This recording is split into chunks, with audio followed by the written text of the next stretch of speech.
that. You must know what happened to it. You can't have been as drunk as me. I was drunker, I reckon. Well, come on, you better hurry up and find it. Leanne will be down in a minute, and who knows what the poor girl will do at the sight of your bed chest. Look, it's not upstairs. It must be in here somewhere. Do you know, I did wake up with the faintest taste of cotton and cement dust in my mouth. I think I might have eaten it. Oh, look, if I can't find it, I'm going to have to go to work like this. Then all the other blokes are going to laugh at me. Is that what? No, get off! All right, I give in, I give in. Where? It's in the kitchen. Kitchen, right. It's under the table down by the side of the fridge. How would it get...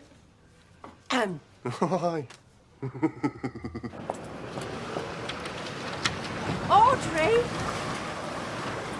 Audrey, you ran off before I got a chance to ask you. Ask me what? Well, will you be going for a drink later, you know, in the Rovers this evening? Well, yeah, I mean, we usually do have a drink together most days after work, so why not? And did you say that you got a council meeting this afternoon? Yes.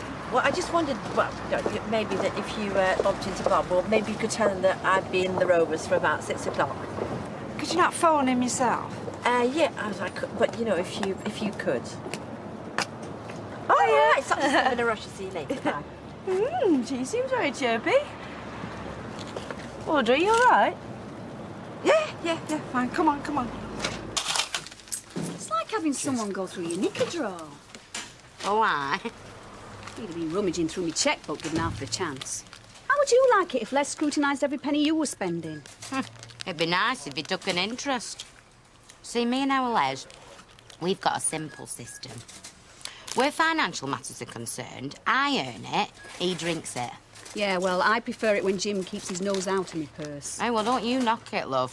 At least it shows he cares. Yeah, suppose so. Hey, it proves he's not after me for my money, doesn't it? Hey, blimey. Have you seen the time? Come on. Baldwin will have his guts for garters. What about me time? Well, just get him at dinner, go on. Yeah, no, I'm sorry, but the vacancy's already been filled. What can I say? If only you'd been here a couple of hours ago. I'm sorry about that, love. Turn around now.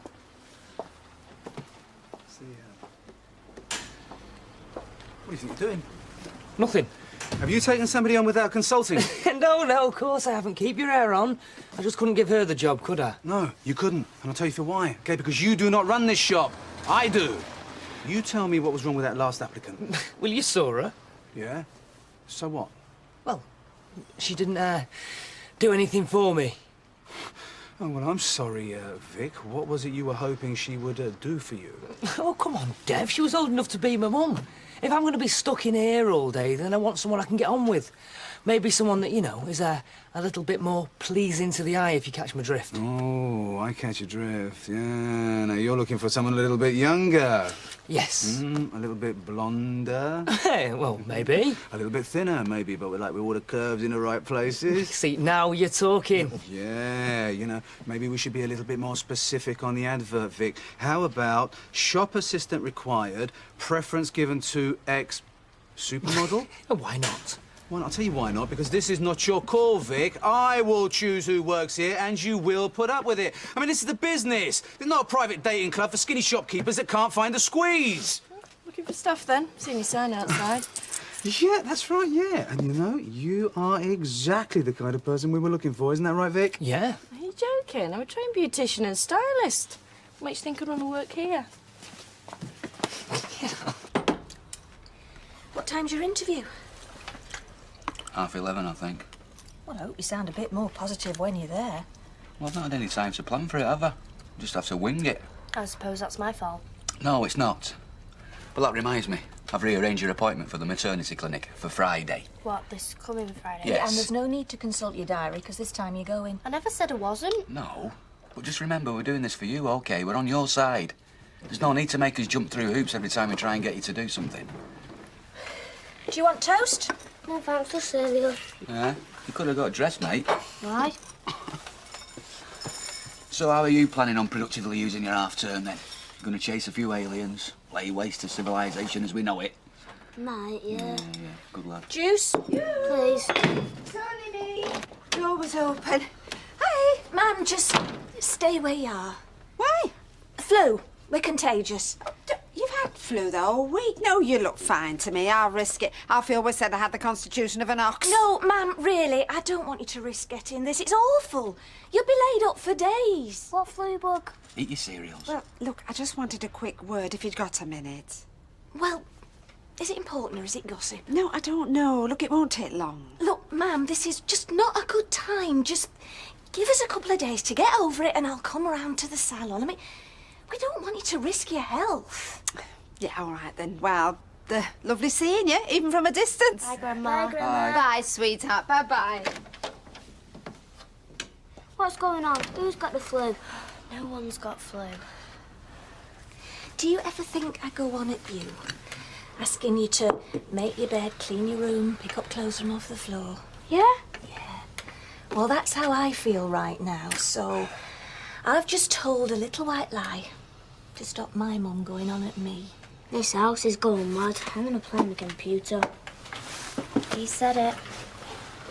There we are, love. Thank you. Rita. Bye. Hey, What? I heard you were jacking Ink Garage for a new career. Oh, really? Why is that then?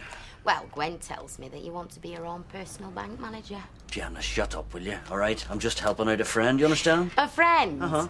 The way she goes on, you sound like an old married couple. Oh. Hey, do you know, I don't know what they put in them. Barbecue beef flavour, I'm addicted. Well, perhaps I could interest you in buying some TV licence saving stamps. No, thanks. Well, how about some ordinary stamps? You never know when you might need a stamp. Yeah, I do. When you send a letter. And I don't send letters, so I don't need stamps. Well, what about a postal order?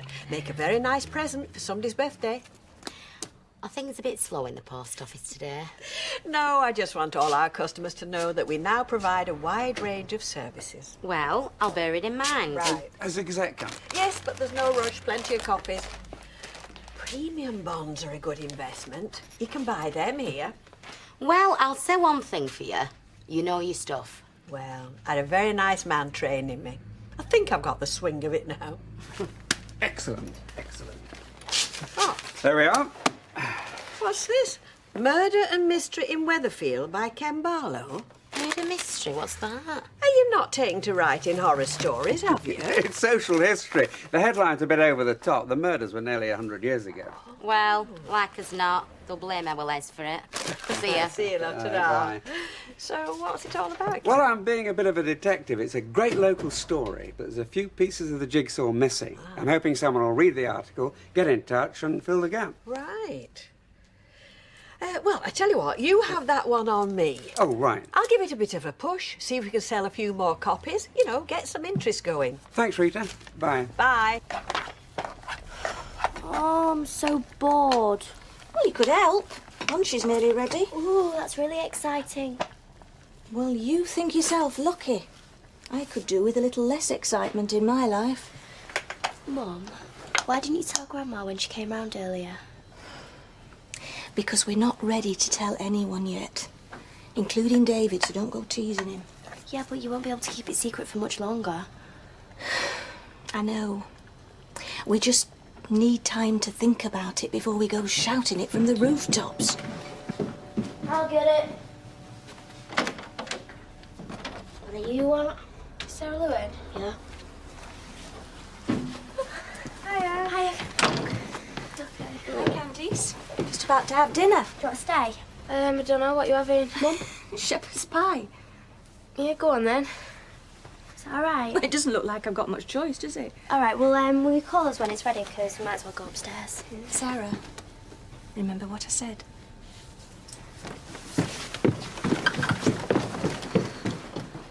You are serious? Why not? Why not?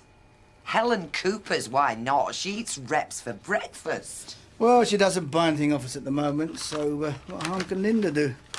She said she wanted to be a saleswoman, right? Well, this is her chance to see if she can sell.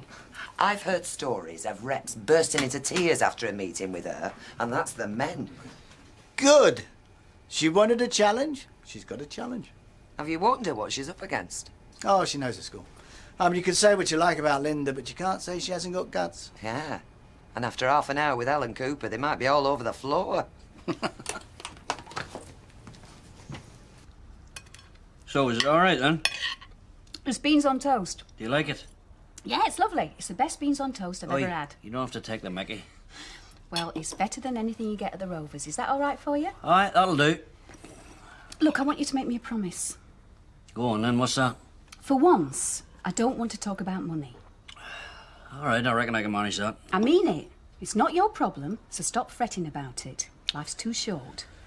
OK, you're the boss. I believe in living for the day and let tomorrow look after itself. You know, that's not a bad philosophy. Good, I'm glad you agree. Because I want you and me to get back to having some fun like we used to do. And you're a lot more fun when you're not dishing out financial advice. You reckon? Yeah, I do. So you wouldn't mind spending some more time with me, eh? Yeah, I would. Why? What have you got in mind? I've got an idea in mind. Oh, yeah? You might think it's stupid. Is this a game? Do I have to guess? Why don't you move in here with me? Move in? Aye.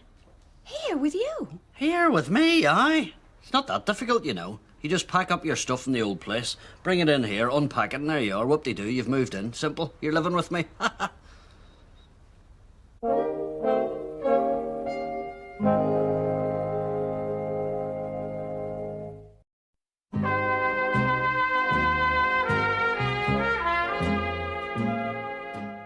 What about Steve? Oh, look, forget about Steve. He'll be away on soon.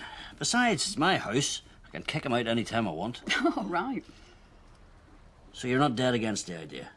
No, I'm not. It's just that it's a bolt out of the blue, that's all. I mean, you could have worked up to it a bit more gently. Well, you were the one who said you like to live for the day. Yeah, well, I do, but sometimes I like to see what's coming. Yeah, well, my fault rushing, I suppose. Only seems to make sense to me, that's all. As you and I going out together, we get on fine. You're spending more and more time here, and rent is your biggest outgoing, isn't it? It's a fact. Just think of all that money you could save to go to paying off your debts. Yeah. I just don't know. It's a big decision. It's not a decision, it's an idea. Think about it. Yeah, all right. I'll think about it. Well, fair play to you. You take as long as you want, OK?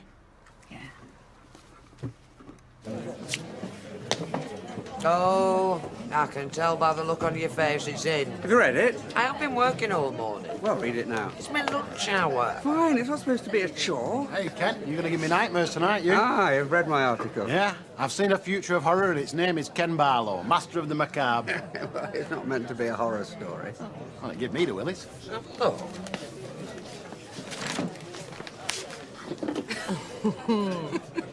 Mates? Yeah, mates. What's wrong with that? You and Dougie? Yeah. Well, call me cynical, Debs, but I just can't imagine you being mates with someone that you once fancied. It's the first time for everything, anyway. Nothing to say we're going to be mates forever. Yeah, well, go easy, eh? Be careful. There's no need. I've got my big sister looking out for me. Oh, who said it was you I was worried about? Charming. Listen, Dougie's been through a rough time. I know what it's like, that first relationship after a loss. You're very vulnerable. It's easy to get hurt. Hi, Audrey. What can I get you? Gin and tonic, love, please. Hi. Hiya. Any requests? Oh, yeah, go on, put that on again. Okay, then. Look, do you want to go out? We could go down the precinct. No. Shall I tell you what? You're getting really boring, you. Sorry, go if you're bored. I didn't say I was bored. I said you were boring. You never want to go out. So, there's nowhere to go anyway. Oh, yeah, so I guess we'll just stay in here and twiddle our thumbs. It's better than going out. What? Can you keep a secret? Yeah, of course I can, but what kind of secret? A big secret. Go on, tell me. Right, if I tell you, you've got to promise me you will never, ever tell anyone else. Okay. I'm being serious. Yeah, if anyone okay, found what is out, it? I would die. I promise, just what is it? Oh, I don't know, maybe I shouldn't. No way, you can't do that to me. Tell me that and then not tell me. I can keep a secret, everyone knows I don't grass. Do you remember that time that me, and it was Lorraine Harris, we went and stole them hair slides, yeah? And I got caught and she didn't. I never grassed on her. Yeah, okay, just keep your voice down. Right. Go on then. Tell me, you can trust me. Okay, I'm pregnant. No way! Shut up, will ya? No, seriously. I knew that'd shut you up. I can't believe you. Hi, where'd it go? Not bad, actually. I don't think I said anything too controversial. Good. Extra money will come in useful. I said it went okay. I didn't say I'm the new A&E charge nurse. No, I've got faith in you. Yeah, glad to hear it. But don't hold your breath. There were 6 other candidates, and 2 of them are a lot more experienced than me, so... So, it's our turn. Time we had a bit of good news in this family. Yeah, well, don't get your hopes up too high. So, how's things on the home front? Candice is upstairs.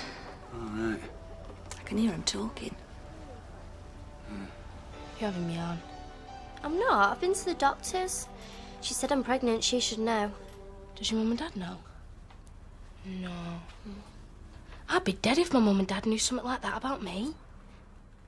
But what did they say? Not a lot.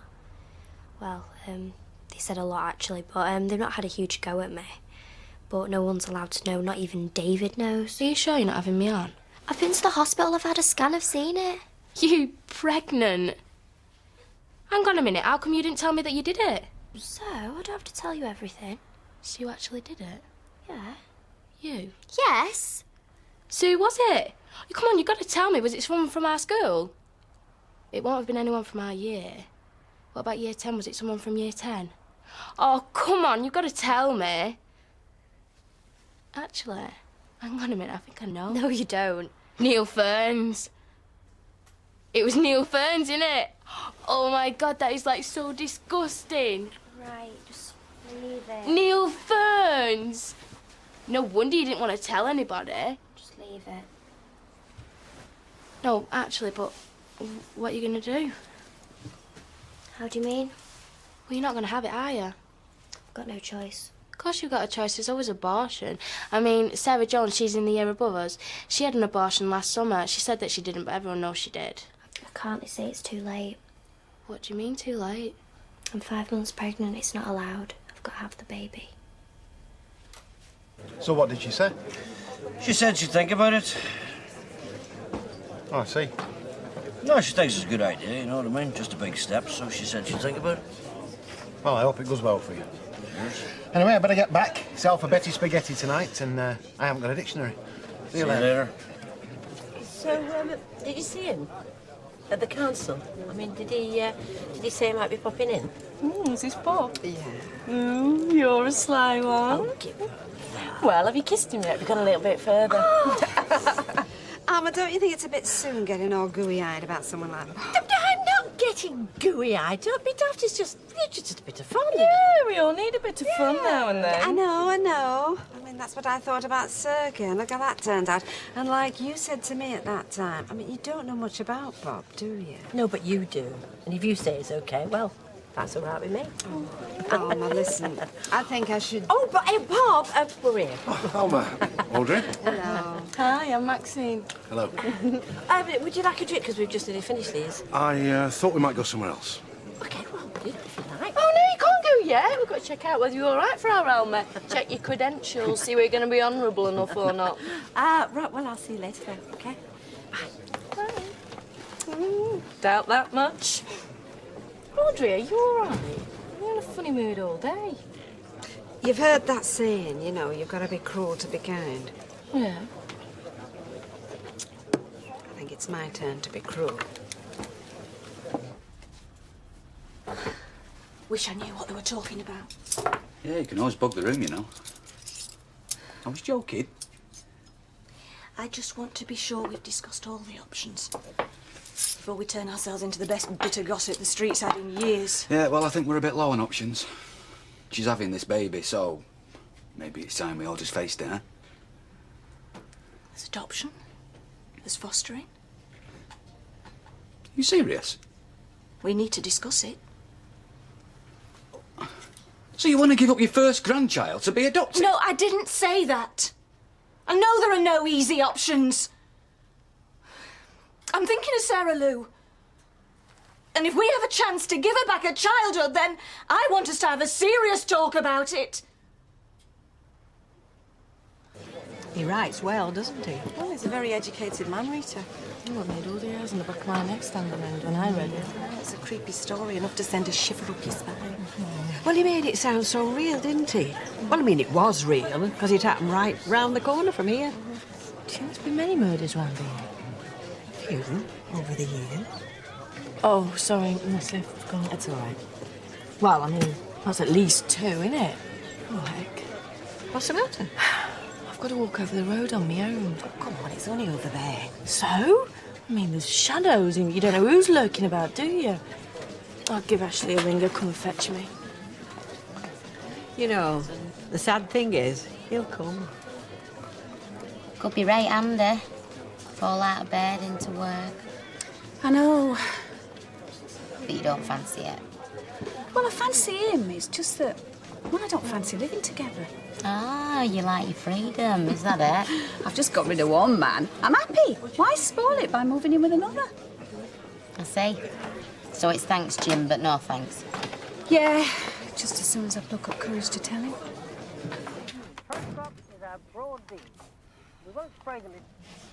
Audrey?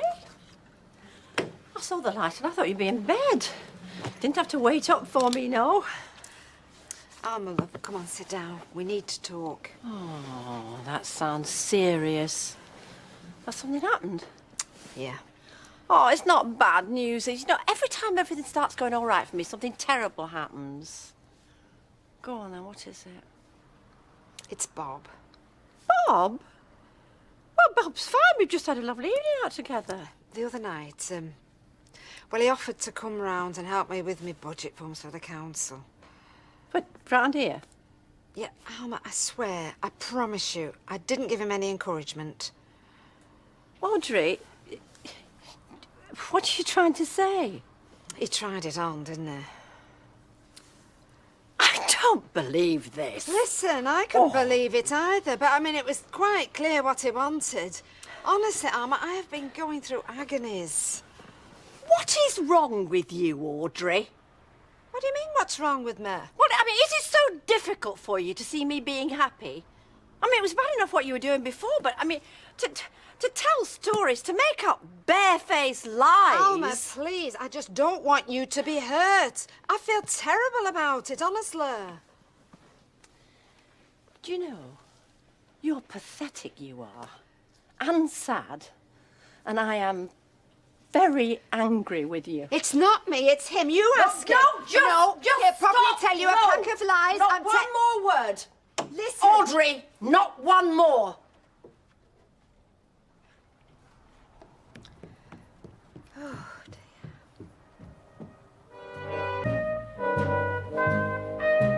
We'll have to make some decisions, Martin. We're running out of time. Yes, I do know that, Gail.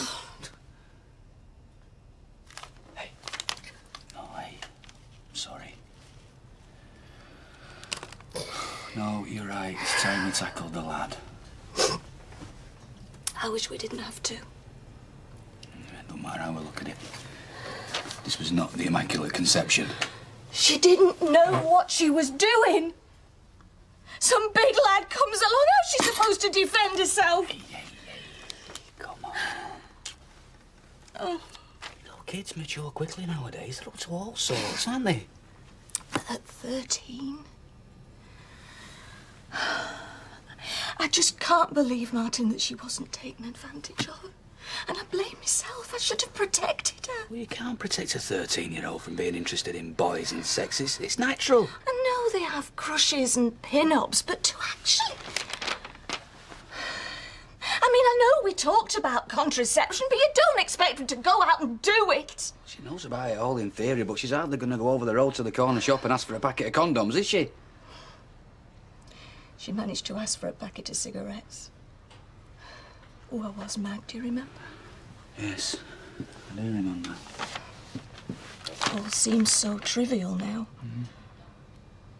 What are we going to do, Martin? I don't think we should rule out adoption. Yeah, well, that's Sarah Louise's choice. But do you really think when you hold that little baby in your arms that you're going to be able to give it away?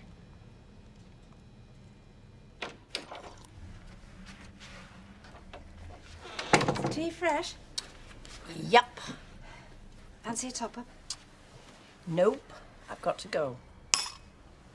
Alma, lovey, I know you're angry with me about what I said last night, but it is the truth. You wouldn't know the truth if it bit you on the backside. It's what happened, honestly. No, what you wanted to happen, more like. Come on, Bob Bradshaw isn't my type. He never was, really. And you sit there preaching the truth. Alma, listen. What kind of friend would I be if I didn't warn you about him? Oh, this is about friendship, is it? Yes. Not about jealousy and spite. Do you know, I am very disappointed in you, Audrey.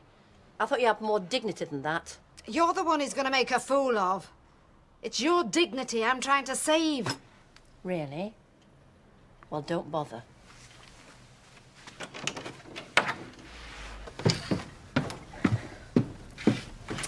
Morning, love. What do you want for your breakfast? Toast, please. Ooh, how about some porridge, eh? That'll set you up. Why, what, we turned into 3 bears and all? Listen, love. We need to talk. This lad, you're going to have to give us his name. Why? Because we need to know. What, so you could go around and knock him out? Oh, of course not.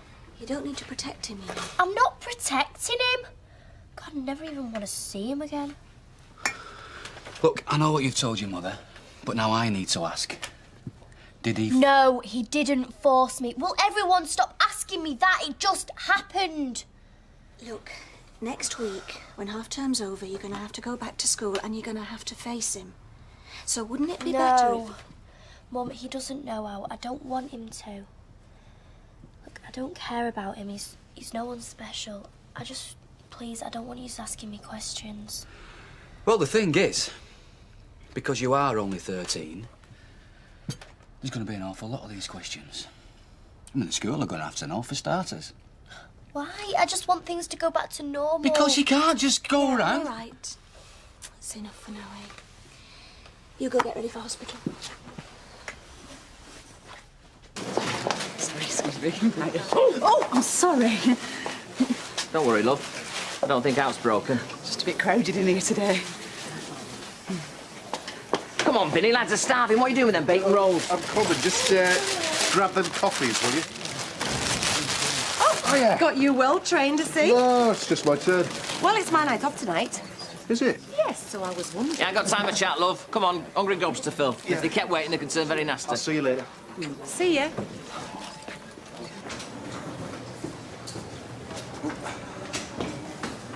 Hi, Charlie, all right? Martin? We might have to wait ages. There's no point in us all hanging around. We'll see you at home later. Hang on. I thought the idea was we were going together. That's why I've taken the morning off. Yeah, but I mean, if anybody else recognises you. So? Sitting with your daughter in antenatal clinic. Yeah, and my wife. They might get the wrong idea. Don't you mean the right idea? Look, anywhere you work, gossip spreads like wildfire. Gail, do you not think you're getting a bit paranoid? There's nothing to be ashamed of, you know. I'm not ashamed. I just want to keep things as quiet as possible until we get a few things sorted out. Martin, I know it must be a drag for you too. No, it's not! Please, let me do things my way. Oh, OK. Not like I've got much choice, does it? Right. See ya.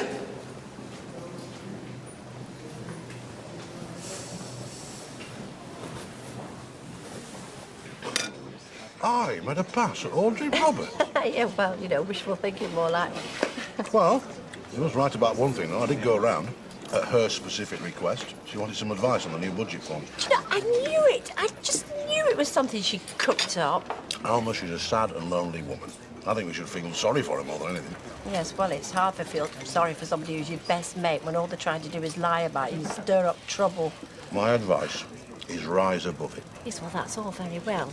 But you don't have to share a house with her, do you? Nor do you.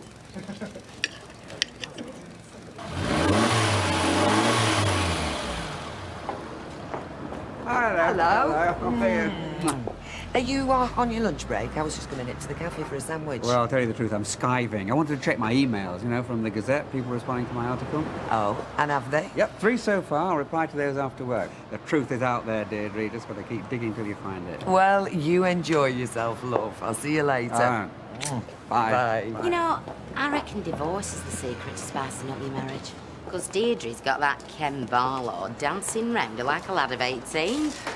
I hate it when men go all sloppy on you like that. Is that how you see him? No, he's not sloppy. It's just that domestic thing, you know. Going to bed with him at night, waking up with him in the morning. I know what you mean. Dirty underpants on floor. Kills romance. So, you've not told him then yet that you don't want to move in? I like him right enough. It's just... I don't want to upset him. Well, you're going to upset him a lot more, keeping him dangling on a string. Yeah, I know. Mind you. Let him dangle a bit longer. Keeps him hungry. I suppose so.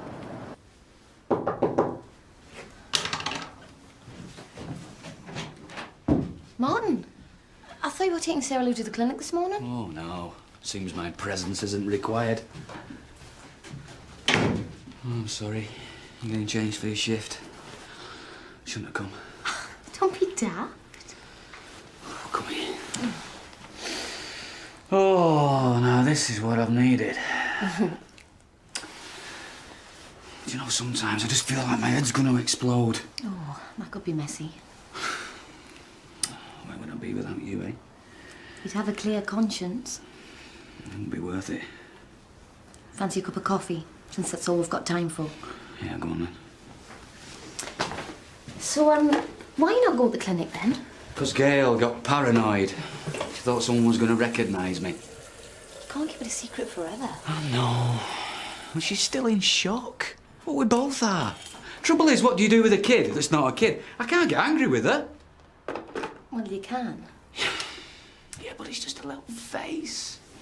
She's petrified. And then I think to myself, well, no. What about me? What about my life? Right, selfish beggar, aren't I? No, you're not. But have you ever thought it might be different if she was your own? No. And it wouldn't be. This has been a bombshell for all of you, Martin. You're bound to have mixed feelings. Yeah, well, sometimes they're not so mixed. Days like today, I feel like just going back and telling Gail that's it. Just walk out the door and leave them to it. Never look back.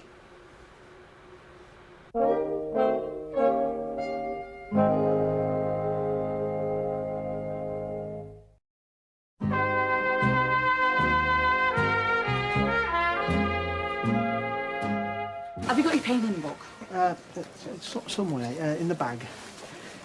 But other people's ailments, well, they can be annoying, can't they? Right, are you forgetting something? Oh, right. There we are.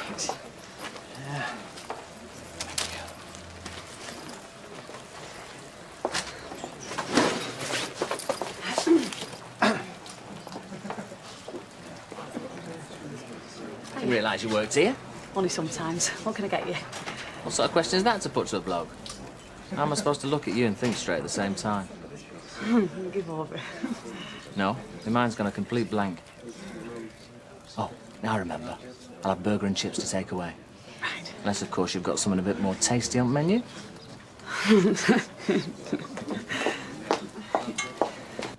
So you're coming back to school next week? Yeah, of course I am. I still can't get my head around it. Neil Ferns, I can't believe you did it with him. I didn't mean to. How do you mean you didn't mean to? Anyhow, I thought it was Darren Michaels you fancied. It is. Fat chance now, though, eh? Is your mum still giving you a hard time about it? What do you think? Every time I go downstairs, they look at me like I've turned into some sort of flesh-eating zombie. So how do you reckon it happened? I don't know. Well, did you not ask him to use something? I didn't know we were going to do it. So why did you? We were just going with each other in that for ages. Next thing I know, he gets really keen, starts telling me how much he likes me. Next thing I know, he's like there. I suppose I was just curious. Was it how you expected? Not really. It was over ever so quick. But you did like it? It's alright, I suppose.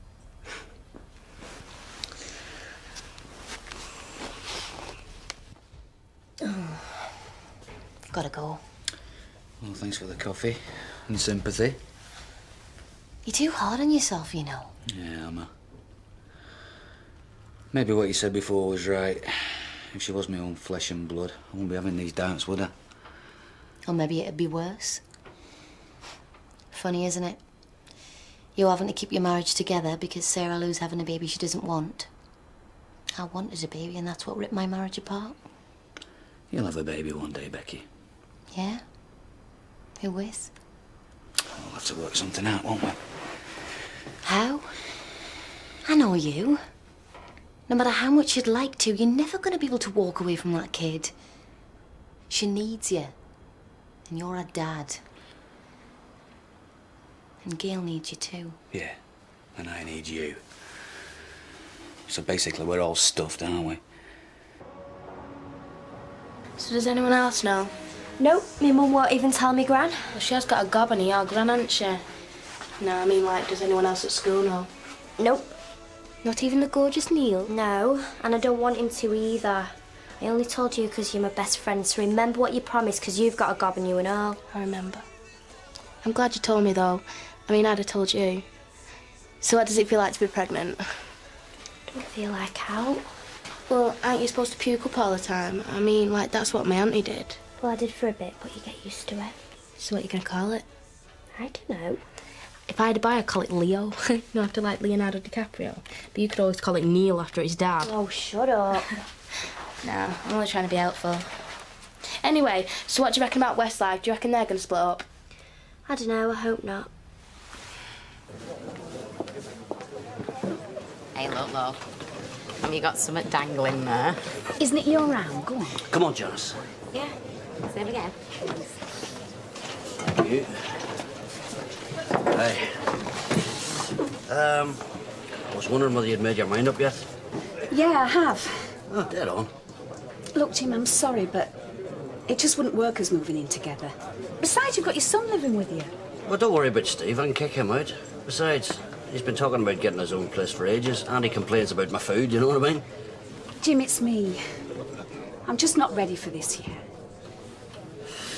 Okay, fair play to you. No, No, I really like you. No, you don't have to explain. No, but... No, forget it.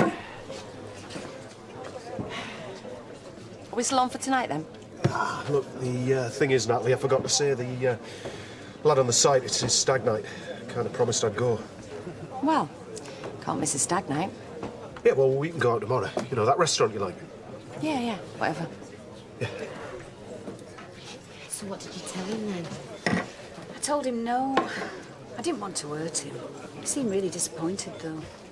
Well, I'm not surprised. He's really smitten with you. Reliable blokes are hard to find. If I'd have been in your shoes, I'm not so sure I'd have been so wasted. You've changed your tune. Keep him dangling, you said. We're only larking about. Anyway, what were your debts? Thought you'd have been bound to say yeah to him. Oh, cheers, Janice. Thanks a lot for your advice. Gwen, everyone's got to compromise. I'm only trying to cheer you up. You all right, love?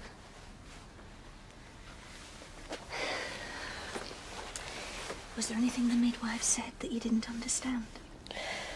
Why me? That's mainly what I don't understand. Well, we could all torture ourselves with that one. Still wouldn't have an answer. I didn't mean to. We only did it the once. Donna Shaw's been with half the lads in class and she's never got pregnant. No, it's not fair. But then life's not fair, is it? So we've just got to say to ourselves it happened. And get on with it. I don't want to get on with it. I just want... Oh, Mum, I'm sorry. I just want things to go back to how they were. I didn't mean to do anything wrong. I know you didn't. I know you didn't, love. Don't you worry. Everything's gonna be fine, I promise. I promise. Hiya. How you doing, Gwen? Look, I hope we can still be friends. Of course we're still friends. I hope we're a wee bit more than that. Yeah. What I said this dinner time, maybe I was just Gwen, a look, bit... you don't have to apologise, OK? You were honest with me and I appreciate it.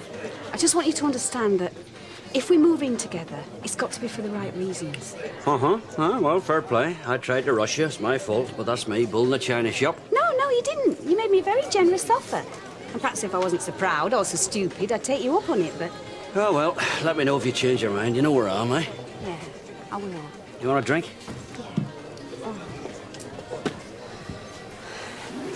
Oh, well, if it isn't the silver-tongued devil himself. Let's not have a row in public, Audrey. Come on, Audrey. Let me buy you a drink. Oh, so charming, isn't he? Don't you think, Alma? And such a gentleman. I'm only trying to keep the peace. You two ladies are good friends. I don't want you falling out over me. So modest and understanding as well. Bob, just don't waste your breath, eh? I know it must be hard for you, seeing us together all the time. Oh, do you know, you have got more front than Blackpool, you. You are a two-faced liar, Bob Bradshaw. I sussed that out long ago, and sooner or later, she will as well. OK?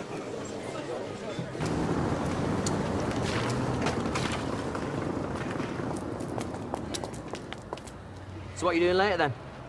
Going home for my tea. I thought we had an understanding. You're a cheeky beggar, aren't you? You don't get out in this life, love, if you don't ask. So how about it? Just tell your mum you've got a date.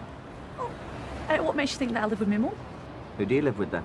That's none of your business, is it? Got a boyfriend already, then, have you? I just don't think you should go around assuming that every girl's available. I don't. Only the ones with that look in their eye. You're talking daft now. See you around, then, eh?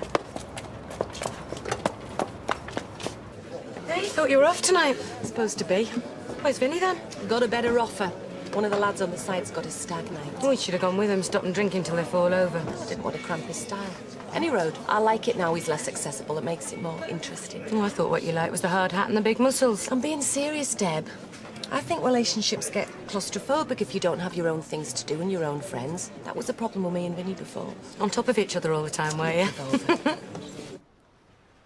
Well, you certainly made an exhibition of yourself in the Rovers this evening. Well, I disagree. I think I extracted myself from a very awkward situation with a great deal of dignity, which is more than can be said for some. Well, you can't just expect me to stand there where you accuse the man that I'm going out with of being a liar. He is a liar. So he came round out of the blue and he made a pass at you. Is that what you're saying? Exactly. Oh. He expected me to say yes, Alma. But in loyalty to you, my friend... Oh, you've changed your tune, haven't you, since this morning? I mean, then you were saying he wasn't your type. He isn't. OK. So just answer me this. Why did he come round? Well, to see me, obviously.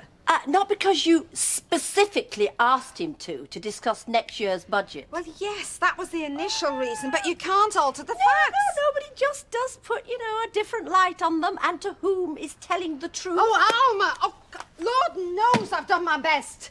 I have tried to talk some sense into you, but that man has got you twisted round his little finger. Now, please, take my advice. Finish with him before you get hurt. No, there is only one person that I'm going to finish with, Audrey, and that is you. What do you mean? You heard. As soon as I can find somewhere else to live, I am moving out.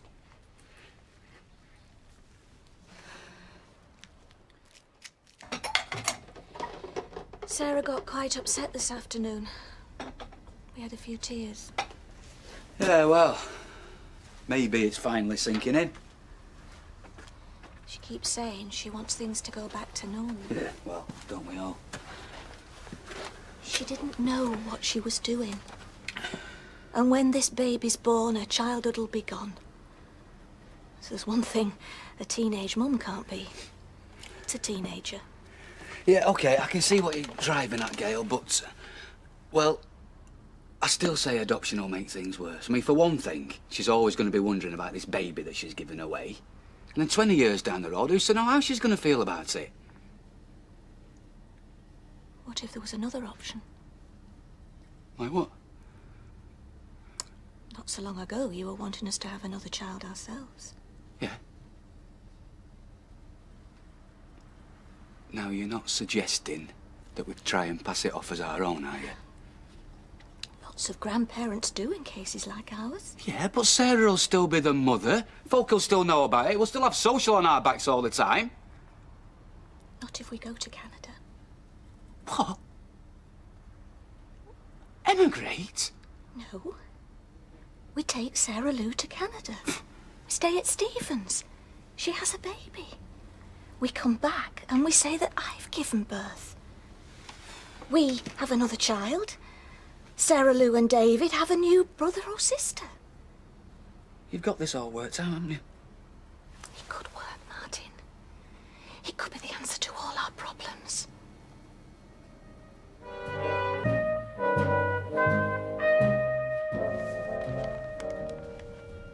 Morning. So you decided to get up?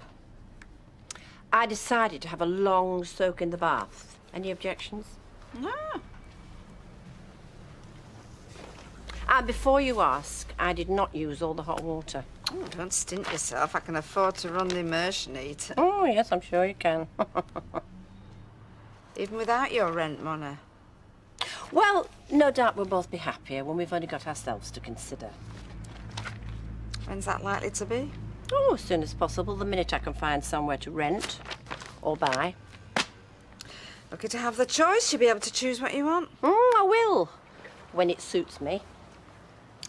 Alma, Bob Bradshaw is not to be trusted. Well, I do trust him. Oh, come on. He's a two-faced womanizer. Haven't you had enough? Yes, I have. So, tell me why you reckon that you should go to Canada. I don't want Sarah Lou to face what she's done.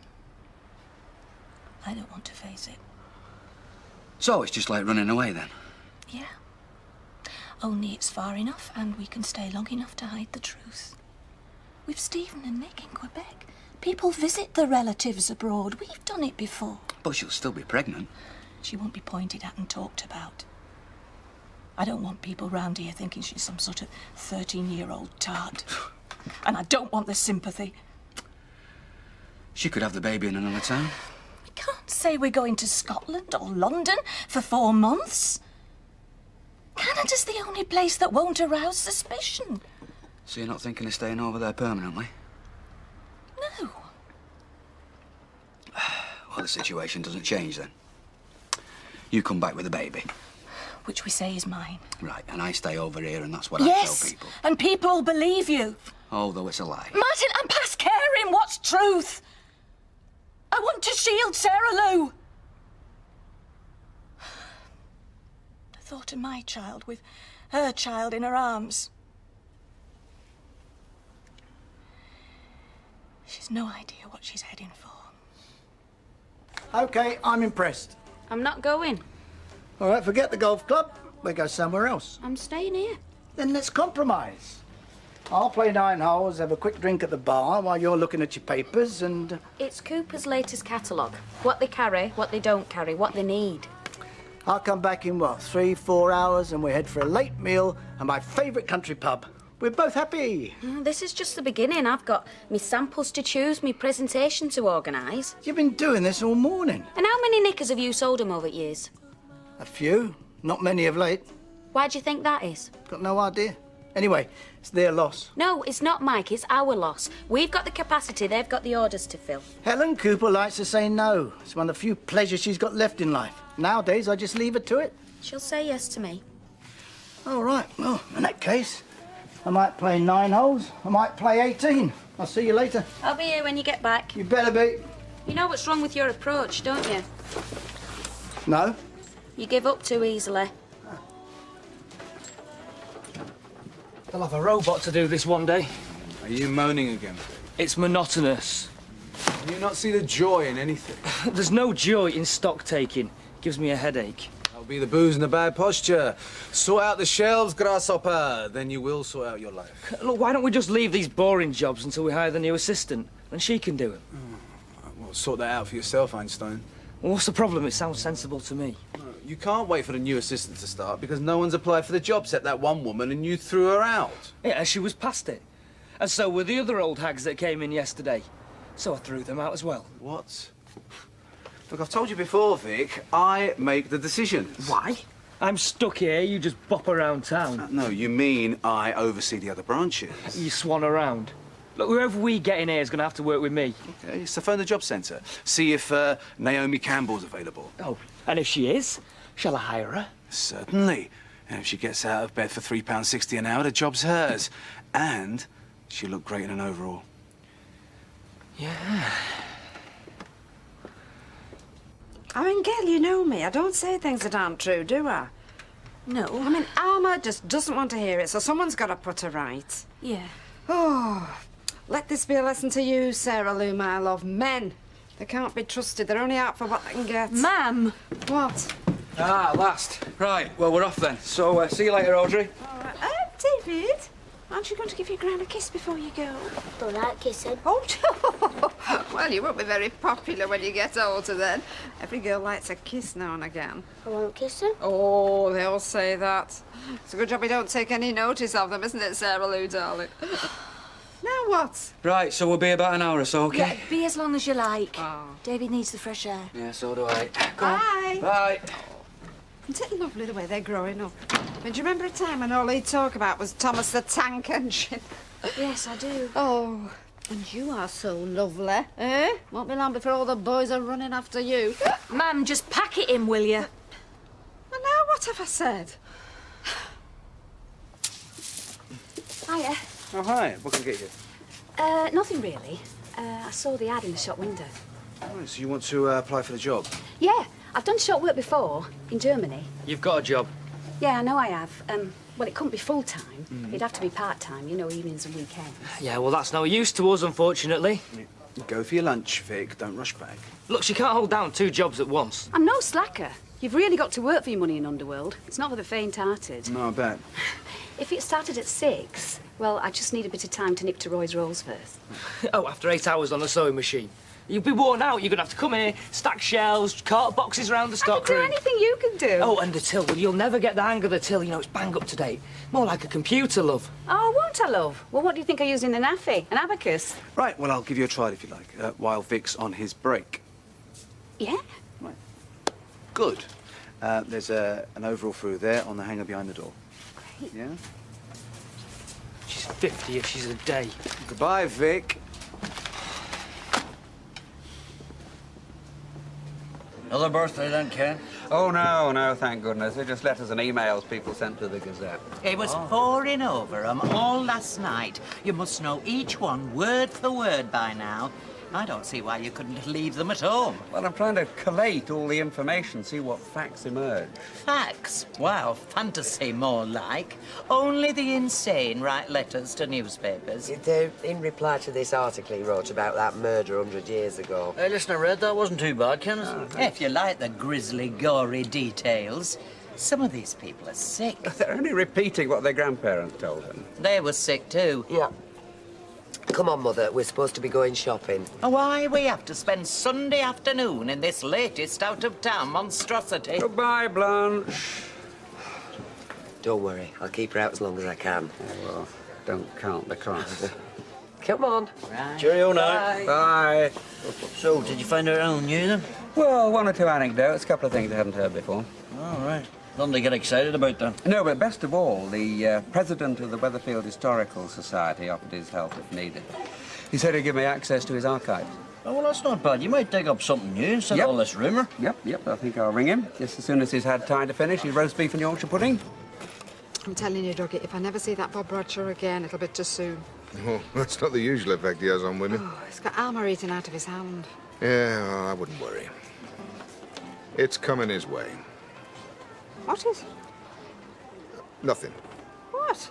No, I'm sorry. I shouldn't have said it. Oh, come on. Now, either say nothing at all or tell me what you're talking about. I can't. Look, I'll get you another drink. Don't be afraid of blackening his reputation, because I couldn't think worse of him than I do already. Yeah, well, your opinion won't bother him. There are more important people on his trail. Who? You'll find out soon enough. Oh, I want to know now. Yeah, well, I'm sure you do. But I'm not the one who can tell you.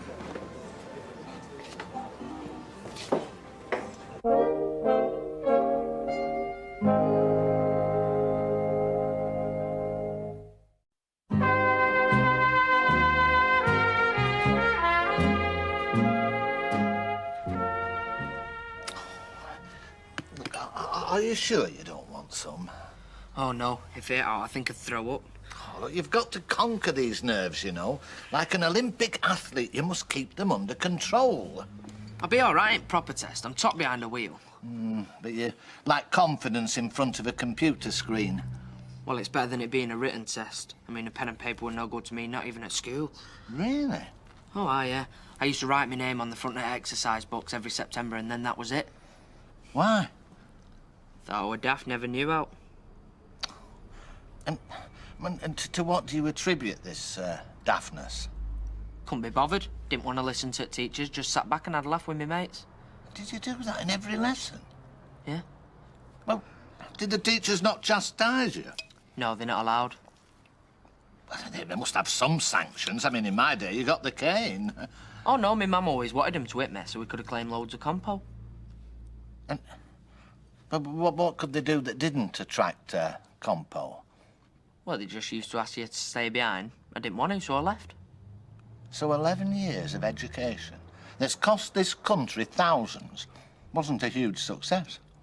No. Been better all round if they'd just give me money. I think you've got a point. I should suggest it to your MP. Oh, this is making me sick. I think it's these stopping distances.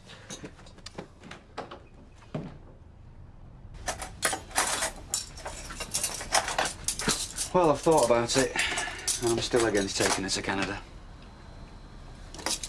Why? Well, it's happened now. We've got to accept it, haven't we? No, we don't. Well, she runs away from one thing, she runs away from another. What's that teaching her about how to live a life? That a mother's duty is to look after a child. She'll learn that soon enough. Not if you put yourself in between them. Anyway, we can't make her do anything, can we? I grew up without a father, Martin. I know what it's like. Your mother married the mayor of Weatherfield. Not when I was a kid. She was out enjoying herself and I was the one who suffered for it. I don't think Sarah's going to grow up to be a Audrey somehow. She's made a good start. Yeah, all the more reason for her to learn that actions have consequences. I don't want her going through life thinking that people will pick up the pieces for her. So what do you want her to do? Marry the lad? No! No. But he wants telly. He's about to become a father? Yes, I think he should find out sooner or later. So we can support them both? With his pocket money or his dinner money? With the money he makes from his paper round. No, so he can't talk any of the other girls in his class into doing what Sarah did. You think the other girls would be so stupid? Hell, she's just a kid. She's not easy, Martin. She wouldn't go with any lad. She's not like that. Look, she's made one mistake, and I want her to get over it. I want her to look to the future, do the right thing. What right thing? Live the truth, not a lie. You want her to behave like an adult. She's a child.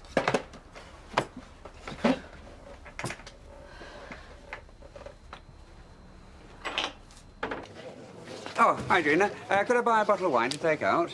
I may have something to celebrate. Oh, anything I should know about? I'll be publishing my book, at which point you can pay good money for the information. Good. Well, I'd much rather do that than hear it for out over at bar. Red or white? Red, please. Something from New World? No. What have you got that's old and French? It's none of your business. I'll get you wine. Now, come on, this is your last chance. You don't give up, do you, Audrey? No, my husband could never keep anything from me, and God knows he tried. He were on the council for years, weren't you? He certainly was, yes. And he was mayor. I bet he knew all the dodges. No, straight as a die, Alfie. Well, they're not all like that. No. Alfie never mixed with anybody that was on the make. Oh, now, is that what you're saying about Bob? Likes people to grease his palm. Your husband, he had a nickname, didn't he? No. Oh, you mean Mr. Millennium? Yes. Well, he thought of that as a title. Yeah, well, it's got a better ring to it than Bankroll Bob. What? Look, if you want to know anything else, ask your colleagues. What colleagues? Well, any, but particularly those in the planning committee. And if you can get a straight answer out of that lot, you're doing really well. Thanks.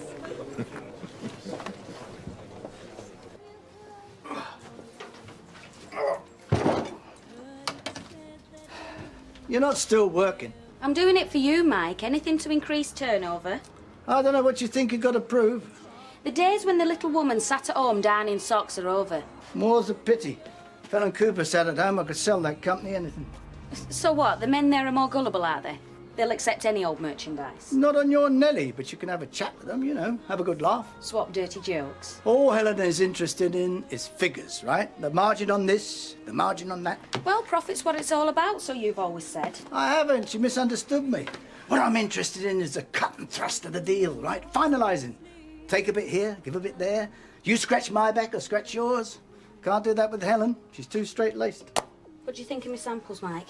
Brilliant or what? I've been all afternoon sorting these out. Nothing there she hasn't seen before. I'll tell you what, do something useful. Make me a cup of tea. I'm going to show you, Mike Baldwin. I'm determined. Yeah. Kettle.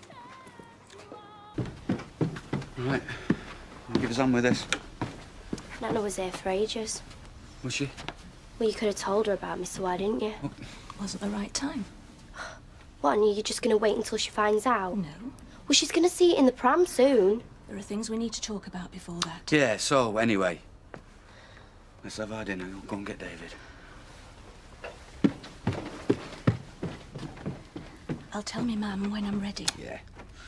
In the meantime, you'll lie to her about why you're going to Canada. You'll lie to Stephen and Nick too, at least until you get there. Then, of course, they'll know about it, and Audrey won't. I'll tell everybody who needs to know. Yeah, then you'll put our names on the birth certificate. It's the best way. Yeah. Maybe you'll decide not to tell Audrey at all because she can't keep her mouth shut about anything. And what we're going to do about David? We're going to lie to our own son. I'll tell the family. Okay. What about Stephen's wife? I suppose she'll know. She'll be there. She'll see for herself. Right. So what about my parents? Because they'll be on this side of the Atlantic. Well, it might be better if they didn't find out. Okay, so I've got to lie to them too, have I? My own parents? Martin, it doesn't matter about them. I beg your pardon? I'll be pleased they've got another grandchild. But they won't have a grandchild, will they? I'll have the grandchild. Martin, it doesn't matter. What? It doesn't matter that the family in Canada will know the truth, yet the family in England won't? We'll work something out. Oh, I can work it out now, Gail. Oh, yes. Someone's going to let something slip and word will get back. Audrey will hit the roof. And my mother and father will go off their head. Martin, it doesn't matter. It doesn't matter. You're going to split the family, Gail. You know that, don't you? It's the only way. It's not the only way. And you know who else you'll be lying to, don't you? Who? The baby. And that'll last a lifetime. So no, Gail, it's not on. All right? It's just not on. Jim! Ah, what about you, Gwen? Come on in, have a cup of tea. I'll put the kettle on. No, forget the kettle. Let's cut at Rover's. I've been in the Rovers all day. I thought you might have popped in, actually. Well, I've been working. He's got you working on a Sunday now. No, I've got a new job. Well, an extra job. I'm helping out at the corner shop. You're joking. You're working in there? Yeah, great, isn't it? He's got you working Sunday afternoons? No, he's got me working evenings and weekends, hours to be negotiated. Gwen, no. Look, you can't do this. You'll have no time at all for anything else. You ever think of the money? Well, you telling me Dev's going to pay you the same as Baldwin. I bet he doesn't pay you bonuses either. Yeah, but I need the cash, and this way I'll get it. Come and help me celebrate. You want to buy me a drink? Yeah, of course I do. Who's helped me more than you have? Gwen, look, you're doing this here job to get extra money, eh? Yeah? Well, you don't want to spend it as soon as you get it. Yes, I do. Now, come on. Oh, they've got lovely labs in that place. And free, too. So, the power of positive shopping won you over? Oh, no. I kept my purse in my handbag the whole time I was there.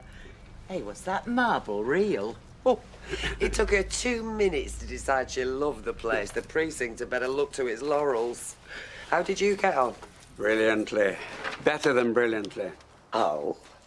Tell me more. Well, thanks to the Weatherfield Historical Society, I can more or less tell you everything. Go on. Well, the reason that Bernard Cartwright, the murderer, appears to have no descendants is that both his sons died early and without issue. So, nothing to follow up there? No, but he had one daughter, Amelia, and she lived a long life and married a certain William Elliot. Elliot? Yes, and they had a son. Oh, don't tell me his name was... Exactly. Fred.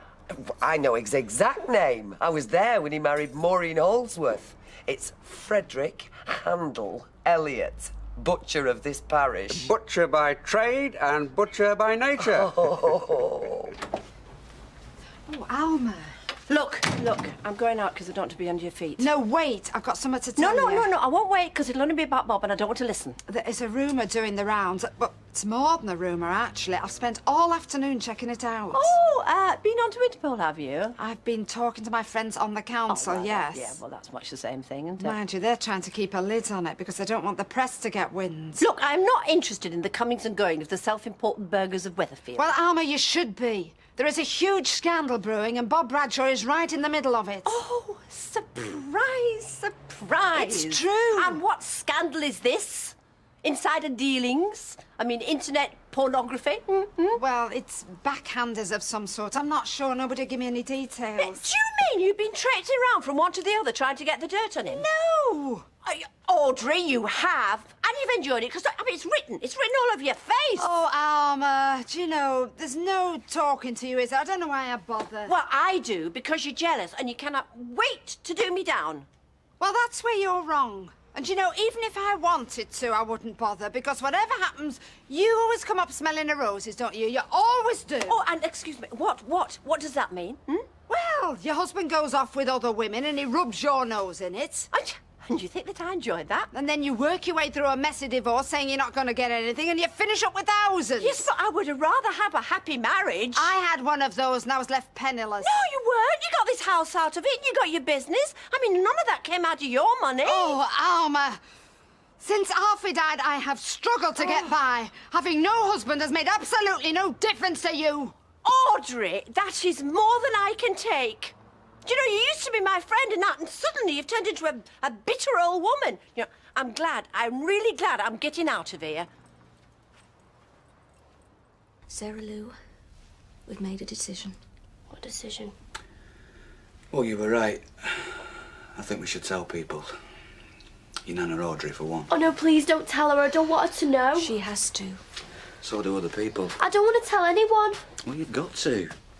Well, we've got to, haven't we? No, Dr. Wilson told me that I don't have to say anything to anyone. She says that you can't force me into anything.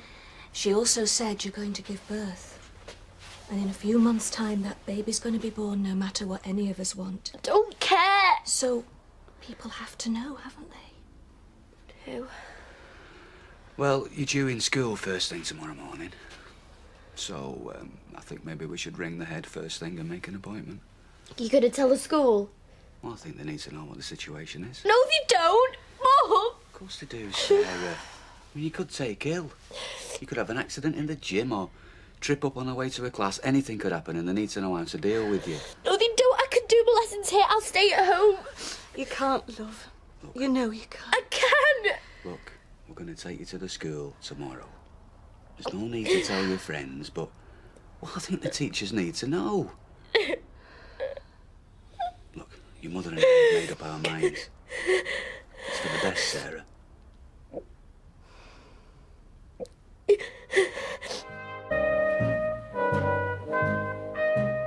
Sarah Lou, Bob's school today. Never mind, Sarah Lou. Just go find your PE kit. Well? Yep, the head can see us at lunchtime. 12:30 on the dot. So, do we take her or not? Yeah, I can't see why not. She'll have to face up to it sooner or later. Yeah, and the lad as well. We take them both. Yeah, I know. She can't expect us to bear all the responsibility, can she? She'll find that out soon enough. Uh-huh. Morning, love. Morning. Did you mean what you said last night about going to see the head? Yeah, we're seeing her at lunchtime. Well, all of us. I can't face it. Well, I know it won't be easy, love, but we've got to do it. And do I still have to go to school this morning? No, I said that you won't be there till this afternoon. You didn't tell her what it was about, did you? No, I didn't. Well, if she asked me who it was, I'm not going to tell her. Well, you'll have to sooner or later, won't you? Why? Well, because one way or another, word's going to get out. It's bound to. Besides which, he's getting off scot-free. Yeah, he's as much to blame for this as you. Don't you think he ought to face up to it? Right, have you got everything? Relax, Mike, it's all in hand. Yeah, you haven't met Helen yet. So, she hasn't met me neither. I expect we'll get on like an house on fire. Well, just as long as you don't think it's the end of the world if you come away empty-handed. What's that? A vote of confidence? No, it's just that, well, what I mean is we've as good as given up on her, so we've got nothing to lose. All the more to gain then, isn't there? For me as well, eh? Good luck. Oh, I feel dreadful. Why, what's the matter? What do you think? Butterflies? Oh, well, at least that proves you're human. Human? I'm a nervous wreck. Well, I can always phone her, say you're ill. Oh, here's my taxi. Right, well, phone me as soon as you find anything out, OK? Just give us a kiss, eh? And remember, I'll still love you.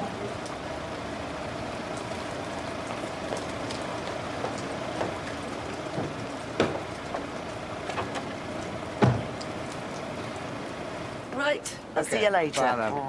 Are you going to Fresh Goals, Ken? Because if you are, you could give me a lift. Sorry, Blanche, I'm going to the library. And if you happen to see Fred Elliott, tell him I'll be calling round with an interesting bit of news for him. That's if he doesn't know already. Not something he'd mention. Yeah, that's possible, I suppose. What's he been up to now? Fred Elliott, are you talking about? Well, it seems this Cartwright chap who did the murder was Fred Elliott's grandfather. Doesn't surprise me a bit. You've only got to look at his eyes. Oh, let's hope she never gets called for jury service. Bye, love. Bye. It's a little bit strong. Would you like some more milk? Oh, no. Thanks, that's fine, Roy. You looking for a house? Well, just browsing. Well, I'm on the lookout, but I'm not sure if I want to buy, really. Oh, it's not a long-term thing, then, with Audrey? Oh, no, it never was. You know, just temporary. Well, the flat over the salon's empty. Has she not mentioned that? No, she hasn't. What? I'd have a word with her. Well, actually, Roy, it's not really quite what I'm looking for. It's freezing out there. Not as cold as it was back end of last year. It took me 2 hours to thaw out yesterday. Well, I'll buy you a nice pair of thick woolly socks. It's not a thick pair of woolly socks I need. It's a month in the Bahamas. Come on, it'll soon be summer. Yeah, closely followed by another Weatherfield winter. Go on, stop moaning. Yes, what can I do for you? Oh, I'm just debating on a sausage sandwich or a slice of toast or a bun. Oh, you better serve this fella. I can't make my mind up. Yes, sir. You do. Excuse me, look. Can I have a sausage butty? Oh, yeah, sorry. I thought you were being served. What can I get you? What? You've got to be careful making offers like that. I meant to drink. Oh, what a shame. I thought it was my birthday then. Go on, I'll have a cup of tea. I'll bring it over. Hayley Cropper. What's up? Pulling fellas right under your husband's nose. You're brazen. Don't be daft, you're just being friendly. Is that what you call it? Get away. I'm sorry, but that's not good enough. We agreed a delivery date. I've got it here in front of me. Well, a week late's no good to me. I'm not carrying the can for your inefficiency. Why should I? We'll go somewhere else then, but don't come back to me next time. Right, and my solicitor will be in touch with yours. Amateurs. Do without them. Now, where is it you're from? Underworld, was it? Yes. So Baldwin's got himself a sales rep, has he? That's right. How long you been working for him? Oh, a couple of years. Well, let's see what you've got. And I'll tell you now, I'm a bit pushed for time. Right.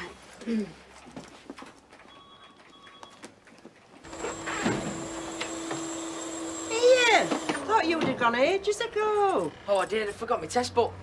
Test book? You don't need that. I flipping do. Oh, come on, you know it inside out, lad. Look, it's there on settee. Right.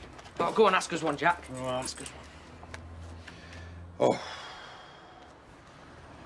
Another driver's behaviour has upset you. It may help you if you stop and take a break, shout abusive language, gesture to them with your hand, follow the car flashing your headlights. Stop and take a break. There you are, you idiot. Go on, ask us another, go on. Go on then.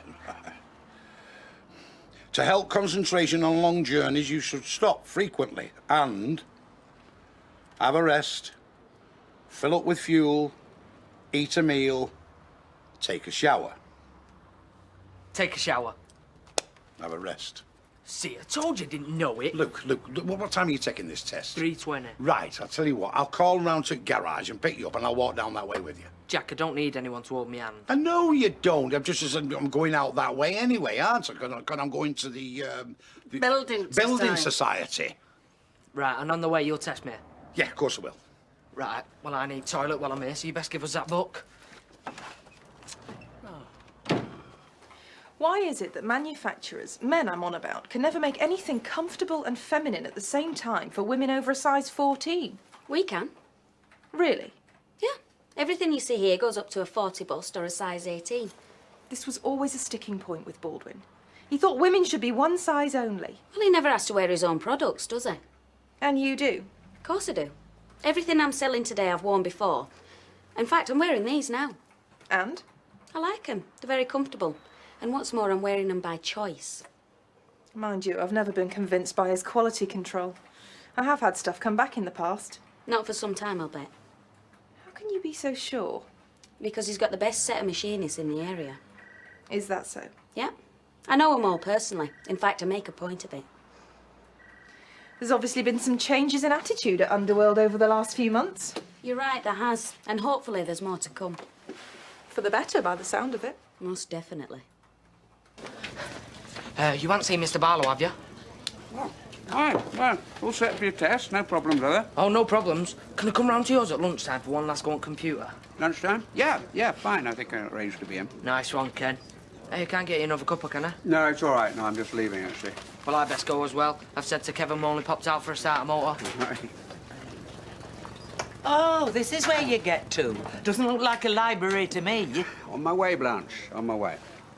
I'll bet I know why he's been in. What? To tell you his news about that murderer. Oh, Cutthroat Cartwright. Aye. He's traced his grandson. Really? Are you sure? Didn't he tell you? Oh, he must have slipped his mind. He's got a brain like a sieve, as our Kenneth. I'll have a cup of tea while I'm here. So, does this mean that Cartwright has a living relative after all? It's Fred Elliot. Fred Elliot? Would you credit it? And he's roaming the streets as if he'd no shame at all. Suppose I place an order with Underworld. For the summer range? With the sizes and quantities you say you can produce, delivery date as we discussed, and not a single day later. How do I know you won't let me down? Because I'll see to it personally. He's a tricky customer, is Mike Baldwin. He's made promises before. I'll bet he has. But you'll keep them this time. You've my promise for that. OK. I'll give you the benefit of the doubt. You won't regret it. I certainly don't regret dealing with you rather than him. Though perhaps I shouldn't say that to one of his employees. Did you not get on with him then? Oh, he's all right. He's a bit sad, though, isn't he? Still thinks he can cut the mustard. Walk right through that door and charm the pants off me. At his age. Has he tried it on, then? Every time. It's one of the reasons I stopped dealing with him. Anyway, say hello to him, but don't tell him what I told you. I'd hate to burst his bubble.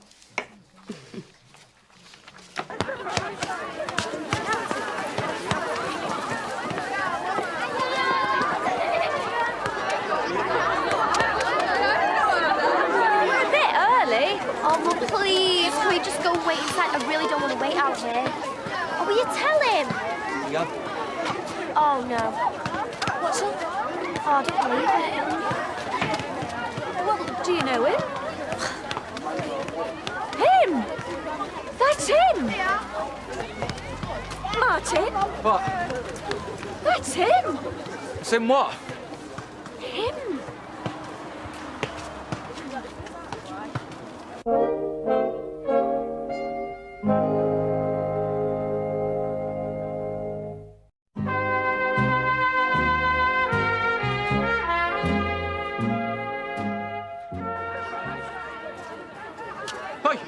What's your name, Sunshine?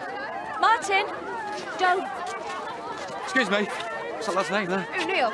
Yeah, Neil. Neil what? Neil Ferns. Neil Ferns, right. We'll have to have a word with this Neil Ferns. Martin, come away. We'll see the headmaster in a couple of minutes, no, aren't we? We're going home, but I've changed my mind. What? Now!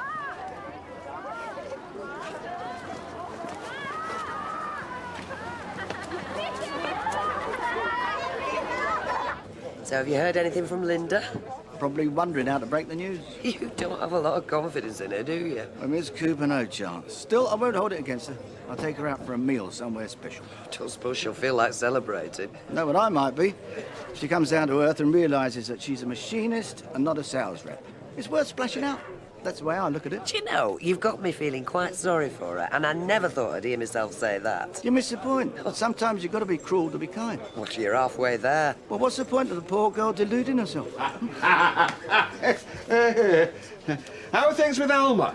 Oh, Fred, it's like trying to talk to a brick wall where Bob's concerned. Everything I say, she misconstrues. Look, I'm her best friend. I'm trying to act like a best friend should, but whatever I say, she takes against me. She's moving out now. She never is. She is. It's not that bad, is it? Fred, you don't know the half of it. Well, I think it's a rum do if it's come to that. Let me have a word. No, it's best if you don't get involved. I'd say, Alma, can I get you a drink? No, thank you.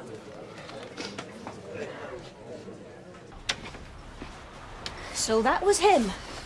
Neil Burns. Yeah, that was him. Do you like him? No, not really. I told you it's just the once.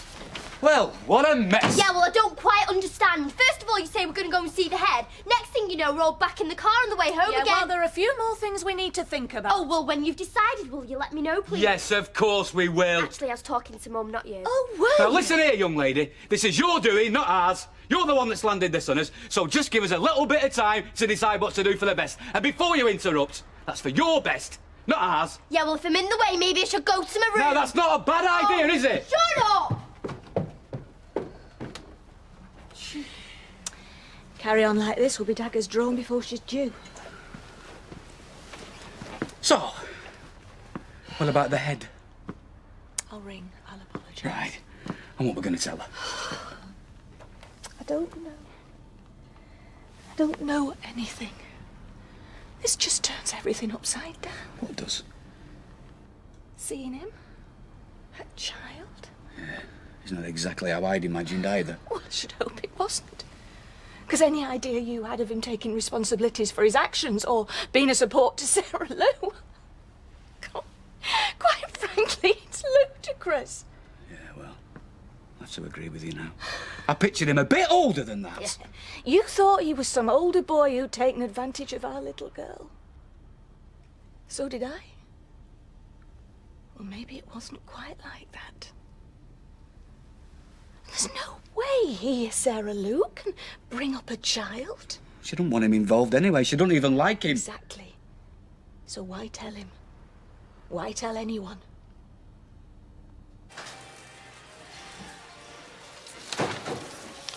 Ah, there she is. And where have you been? Drowning your sorrows? I've been shopping, actually. I was due my lunch hour. Well, as long as it makes you feel better. You weren't spending any of my money. And how was Ms. Cooper? Asked to be remembered to you. Always thought she had a soft spot for me, you know. Yeah? Yeah, mind you, she's not my type. Obsessed with business. You know, whenever I went there, she was on the phone giving someone a hard time. Actually, I don't think there was anyone on the other end. She was just doing it to intimidate me. You might have told me. What, you as well? Yeah. How was I to know? I don't think you wanted me to get that order. Of course I did. Now, it's nice talking, but there's a machine line idler out there. You haven't asked me how we got on yet. Oh, sorry. How'd you get on?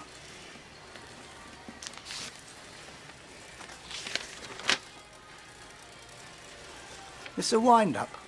What is it? An order for 33,000 quid.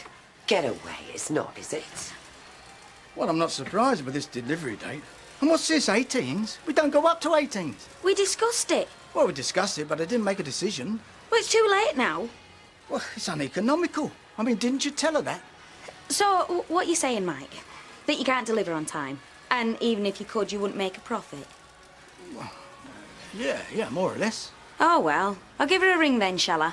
Say we can't deliver. Oh, no. There's no need to do that. We'll have to find a way now, won't we? Suppose I could take on more machinists, but it's going to be a bit tight. Oh, I'm sorry, Mike. Seems like I've mucked up. No, of course you haven't. You did very well. I don't know how you get away with it. Well, I was only joking. You did very well, girl.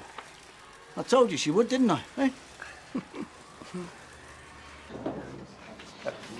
I must tell you, I made a most amazing discovery. I can't say who, but Cutthroat Cartwright has got a living descendant. How about that? Oh, nobody we know by any chance? Well, quite possible, but my lips are sealed, I'm afraid. Well, at the moment, anyway. It is Fred Elliott, then.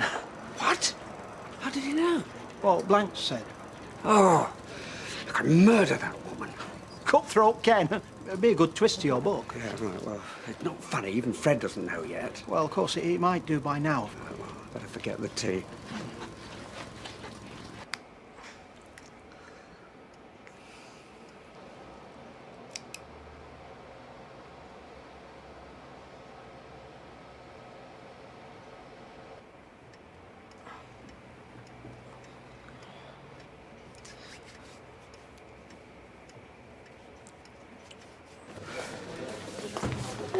frozen. Oh, that's because I am.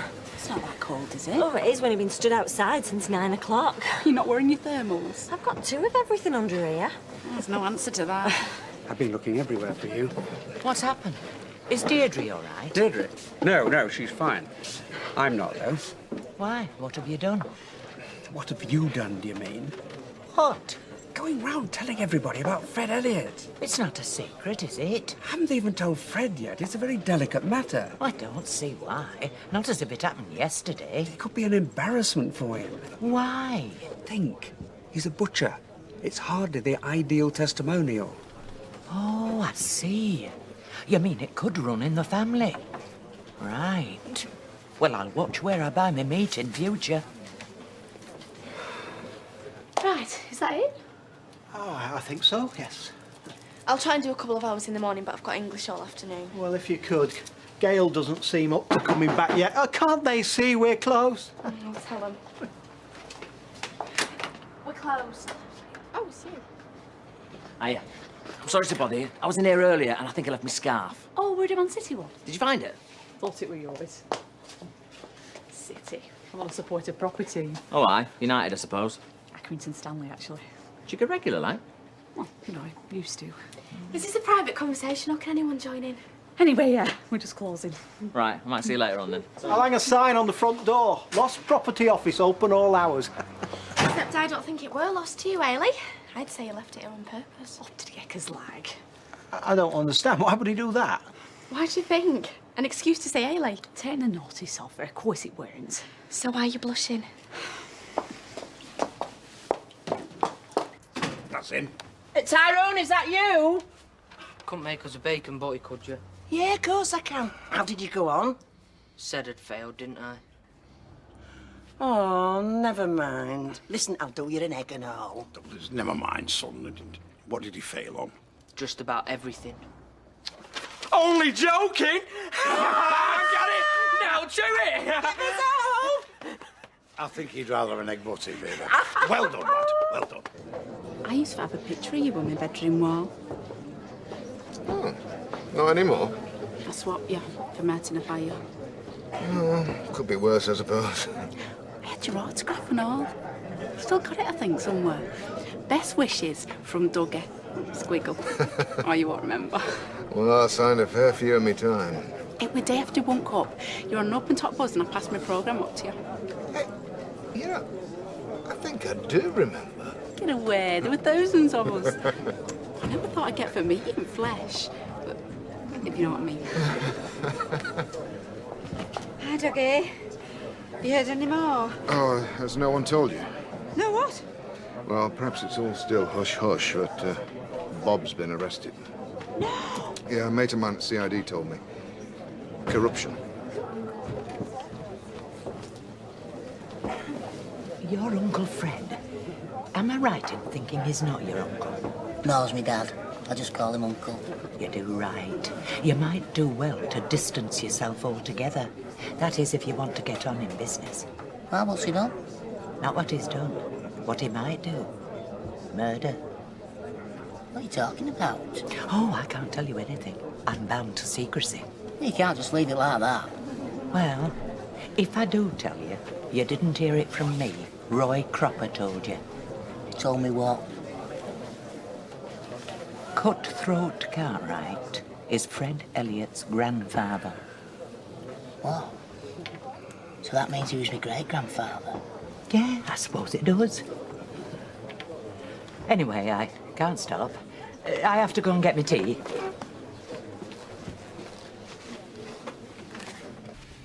It's all very well trying to hush it up. Well, I mean, there are legal implications. Like what? Well, does the lad have a right to know? There are moral implications as well. Like what good could it do? Can only do harm. Oh? The boy finds out, and then the parents. Before you know it, they're round here chucking the twopenny in. We don't know anything about the lad or his parents. Exactly. And that's the way it's got to stay. The more people know, the less say we have in the matter. So suppose Sarah has a change of heart and starts blabbing to the mates. Well, we've got to stop her. And what we're going to do, lock her in a room? Or take her to Canada. Oh, come on, Gail. We've had this out. It's a non-starter. Martin, we've no choice. She hasn't even come to terms with having it yet. Yes, like I keep saying, she's going to have to sooner or later. Yes, and by then it'll be too late. Everyone around here will know it's hers and she'll be tied to it forever. She's too young to be a mother. It's not fair on her or the child. Everyone will think it's mine. I've made up my mind.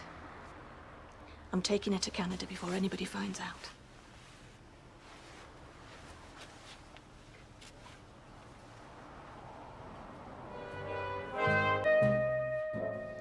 Plenty of cheap flights to Canada before Easter.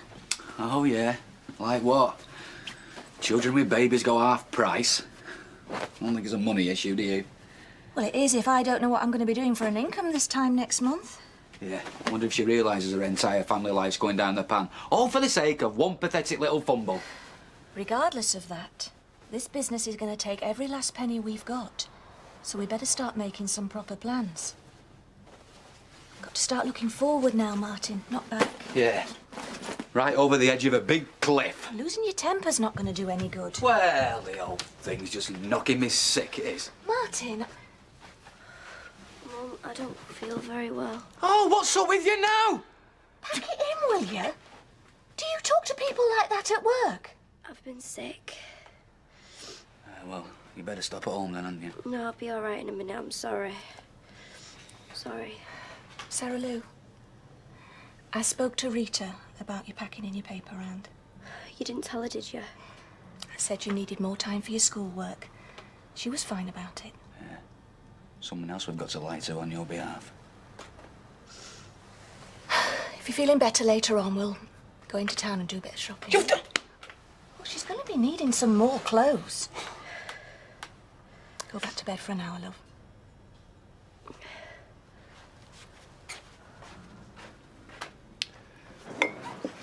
We don't even know if it's true yet.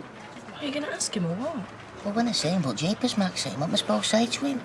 Hey, Uncle Fred, is it true that come from a long line of mad murdering nutcases? No, he's just being stupid. You know, just because Maxine wants to know, like, when it kicks in. Well, there's nothing we can do either way, is there? Right, I'll see you later, love. Have a good day. Don't work too hard. Hiya. You off out, darling? Some of us have to work, you know. What about me sausage and tomatoes? Hey, you've got a cracker there, pal. Yes, sir. What can I get for you? I wouldn't mind that waitress on a butty, I'll tell you that. But by that waitress, I assume you're talking about Hayley. Ah, that's the one. My wife. Well, good on you, pal. No wonder you look worn out. Right, I'll have 2 egg and bacon on toast and a large tea, 4 sugars to go. Are we ready? Well, you are, obviously. So what we got lined up for today, then? Well, I'll be doing what I usually do, and you'll be doing what you usually do. Stitching. You what? Oh, come on, Mike. Is that all the thanks I get for bringing another big deal in? Oh, look, I appreciate the extra work, but it's all so much talk without the stock to back it up. You made your bed, start stitching it. Great. Well, what's the matter? Don't I pay you enough? I don't want to spend the rest of my life behind a machine. You've seen what I can do if you let me have a go at selling. Yes, I have, and I'm impressed. Look, if you were a lousy machinist, I'd have another think, but you're not. You're the best one I've got. That's why I need you working when it's going to be the best for all of us, at that machine. So that's it, is it? Yes, I'm afraid it is, darling, for the moment. I'm sorry. Get off. You know, I thought there was something funny about that Bob Bradshaw. I say, I thought there was something funny. Too smooth, if you ask me. Too smooth be half. It's just that some people are more easily taken in, Fred, that's all. I thought Elmer had ever had screwed on. Still, how did you take it? Well, I haven't told her. You what? You can't keep something like this quiet, Audrey. The bloke could soon be residing at Her Majesty's pleasure. I mean, I know you want to be discreet. Well, what's the point, Fred? She wouldn't believe me if I did tell her. But this is different, surely. You're supposed to be the best of pals. It'd be better coming from you. Yes. Well, our friendship, I'm afraid, isn't what it used to be. Now, if you think it's better coming from a friend, then you tell her. I don't care so long as it's cool. I mean, if it's a banger, it doesn't bother me as long as I can do it up. What are you going to do when all these women start throwing themselves at you? Are you joking? I'm going to start catching them, aren't I? You just wait and see. My car's going to be a top babe magnet. Providing you get your licence. Days, Flower. We're talking days. Hey, if I can pass that theory test, I mean, my brain's still aching. Oh, you should be dead chuffed. You did brilliant. Nah, they were out to it. Here he is, here he is. I bet you didn't know what a star we had among us, did you, Toya? Coffee, please. Oh, he always reminds me if I forget. Respect, Ken. Beg your pardon? You see, the problem is now I've got to wait for my practical test. Oh, what have you wrong? See if you've got any cancellations. What do you mean? Yeah, why not? Might be able to fit you in quicker if you get your name down. Well, why didn't you tell me before? I'm going to go and ring them now. Make way for the Dobbs mobile.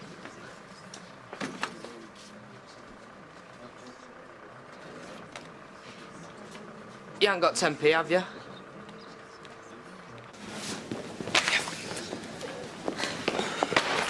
Chucking stuff about again? Oh, yeah. No. Just having one of those days. Are you all right? You look shattered. Yes, I must admit. I didn't sleep very well. I wish there was something useful I could do. There is. Don't disappear on me, Rebecca. I just feel like I'm trapped in that house. Every time I get home, I realise what a lousy rotten mess we're all in. And then, of course, I've got to keep it secret. Have you eaten yet? No, but I will. Come on then. Break. We'll get something to eat. I don't want you getting ill with all this worry. Okay. Are you not well, Linda? Only you've been sat behind your machine all morning. Oh, very funny. You've not got any shopping you could be doing or out like that? If you must know, I wasn't shopping. I was out getting more work for you lot. Oh, thank you very much. Big new orders, which means more overtime, which means more wages. So shut it, will you? And you were so brilliant at it. Baldwin's offered you promotion to, guess what? Sitting behind your machine again, like the rest of us. If I hadn't volunteered, then we'd all be stuck right now. I can't leave Mike short-handed with all this work on now, can I? And anyway, it won't be for long. All right, I can just see it now. You'll be all right with 4 dozen of them, madam. I saw them myself. Get lost. Oh, no, hold on. I just wanted to see how you were doing. Look, if you come saying this for Audrey, just forget it, because I'm not listening. No, just hold your horses a minute, will you? It's about your pal, Bob. But what about him? Well, it's just something I think you ought to know, that's all. Oh, listen, Fred, I'm past folk telling me at my age who I should be seeing. That side of things is none of my business. No, this has come from Dougie Ferguson, and I don't see any reason why you should want to make it up. Bob's been arrested. He's what? For defrauding council. That's all I know. I just thought you ought to know and all.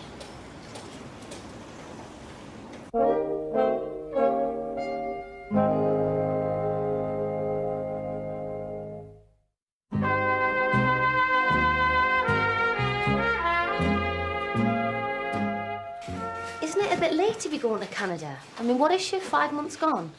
Well, she goes straight away before she starts showing too much. Yeah, but people are still going to wonder what's going on. It's such short notice. You know, you've got kids in school and a woman who's working and to uproot just like that. Yeah, well, we'll jump off that bridge when it comes. So where does that leave you? Well, it leaves me trying to bring some money in at this end, I suppose. Still got to pay the mortgage, haven't we? Can't just uproot overnight. Well, not all of us, anyway. What, and this Stephen bloke's got plenty of money, has he? Oh, yeah. And it's a good job he has. Otherwise, this little escape route won't be an option. Look, I just need to know, Martin. Are you going to be going or staying? Oh, as far as I know, I'm staying. Yeah, I'm going to be over here on my own. A couple of months ago, I'd have been doing somersaults. Now it's just my stomach doing them. Oh, Alma. I'm glad I've seen you. Oh, sorry, Roy, I was miles away. So, what brings you out from behind your counter? Well, we've run out of muffins. I just thought I'd nip out, you know. Are you all right? Have you noticed anything untoward regarding Hayley over the last week or so? Like what? Has she seemed distracted at all, in your opinion? Well, not so that I've noticed. Why? Not her normal, usual, cheery self. Look, Roy, could you just spit it out? It's a bit awkward, really. What, is it serious? No, that's probably nothing at all. All right, well, look, excuse me, I'll see you later about it, right? Oh, hi. Yes, love. You haven't seen Bob, have you? Only I've been trying to get in touch with him. Oh, you've not heard then? Well, I wouldn't mind knowing what's going on, because it seems like I'm the only one who doesn't. He's had his collar felt, love. They pulled him in yesterday. Subsequent to investigations into conspiracy to defraud the council or some such like. Corruption. But it's suspicion. I mean, surely it's a mistake. Listen, love, I'll tell you this for now. I don't mind having the odd pint with him now and again, but I wouldn't trust Bob as far as I could throw him. But what exactly is he supposed to have done? I don't know. Could be anything with Bob. He's as wide as they come. Still, looks like he's finally got his fingers burned, doesn't it?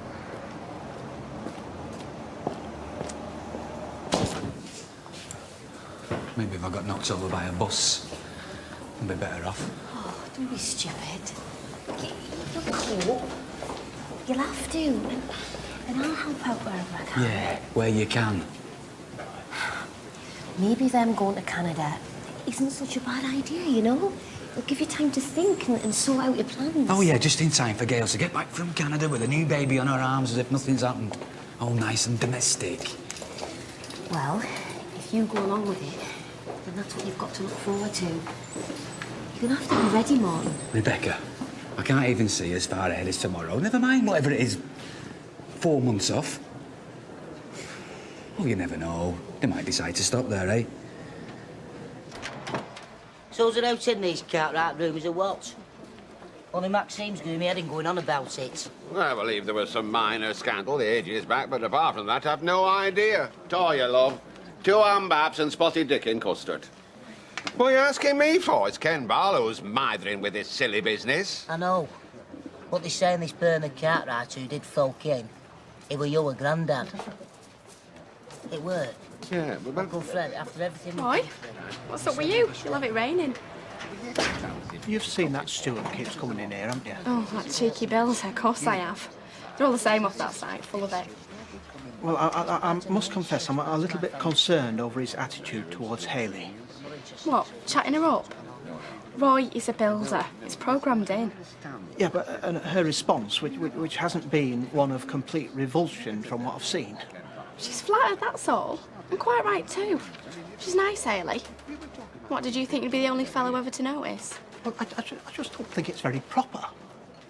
Oh, Ashley, we're talking about a bygone age. Nobody's even sure whether Bernard were guilty or not. They're still hunging for it. Give over. They'd string you out back then. So how much more family histories you don't know about? I mean, has anyone been dissolved in an acid bath or out like that? Because it's handy knowing, you know, just in case folk ask on off chance. It's summer to nout, you hear me? Summer to nout.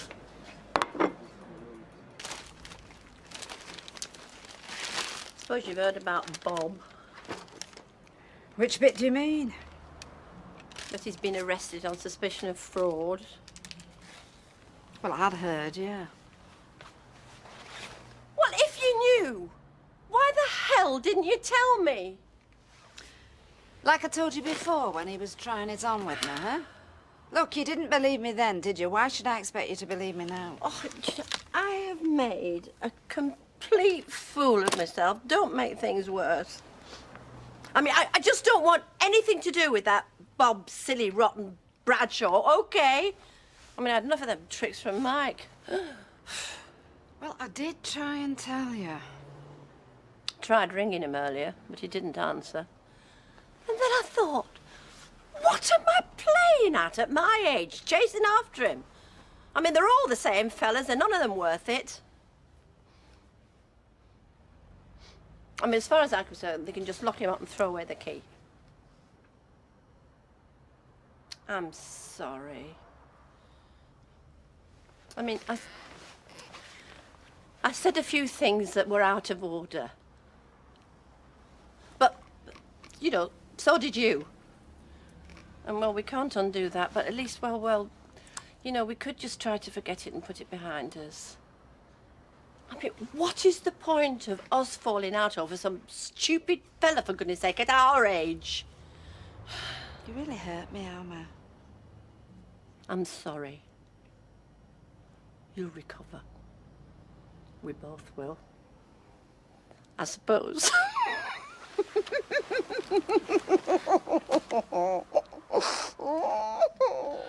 Hey, come through, Fred. Come through.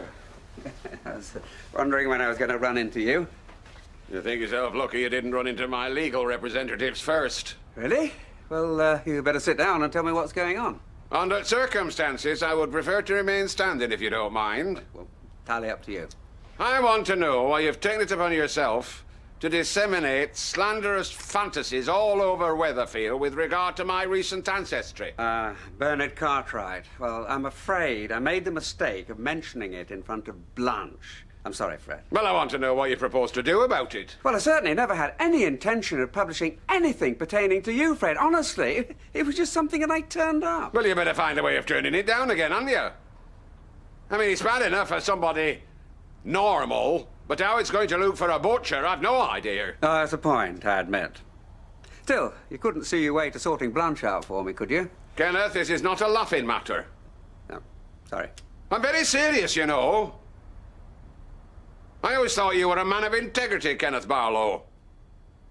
I were clearly mistaken.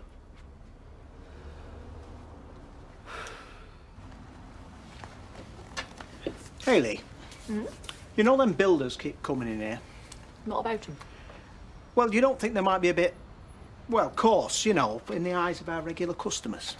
No, I don't think so. I haven't heard anybody go too far. What about that, what's his name? That Stuart? He seems very nice. How nice does he seem? I mean... Roy, what are you going on about? Is it because he tries chatting me up? Because he's probably doing exactly the same thing in cabin, corner shop, everywhere he goes. Come on. Well, I must admit, it's having an unsettling effect on me. It's not a situation I've ever found myself in. It is not a situation at all. And neither have I, for that matter. Oh, is that why you seem to be enjoying it so much? Look, if you see any signs of me doing something behind your back and getting all serious about it, then have a go at me. Until then, stop being so blooming daft. Come here.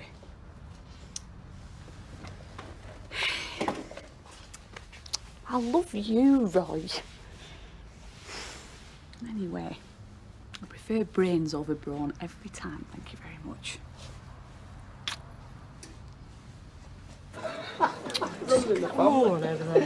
Leave it out, will you, Leslie? Hey, I knew that liver we got off you was a bit dodgy, Fred. You've not got any of them father beans in, have you, Fred? Shut it, Les. At least all the crooks in our family are long gone. The name of Elliot has always carried weight with the burghers of Weatherfield and will continue to do so for generations to come. Yeah, but what's in them burgers? That's what I want to know. You want to watch yourself, love. It runs in families. Look at all them Roman emperors. Barking mad, the lot of them. I've heard them all, thanks. And I'd rather have an interesting past than a sad, boring present. Yeah, but what about your future? When all them Jack the Ripper cells start jumping up and down in your brain, and your eyes are bulging, and you're frothing at the mouth. Well then, we shall have to come to you for your expert advice on living with it, won't we? Now shut your gob and mind your own business. Ah! They've got me! Ah! Ah! You see what I mean? Something like this in the hands of an half-wit like Les Battersby, you never hear the last of it. All right, boys and girls? Don't even mention it. Mention what? Oh, you mean... Oh. Any truth in that, then, or what? Well, it doesn't matter now, does it? Ken Barlow's obviously adopted a gutter-press mentality. Truth has now to do with it as long as there's a scandalous tale involved. Can't do much good for frescoes, though, can it? I mean, everybody making all this stuff up. Well, now you come to mention it. Exactly.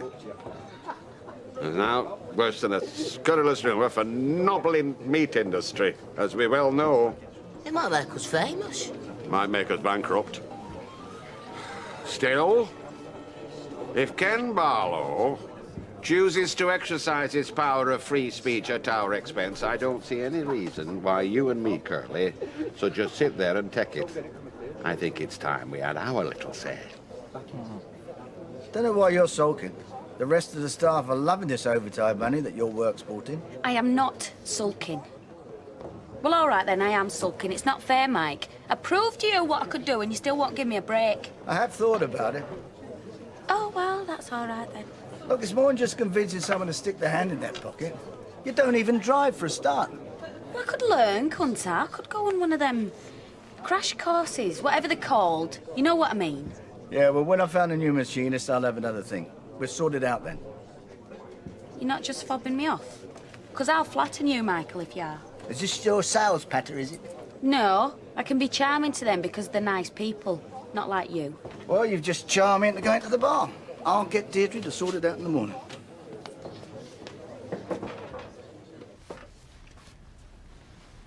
Have you had any more thoughts about Canada?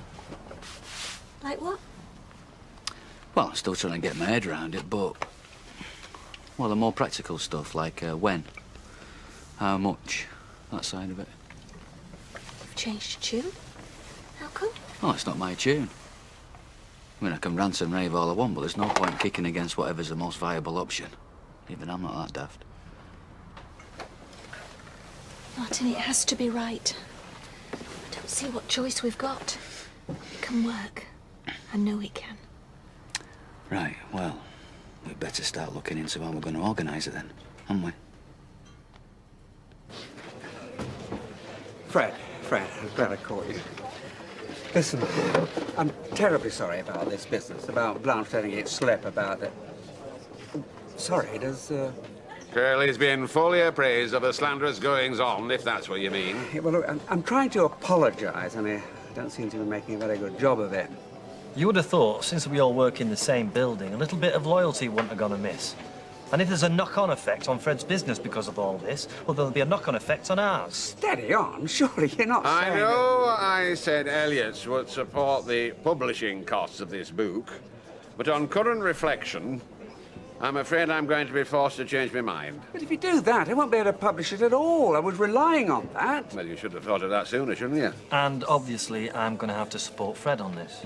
You mean you're withdrawing Fresco's sponsorship as well? I've no choice, have I? I'm sorry. Both of you? Afraid so. Sorry, Kenneth. What's it they say? Talk is cheap. Well, not in this case. Can I get you one, Curly? Yes, please.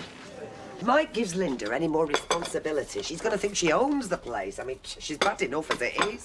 Oh, she's common as muck, that one. At least she's got some go about her. Yes, well, I just wish she'd go somewhere else. Say what you like. I can't see her ending up in a terraced house living with a trolley pusher.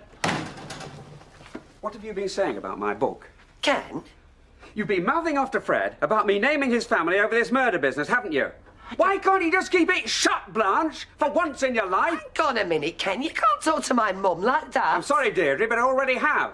Because you can't mind your own business, I've lost the sponsorship I was going to get from Fred, and Curly's joined in because he's worried about Fresco's. So I hope you're satisfied, you interfering old goat! Ken!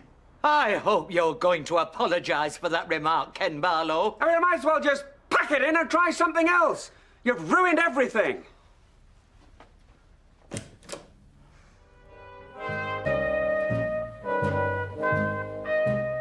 Right, 3 meat and potato pies, 1 pasty, 2 egg and sausage sandwiches. Is that it? That's it. All right, taste a little bundle. Same as yourself. So, how come they always send you for the snacks then? They don't. I volunteer for the job, me. It's the iceball of my day, this, seeing you. Get off your chat, you fellas. Hey, I'm not. I mean it, me. When I fancy a woman, I just come right out with it, given half the chance. Sorry I took so long, Hayley. Oh, good morning. What can I get you? It's all right. Your missus has already done me. And very nice, too. I'll see you later, I'm off to work. Come on, I'll walk with you. Hayley, Yeah? I'll see you later. Right, can we have 2 more teas? Hang on, have we got time? We ought to be making tracks. Well, the market will still be there. Let the day warm up, I hate these cold mornings. Get some long johns on. Don't worry, I have. And there's me stood in my thermals trying to sell lacy knickers. Do you mind me asking, what was he saying to Hayley? Oh. That man, the chap off the building site. Sorry, mate, I couldn't tell you. I heard Hayley laughing, though. Right, go on, sunshine. You get in the car. I'll be right with you. I'm glad you're thinking about Canada, Martin. Yeah, OK. I know Canada's the answer. Right. See you later, then. They just like messing people about, them. Who's that?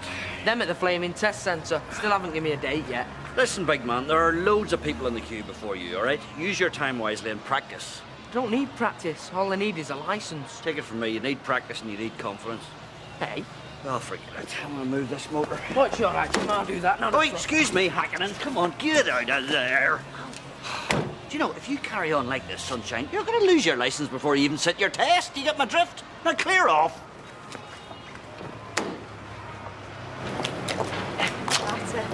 I go down here. Oh, you work at sweatshop, right? Hayley, did you ever go for a drink? Yeah, me and girls from work going to Rovers most dinner times. Nice name, Hayley.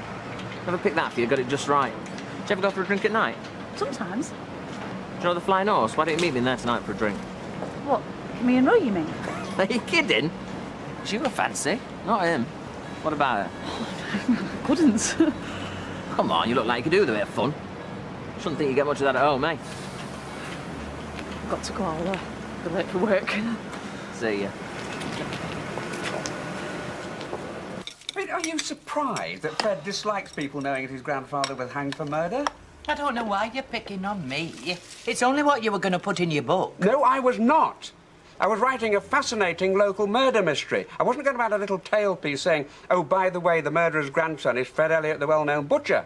Oh, you can say that now. Look, Blanche, I've written about half a dozen juicy local murder mysteries, and in none of them have I included a list of the criminal's descendants. Well, maybe you should explain that to Fred. No, it's too late. As far as he's concerned, the damage has been done, thanks to Blanche and the local grapevine. And why has Curly pulled Freshco's backing out as well? And you haven't done him any harm. No, because Fred leaned on him and demanded solidarity. And as a business partner of Freshco's, he had more pull than a mere trolley pusher. I said you should never have taken that job. You're missing the point, Blanche, as usual. Are you just going to sit there while he abuses your mother? Yes. So what are you going to do? Act positive. Try to find another backer. Or I could finance the publication myself. What? Risk your own money? What little you've got? That's your security for your old age. And Deirdre's. Which isn't that far off, neither. Can we have 2 more cappuccinos? Sure. Oh, Gail, it's nice to see you out and about. How are you feeling? Well, I think I'm over the worst. Well, you look well enough. I tell you what, I'll be glad to have you back at work.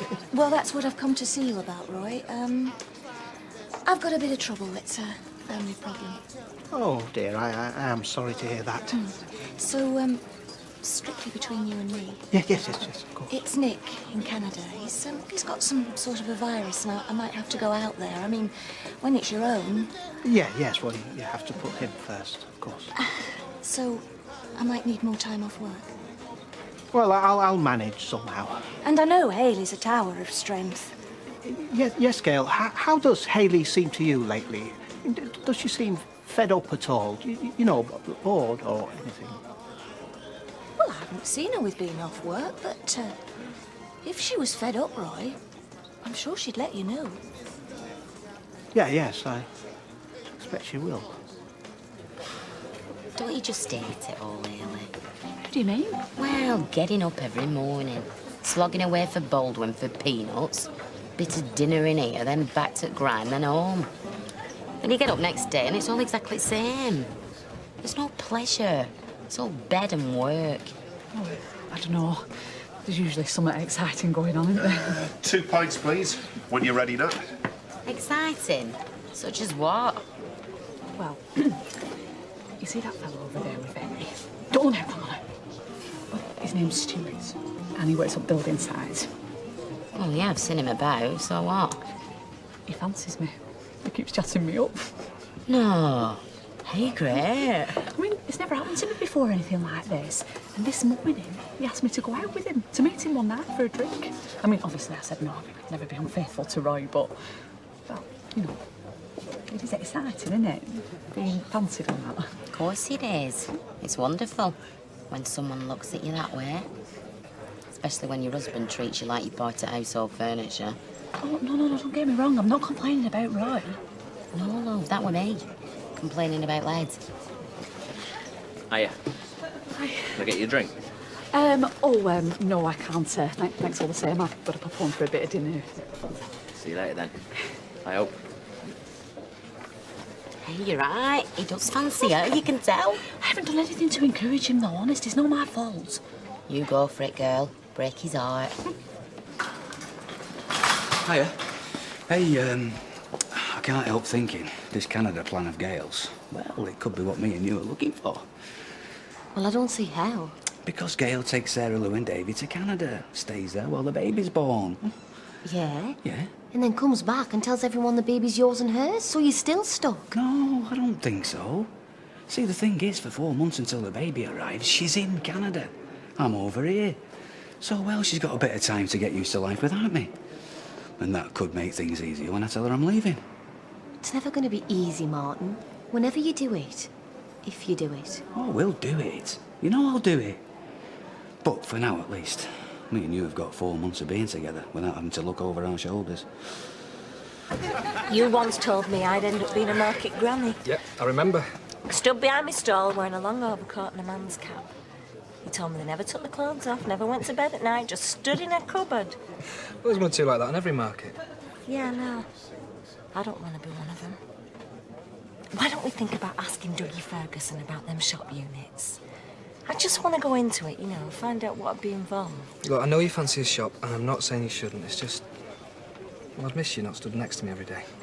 Danny, you don't have to stand the markets all your life either. Hang on, I'm a market trader born and bred, me. You know, that's how big chain stores started out. Just a couple of people with a market stall who moved into shops and ended up being millionaires. I love it when you talk dirty.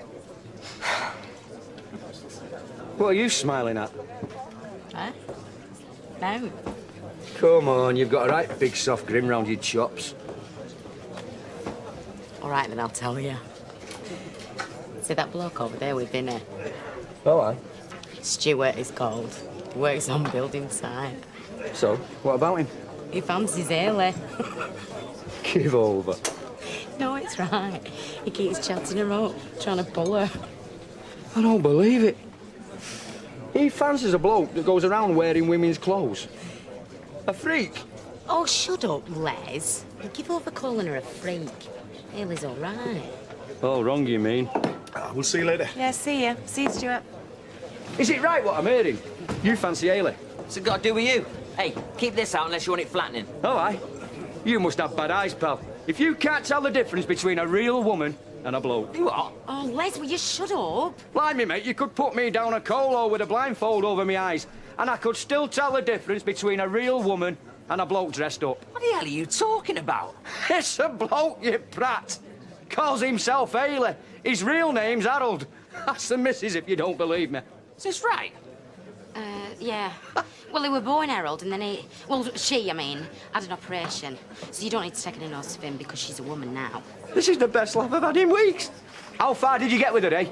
Can't be far. Or maybe it is. You tell me. Right, here we are. Yeah, we're building up round here, you see, back of these units. So, all this rubble wants shifting, right? Yeah, sure. They all used to be outbuildings, lean-tos, outdoor cars, that sort of thing. So, all this lot wants barrowing away. Okay? That's no problem. Chap. Where's Stuart? I thought he went for lunch with you. Yeah, he did. He was right behind us when I came out the pub. Don't know where he's got to. Right. You're not going to be able to cope if Gail's going to be away for a bit. Well, we might have to get temporary help, but we'll see how we go. Hello. Is this right? Your name's not Hayley, it's Harold. And you're a fella. And now, just hang on a minute, you. It is true, yeah, I used to be. Used to be? You weren't locking up walking around in women's clothes. No, I am a woman. Oh, yeah? And I'm King Kong. You're a freak. And I ought to knock 7 bells out. Now, that is enough. You do not speak to my wife like that. Your wife? You're a bigger freak than she is. Look, just get out of this cafe and do not come back. Oh, yeah? And who's going to make me, eh? You and your pervy pal? Right, come hey? away. Listen to your boyfriend before you batty. Now, you listen to me. That is enough. All right? Leave it. I came in here for my dinner, not to listen to rubbish like you. You get my drift? Don't tell me. Don't start. Don't tell me. Tell him and his pervy pal boyfriend. Those people are my friends, son. Now, I suggest you get out and don't come back. I'm going.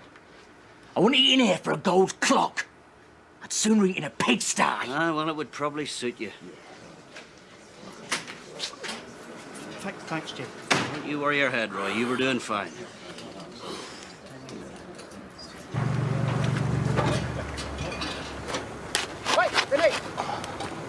Thank you.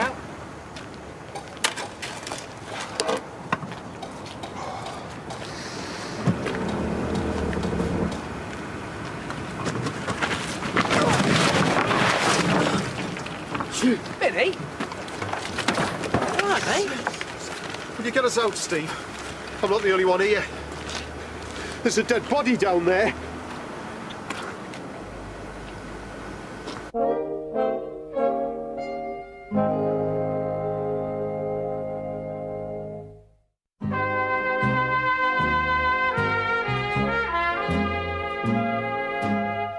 So you're all right now, then, Ella? Yeah, I'm fine, thanks, Thomas.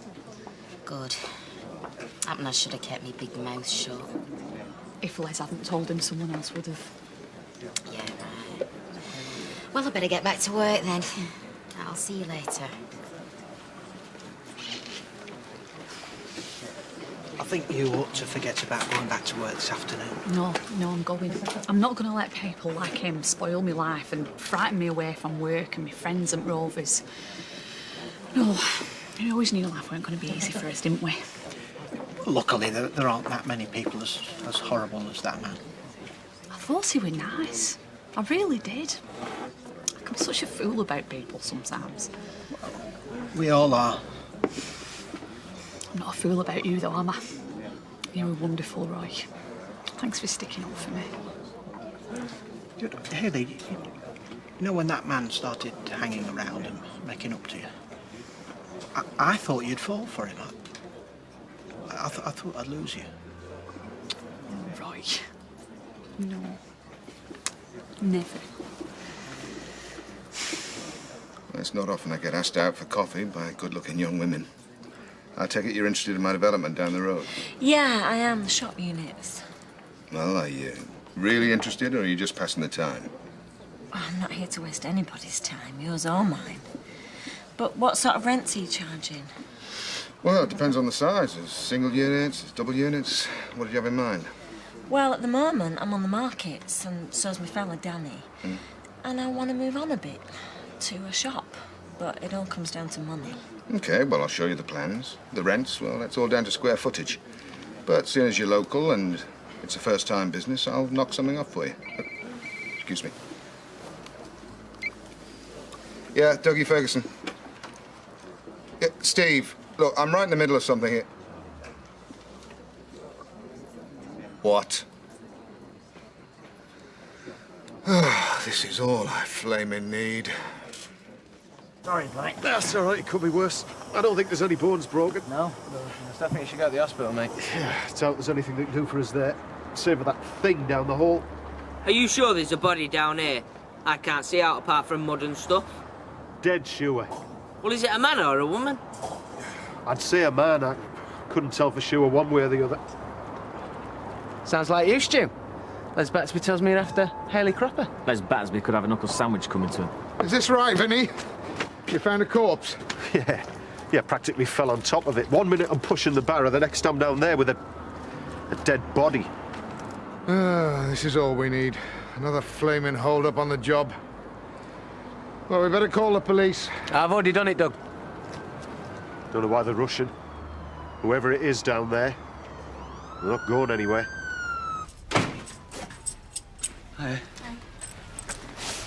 Where's Sarah? In a room. As usual. No, David?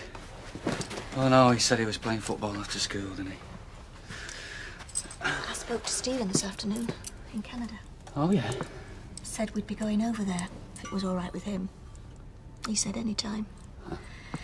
I told him we had a family problem. Would you believe he jumped to the conclusion that you and me were splitting up? Did he now? I put him straight. But I didn't tell him about Sarah Lou. I thought it'd wait till we got out there.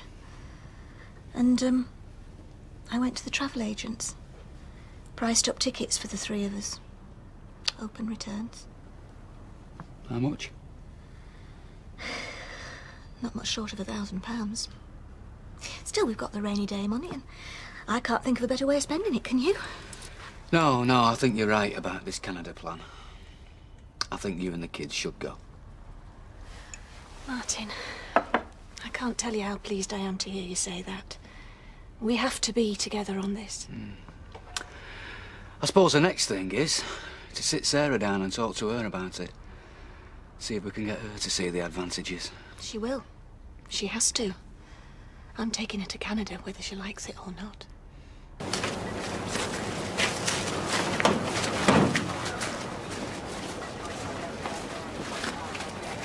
What's going on over there? An accident, maybe. Only a scope on a building site. Steve? Hi. What's going on? What's happened? Well, I suppose you may as well know. We found a dead body. What, a corpse, you mean? Yeah, around the back. Then he fell into a hole and there it was.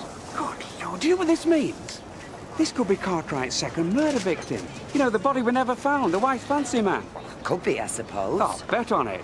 It's a great boost for my book. It's a bit bloodthirsty, that, Ken. No, not at all. After all, the bloke's been dead for 100 years, practically. Can't hurt him. Might hurt Fred. There you go, Fred. Thanks, Natalie. Have one yourself. Thanks. I suppose you've heard these rumours going around about my granddad being hanged for murder. Well, yeah, have you? Well, he were innocent. Oh, yes. And my family's always known who the true villain were. Oh, who was that, then? The second victim whose body were never found. Because there were no second victim.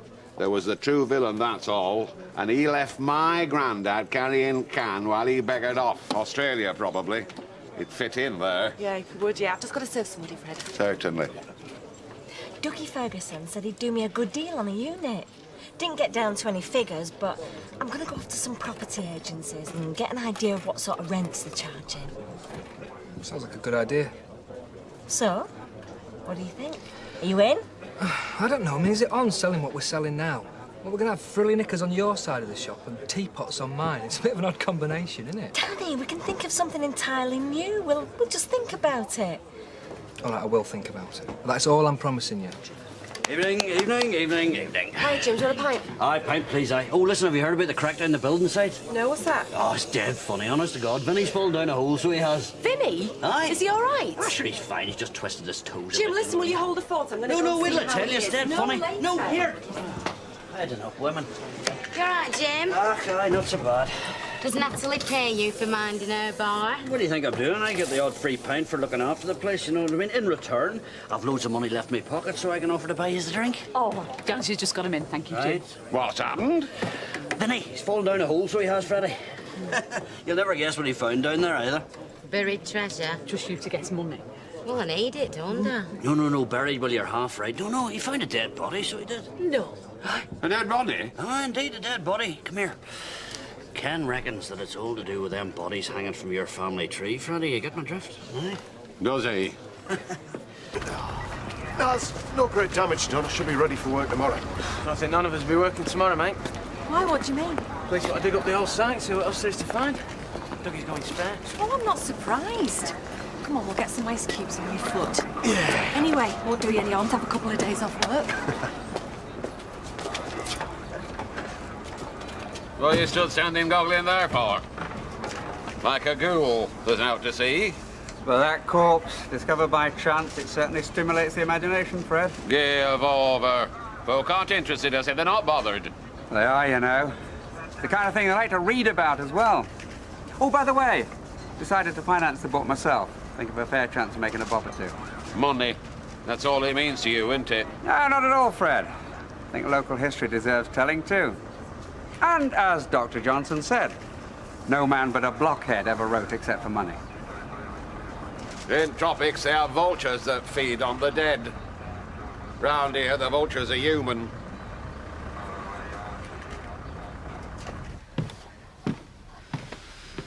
So what's going on? I'm not so nervous. Your mother's come up with a plan. Designed to give you your life back. Not just me. Martin's in favour too. Yes, so what is it? And what do you mean giving me my life back? When a girl your age has a baby, her teenage years go out the window.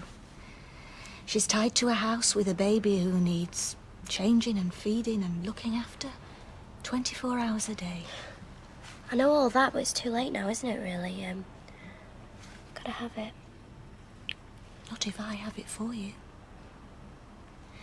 The idea is that before anybody else round here finds out you're pregnant, we go to Canada. Except me. I stay over here and earn a living. You, me and David, we go to Canada. And you have the baby. And then we come back. But it's mine. I'm the one who's given birth. We bring it up here. As mine and Martin's. And you can get on with your life. Like it was before. So what do you think? That's David. Don't say anything. Hi, soldier. What's happened to you? He had a fight with Craig Smith. David? Not just him, there was Macron and Liam Collins. They were saying things about Sarah Lou. About me? They were saying that he was having a baby. They was all saying it.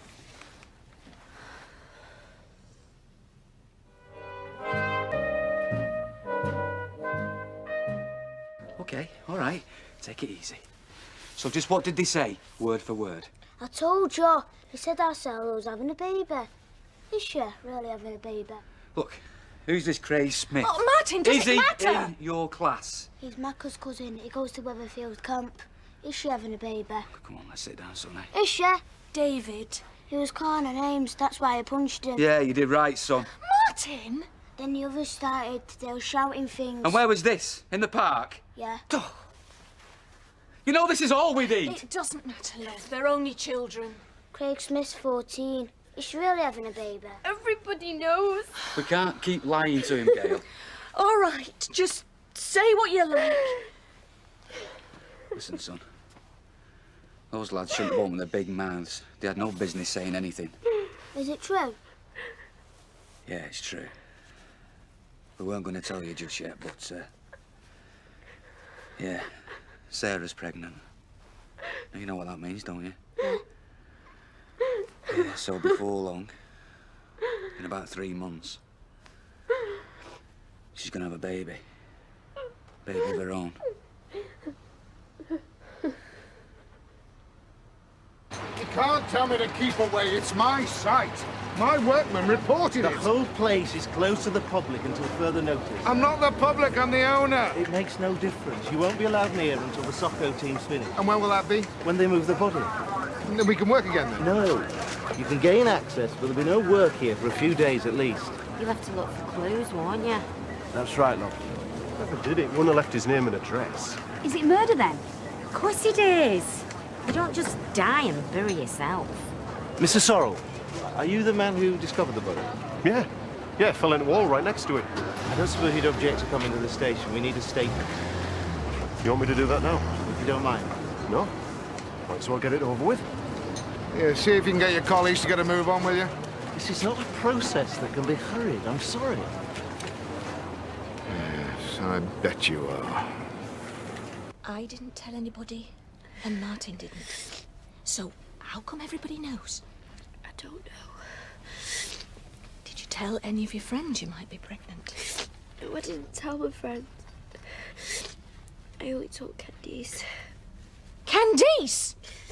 She wouldn't say anything. Martin, she told Candice. You promised you wouldn't say anything. She promised me she wouldn't tell anyone. Oh, Candice promised, did she? Well, I think she broke that promise, don't you? There were only the three of us knew. We were going to keep it quiet. I'll kill that Candice. Well, Dr. Wilson knew and that social worker knew. You weren't going to keep it secret forever. We trusted you. It was my secret, not yours. Will you do anything right? Oh, Gail. The only reason you're bothered is now you can't shove me off to Canada. Is Sarah Lou going to Canada? Yeah. They want to put me where no one can see me. Who's going with her? Am I? No, sunshine. Oh, tell him the truth! Yeah, they were sending you there and all. What have I done? He had No one's going to Canada, OK? Oh, no, you're not going to Canada because you're staying here! Dad? No one is going to Canada, OK? All right, we thought about it. Seemed like a good idea at the time, but we might as well forget it now, haven't we? No. What do you mean, no? Oh, come on, Gail, this changes everything. Yes, it does. We all go. You as well. Oh. I can't see what the fuss is about me. You don't find dead bodies every day. Not your granddad's, any road. It weren't my grandfather down that hole. Oh, no, you're right. He were murderer, weren't he? He were not. He'll be buried within prison walls, him. Did the body look like Fred? Well, Vinny did say it was a portly gentleman wearing a striped apron. He said no such thing. Oh, come on, Fred, they're having you on. I'm aware of that, Alman. I'm not amused. Well, I mean, I can't see the body being Mr. Cartwright's victim. Alleged victim. I mean, it's too much of a coincidence. I mean, nobody knows about this murder, then Ken comes across it, and then suddenly a body's dug up. Hey, it weren't dug up, it were fallen into. I mean, all that in quick succession. Do you think it squelched? Oh, Gwen! Ask Vinny. Hey, I will when he gets back. You ghouls, the lot of you. And it's all your fault, Ken Barlow. Not guilty, Your Honour. Very droll. That wasn't particularly nice. Well, Fred's taking the whole thing far too seriously. Gina, can you top these out when you're ready? Thanks, then. Audrey, could I change the subject for a minute? You can change anything you like, Freda. Have you heard about Bob Bradshaw? Yes, I have, as a matter of fact. He's been released on bail. Has he really? What does Alma think about that? Listen, neither Alma nor me could care less. Good for you. That should be my attitude over this silly business. Exactly. What if it isn't the Cartwright victim? Who else could it be? Anyone. People disappear all the time. We don't know how long it's been there. I do. It's the missing lover, all right, I'm convinced. But I agree with Alma. I think it's too much of a coincidence. Well, I don't care. I'm still going to finance the book myself. I'll pay for every word. Have you any idea what that'll cost? Yeah. Nothing like as much as they'll make. Open the book and sell far more copies with a body on its back. Who says crime doesn't pay? Oh, I think you should drop it, for Fred's sake. Let all my hard work go to waste. Not on your life. Thanks, Gina. So you think we're going to be able to emigrate by 9 o'clock in the morning, dear? 9 o'clock? Why? Well, because by then I think everyone will know about it. How? Well, you heard David. This Craig Smith goes to Weatherfield Comp. He's not even in year 8, he's in year 9. So the whole school knows about it. It's one school. No, it's not. Let's say he's told his cousin in the juniors. That means Rosie and Sophie know about it. He shouted it across the Red Wreck. Half the kids in the district go there. They're only children. Yeah, but they'll go home and tell their mums and dads. I don't know what you're getting at. Of course you know what I'm getting at, Gail. The word's out. Rosie and Sophie are gonna tell Sally. The paper boys will tell Rita. Ken Barlow's only got a bump into an ex-colleague of his. We might as well have a notice put on the door. 13-year-old pregnant girl, inquire within. So we face it. Well, what choice have we got? Oh, here he is. Hey, Vinny. Right, tell us your news then, love. There's nothing to tell. You know as much as I do. Give us a pint, Gina, and a big brandy. Coming up. I suppose they've confirmed that the body's recently deceased. No, they confirmed now to me, Fred. I was just glad to get out of there. I thought any minute they're going to make me look at it again. Well, you can look at it any time you like. Still in Victoria Street. You haven't taken it away yet? No. Hey, don't you fancy a quick peek? Certainly don't. You could take a snap for your book. I strongly suggest that it's time we change the subject. Yeah, well, you would, wouldn't you? It's your family's handiwork. It is not, and if anybody else suggests it is, I'll sue him for slander. Don't bother. Just smash him on the back of the head like your grandfather did before you. I understand your worries, Fred. If the body is proved to be that of the missing Cartwright victim, it rather scuppers your theory of your grandfather's innocence, doesn't it? Yeah. And if the body is proved to be that of a missing anonymous victim, then it rather scuppers your book, doesn't it?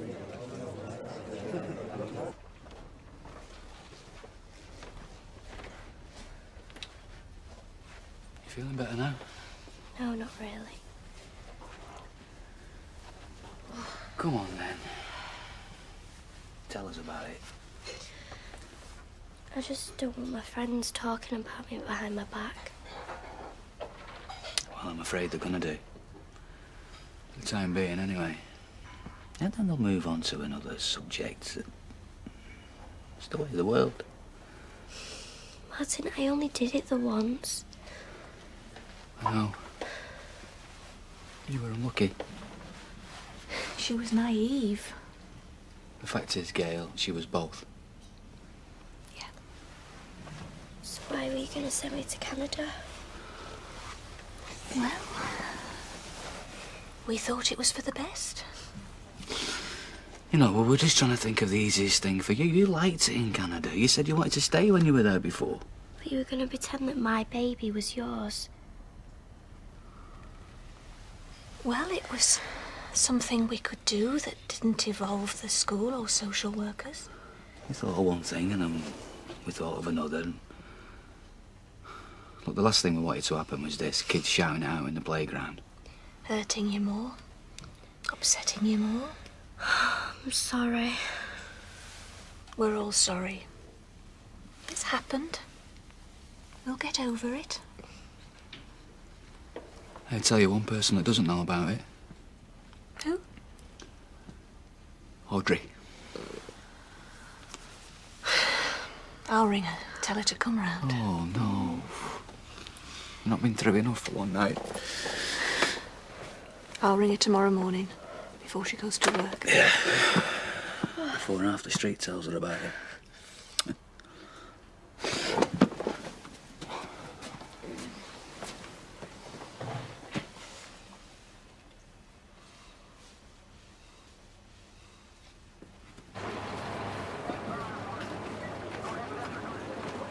Okay, officer. What's the position now, then? Nothing to report as yet. Well, surely your lads have found out something by now, all the time they've been in there. Post-mortem will be conducted tomorrow. Oh, on a Saturday. I suppose we should be grateful for that. I thought you'd have been packing in ice until Monday morning. Well, you thought wrong. Yes, obviously. When we get the results, we'll decide how the investigation moves forward. Look, it's just that my lads want to work the weekend. There are bonuses to be earned. There's no chance of that. Well, can't you rope off the area where the body was and leave the rest to us? Out of the question. But I don't see why we can't get on with the plastering and painting and such like. Well, I do. Oh? Why? Because somebody died on that site, Mr. Ferguson. Possibly from natural causes, possibly as a result of an accident, possibly as a consequence of violent assault. Yeah, I know all that. It's just that we've been held up once already. We're way behind schedule. I'm losing money as I'm standing here. How would you feel if you'd lost someone, Mr. Ferguson? It's not the same thing. I just want to get on with some work. So do we. But ours is nothing like as pleasant. Excuse me.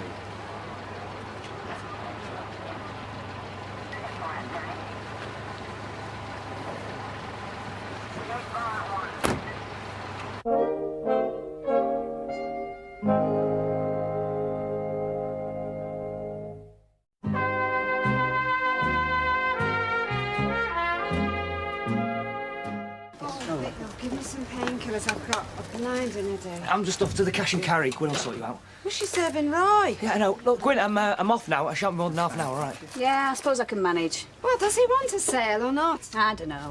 I was going to pick up some flowers for our girl, but I don't think I'll bother now. I think flowers are a gesture that she would appreciate under the present circumstances. What present circumstances? Well, I was referring to your family news. What family news? Well, I'm sure she'll tell you in her own good time. Oh, well, she better add. It comes to something when you know my family news before I do. Thank you. Good afternoon. Hey, you scared him. He's the only one not horrified about that dead body, and you scared him. He's from another world, him. He reckons the body's interesting. It could be a plague victim. Is it just the tablets then, Audrey? Yes, please, love. I woke up with a blind this morning, do you know, and it would be the very day that I've got early appointments in the salon. Yeah, well, it's always the same. And then Gail were on the phone as soon as we opened. She's just rung again now, apparently.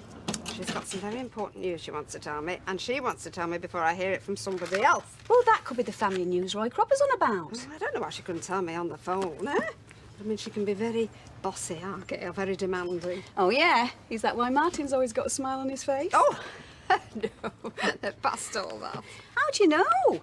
That family news could be the pitter-patter of tiny feet. Oh, no. Oh, I say you don't think...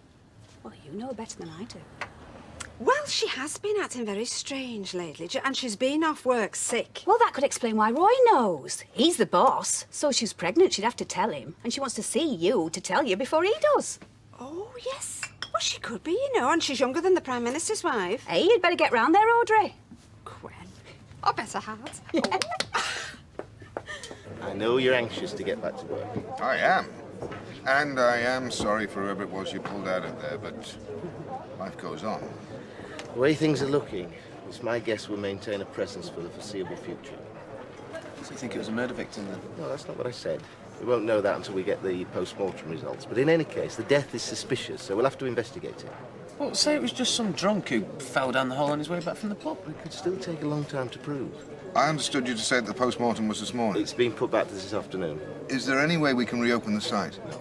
Well, can't somebody in authority give us permission? No, I'm sorry.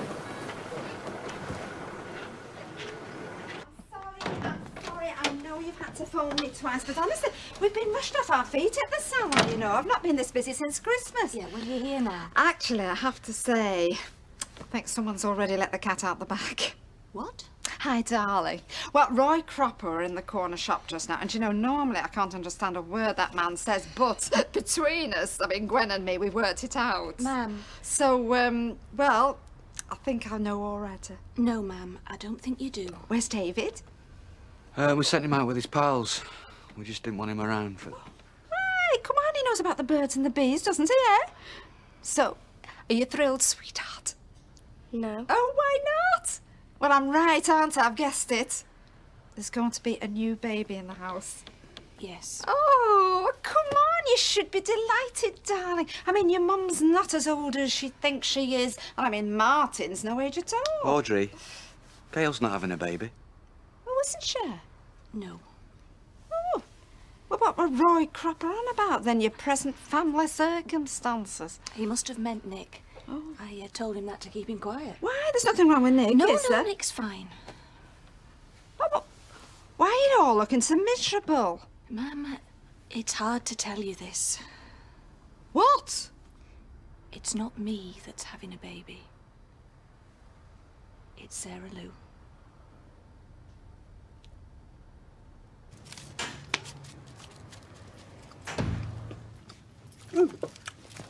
I put the money in the till. What did I do? I'm off for my lunch now, I'm starving. Sorry, look, you're gonna have to hang on for a bit. I need to go back out again.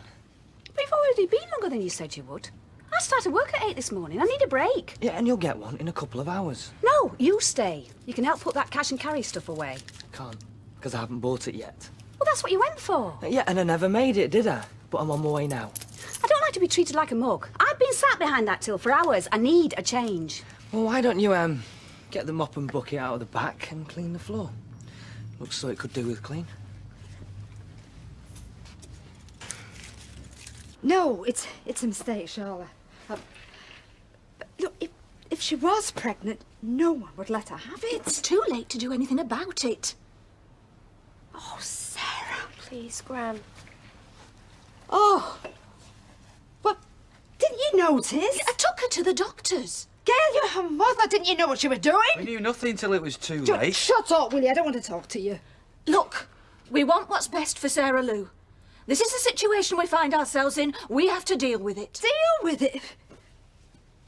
You have ruined your life. How could you do it? Don't turn on the girl now, Audrey. Oh, well, what have you done, eh? Flung your arms around her, told her she's wonderful. Look, she's upset enough without you screaming at her. We don't want to make a bad situation worse. Oh, how could it be any worse? You silly girl! Oh, Audrey. God, please! Whoa. Leave her alone! I could slap her. Nobody slaps my children. Well, maybe you should have done. Just like my father belted the hell out of me. Hey, shake a leg. What? I'm dying of thirst here. Sorry, Les. A pint, was it? Aye.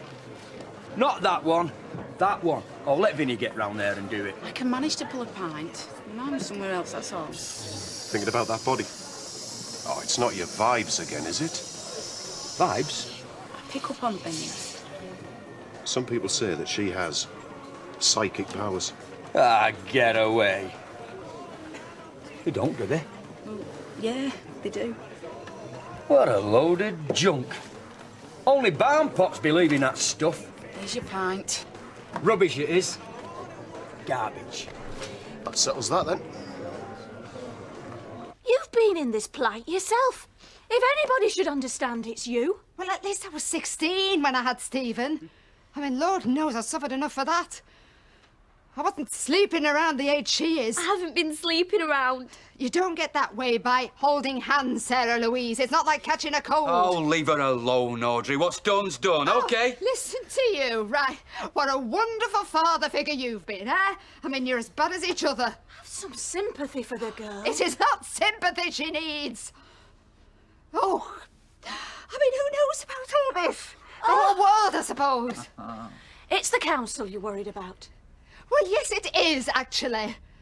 Because I have dragged myself up to be on that council, and now she is dragging me back down again. Your father should have belted you harder than he did. Oh, should he really? Yes!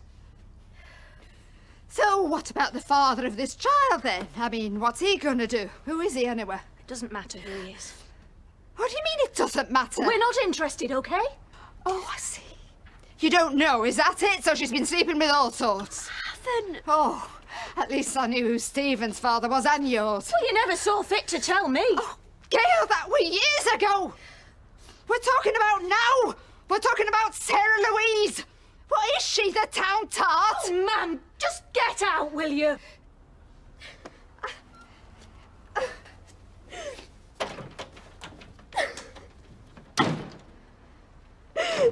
So you don't believe in psychic powers then, Les? Got no use for them? You conjure yourself up a few lottery numbers, and I'll change my mind.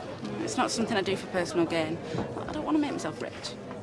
That proves it, then, eh? You're away with the fairies, you love.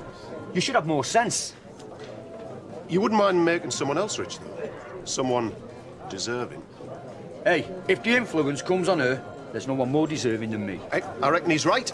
Pick him a winner for Monday. What an arse, you mean? Aye, go on. Plump to. Now see what you can do. The vibes don't always come, Les. Aye. That's because you're a fraud, like the rest of them. I'm not a fraud. Prove it, then. I'll be in the bookies from 2 o'clock. Go on, give us a thrill. Hold on, let me think. I'm hearing grey, number 4, and the number 1. How many horses is that? Well, I couldn't tell you. I hear you interpret. Rubbish. There's no grey here. We haven't got Red Baron. No, grey. Silver. Is that near enough to grey for you? Hey, hang on, it's number 14. What, a horse called Silver? Silver sixpence, number 14, grey, 4 and 1. She might not be so soft. They have got a few bob on that.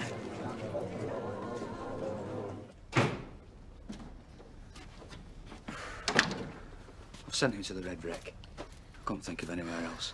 I wonder what he's making of all this. God knows. My gran hates me. No, she doesn't. I've never heard a talk like that before. She didn't know what she was saying. Oh, she did. No, she didn't. I said a lot of things I didn't mean. No, not like her, you didn't. Mind you, I could have said a lot more. You see, you lose your temper. You've no idea where it'll end. Sorry, I'm so sorry. We know you are.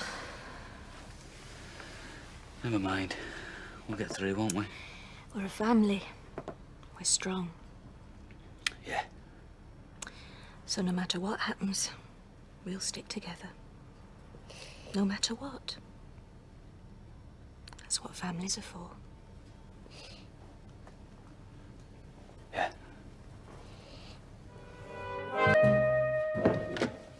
Sarah Lou. Come on. Wake up. I'm not asleep.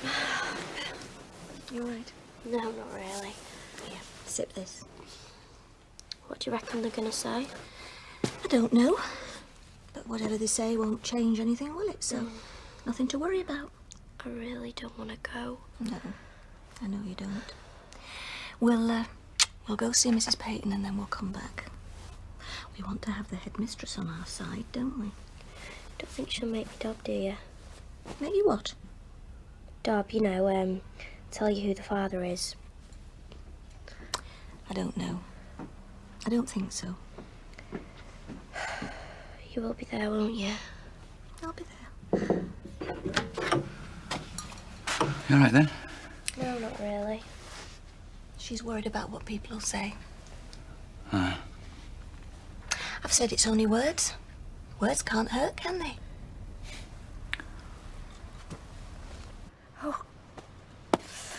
could just tear my tongue out. I was so awful to them. Well, you were in shock. No, that's no excuse. I mean, this is a tragedy. You learn that your 13-year-old grandchild is pregnant. Well, what are you supposed to say? Oh, that's nice, dear. I mean, you've got every right to be shocked. I'm shocked. I'm not even related to her. I was just so horrible to them, Alma. I was ranting and was raving. I was worrying about what the folks on the council would say. Look, it's good that you're telling me, and it's good that you're getting it off your chest, but, well, really... I should be telling Sarah Louise, Gail and Martin. Well, don't you think? Yeah, you're right. Of course you're right. Sorry. Hey, look. I mean, look at it this way. I mean, you're the head of the family. I mean, if you were in Timbuktu or something, you would be the wise woman. You would be the one who'd be expected to be holding everybody together. Yeah, you're right. I mean, it's only a tragedy if you make it one, isn't it? Eh? A new baby, a new life. That's how we've got to think about it. Right.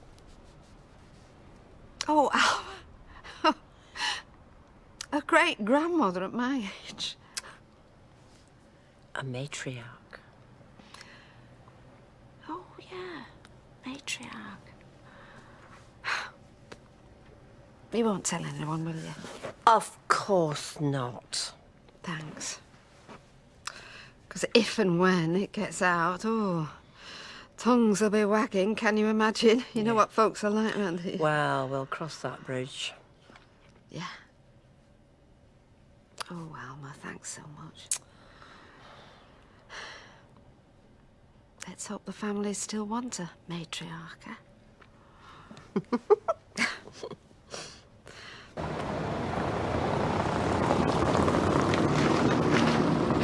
What's up?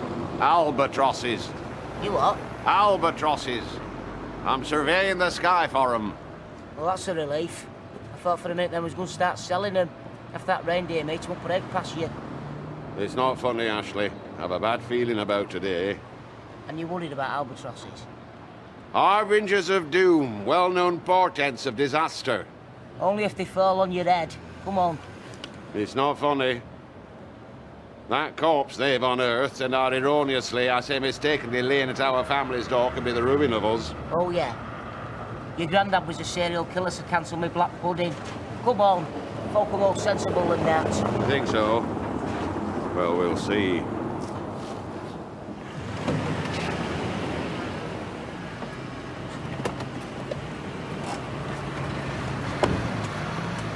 Look, she's on the case. Well, she's taking a flaming time. Will you listen? She's advertising the job today. One machinist, all right? Maybe I should remind her. No, you do your job and let her do hers. And your job, till you're replaced, is on that machine. Oh.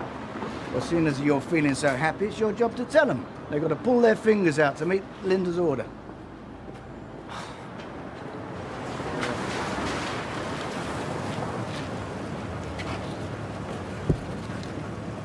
God, I'm glad you're here.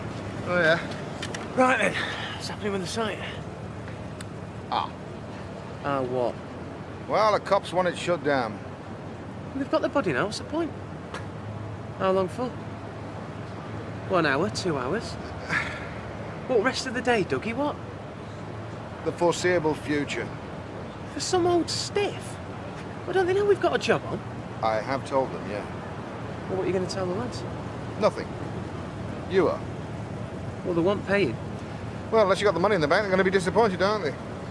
Well, how about you sub me then? Well, then I'll have nothing for the supplies, will I? Dougie, if I don't pay them, they'll walk away. Well, that's your problem. I've got enough to worry about. Dougie, they're good lads. If we get rid of them now, they might not ever come back. You're going to have to do something. No, I'm not. You took them on. You sort them out.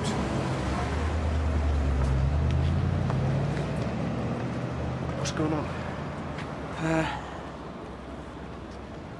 Guys? Gather around. Right. You'll know that we've been lucky enough to secure... we have, through excellent sales representation, secured the order for Coopers. Now, this is a big break for us, so we're on probation. If it goes well, there'll be more like it. If we mess it up, we'll lose it, and word gets around. So we need you to pull out all the stops on this one for us. Now, I know you can do it, ladies, and there'll be a good bonus at the end of it for you as well.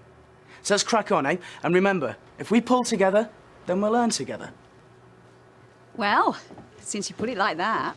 Yeah, I mean, I don't mind going that little bit extra for you, love. What a mugger. She gets the order and ends up sewing twice as hard to fill it. That Baldwin really is getting his money's worth out of her. OK. Well, you're not the first young woman to sit there and tell me she's pregnant, and I don't suppose you'll be the last. The school will support whatever position you decide to take. So have you talked it over?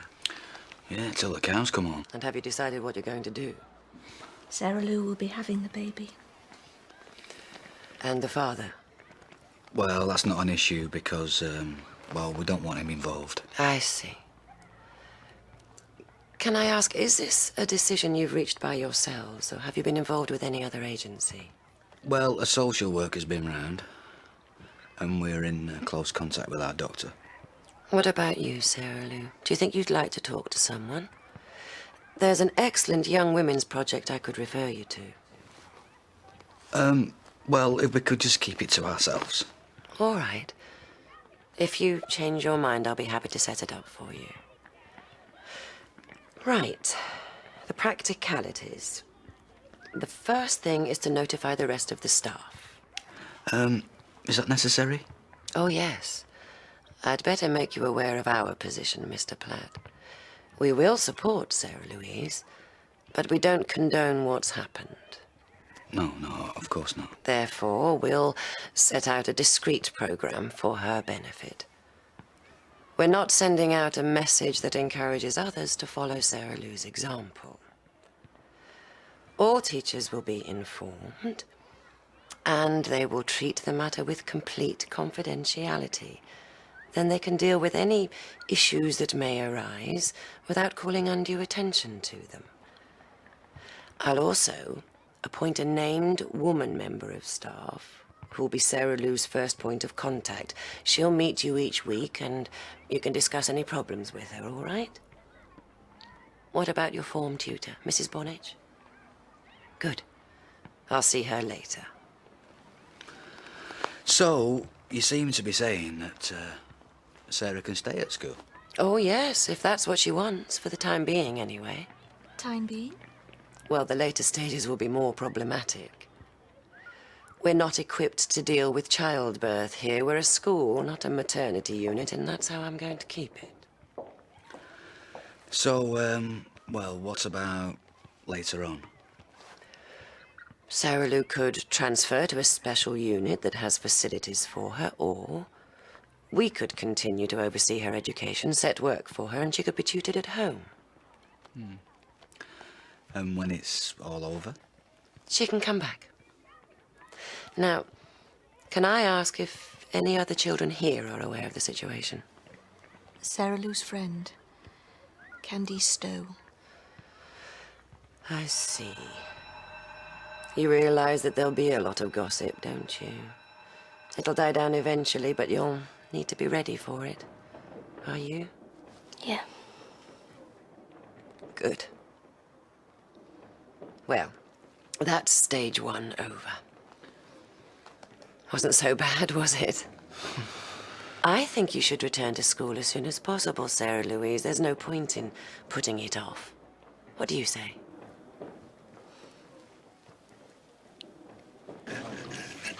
Are you not hungry? No, yeah? No, not really. Why, what's up? Nothing. You sure? Yeah, I'm gonna get a coffee. Do you want one? Give us a chance, I've not finished my lunch yet. All right. Gail not here. No. Oh dear, I've just been round to the house. She's not there either. Well, hopefully she's heeding my advice. I said to her, I said, Gail, this virus has knocked you for 6. Now, if you take my advice, which I know you normally don't, but in this case, I hope you will, and I hope you'll go and see your general practitioner. Or you could try that echinacea, which... boosts the body's immune system, and which I've heard is very good. Eh? Echinacea. No, coffee, please. Right, yes, coffee. Good. I was quite impressed with that little speech you gave back there. Oh, well, cheers. Apart from the bonus bit. Oh, I thought we'd agreed. We had. It makes my flesh crawl just to hear it said out loud. You need incentives? Yeah, an incentive to keep off the dole. Oh, come on, Dad, you got to move with the times. Modern management is about partnership. The stakeholding workforce. Yeah, I can think of some of our workforce I'd like to put to the stake. What you having? Have a pint, please. A pint and a large scotch, please, Lum. Not for me, Mike. Oh, well, just as well. Only I'm just off to make me fortune on a horse. Well, don't let me stop you. Sure thing, this. I'd share it. But my spirit guide might object. I'll catch you later. Take the notice, he thinks he's been touched by the stars. Something's touched it. Keep the change, Lum. So tell me, do you think this little pep talk of yours worked this morning? Yeah, seems to have done. They've been hard at it all morning. Even that Gwen? Yeah, no problem. In fact, the only one who's been dragging her heels a bit is, Who? Well, no, it doesn't matter. Linda?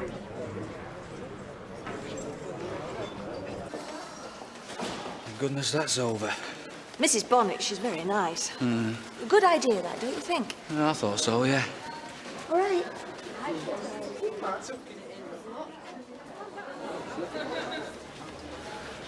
Come on. Off we go, then.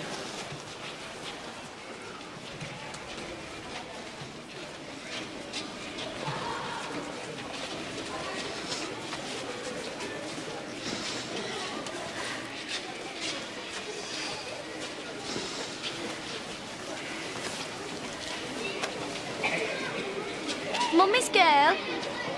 Or is it Mummy?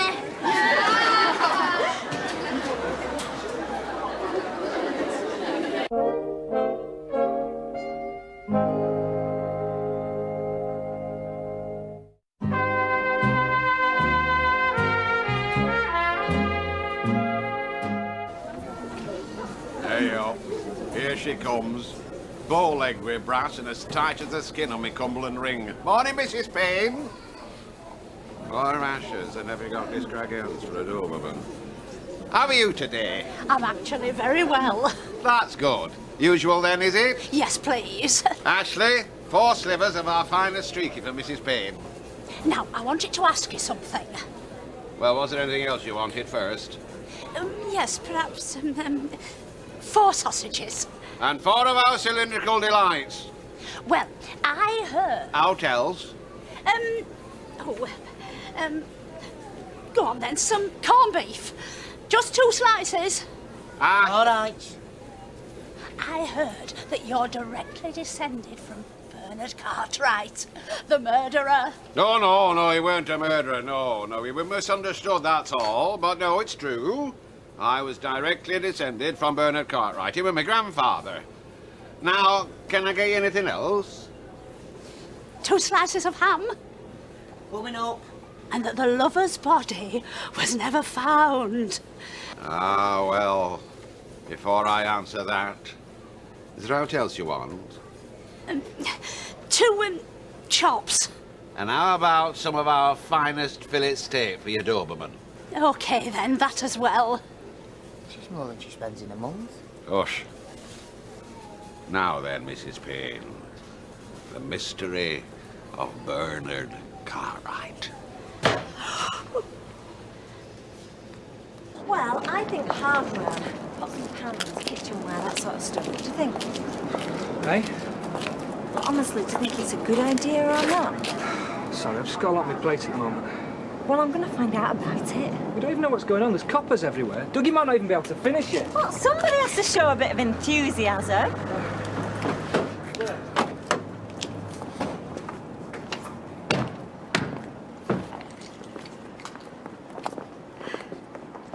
Can we talk? What about? Martin, please. I've been trying to get you all morning. You've not been in. Oh, don't worry, Audrey. We've not been sullying the name of Councillor Audrey Roberts. Would you just stop it, please? I am so sorry, sweetheart. I didn't mean any of those things I said. You know that, don't you? Well, you seemed fairly sure of them the other night. Well, I was shocked, okay. Can we make up properly, please? Can I come in? Come on, Mum. They're only words. They don't mean anything, remember? Okay. I'll just go and sort out Mrs. Woodruff from under the dryer. For 2 minutes, all right? Well done, Sarah. That was really nice. Talk about out of the mouths of children, eh? What do you want for your tea? Steak with all the trimmings, love. Oh, is that code for fish fingers? Because that's all I've got. No worries, no worries. I've got a horse sorted. Isn't that right? So you say? You know, I've got a real good feeling about it. Why don't I put a few bob on for you as well? Because I don't want to abuse my mystic powers. Oh, well, I hope you don't mind if I do.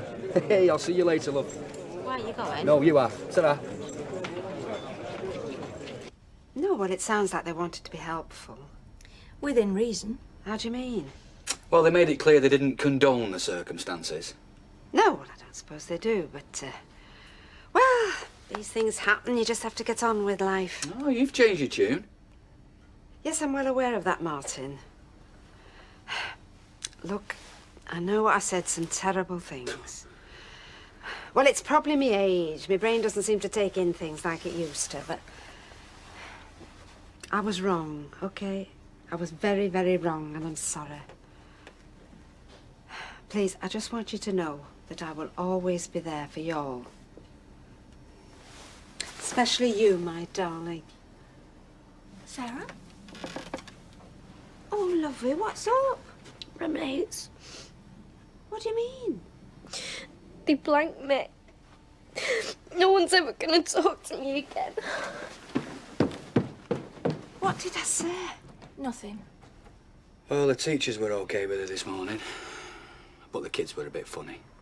Not nice funny. Sniggering behind her back. Oh, no. Oh, poor little thing. Are you going to sort this out then, or what, you? I told you, you're hard to replace. Good machinists don't grow on trees. So I've just got to dangle from your branch then, have I? That's good, I like that. I am fed up with it, Mike. Apart from anything else, I've got the girls taking the mickey. Oh, take no notice. They say you've got me out on the road bringing orders in and behind a machine making up the goods. 2 people's jobs, Mike. They say you're taking me for a ride. That what they're saying? And I'm nobody's fool. Well, I suggest we show them how serious I am about you. Get the post filled. No, I've told you when I can find someone. So what are you saying? We name the day. Hey? Set the date for the wedding. Show them I'm not taking advantage of you. How long will it take to organise? I don't know. It depends what you want. No, it depends what you want. The works. That's fine. So when? Well, really good places get booked up months in advance. The summer at the earliest. September? Great. And I can leave it all to you? Of course you can. Oh, great. So there's a lot to do then, is there? Yeah. If you want a really big do. Well, you better get cracking then. Aye, them albatrosses have a funny way of flying past. Did you know out today? Hey, if you'd have told me that the remains of Bernard's little amorous adventure had increased our takings like that. Aye. Mind. Folk have a morbid streak in them. Them nosy beggars that gawp at accidents on motorways and end up driving in the back of an ambulance. So what were you having? I think a treat's in order. I'll have a pardon, please. Oh, well, fair enough. No point in taking advantage. I never promised you a winner. Hey? Oh, yeah, I know. Fair enough. Typical, though, innit, eh? It's when you think life's giving you a 4-leaf clover, it turns out to be another weed. So it's fish fingers, then? I'm afraid so, my love. Mind you, there isn't anything wrong with that. This woman can do things with fish fingers that'd make your eyes water.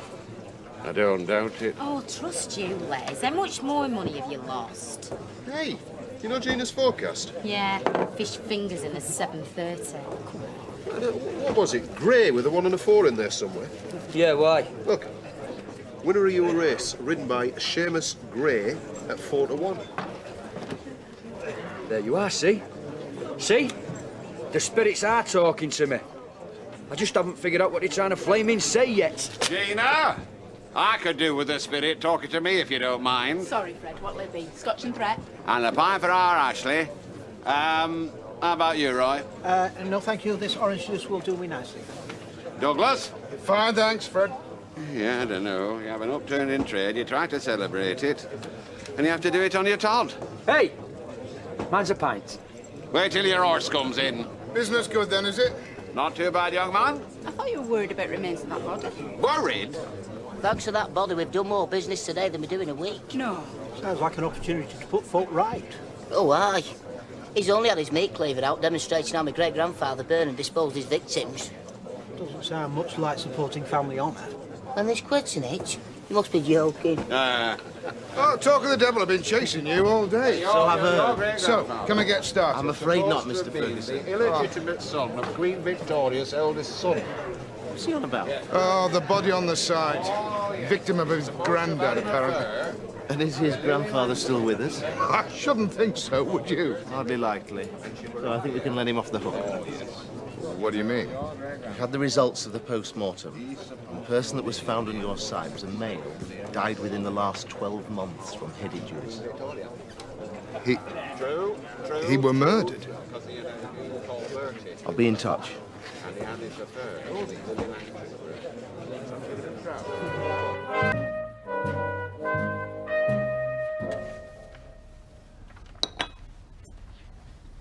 Come on, Sarah Lou, you're going to be late. You know, maybe this is a bad idea. Maybe she's not ready to go back to school yet. Gail, this is exactly what she needs. A bit of routine again. Some normality. Mum, it's really tight. I look fat. Don't look fat. There's your baby growing. Yeah, it's a good sign. Means it's healthy. Oh, come on, you look fine. I feel sick. Yeah, well, it's just nerves. I don't know. Maybe I should go back next week. Well, you know what Mrs. Payton said. The longer you leave it, the tougher it'll be. Martin's right. And he's going to run you to school. We don't want you being tired before your lessons start, do we? Nope.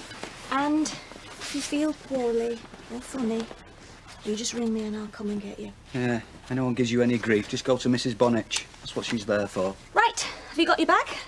And your lunch? Yeah. Then you're ready? Yeah. Yep, I'm ready. Listen up, girls. There's something I want to tell you. No, don't tell us. You've made saleswoman of the century. I just thought you'd all like to know that Mike and I have set a date for the wedding. September.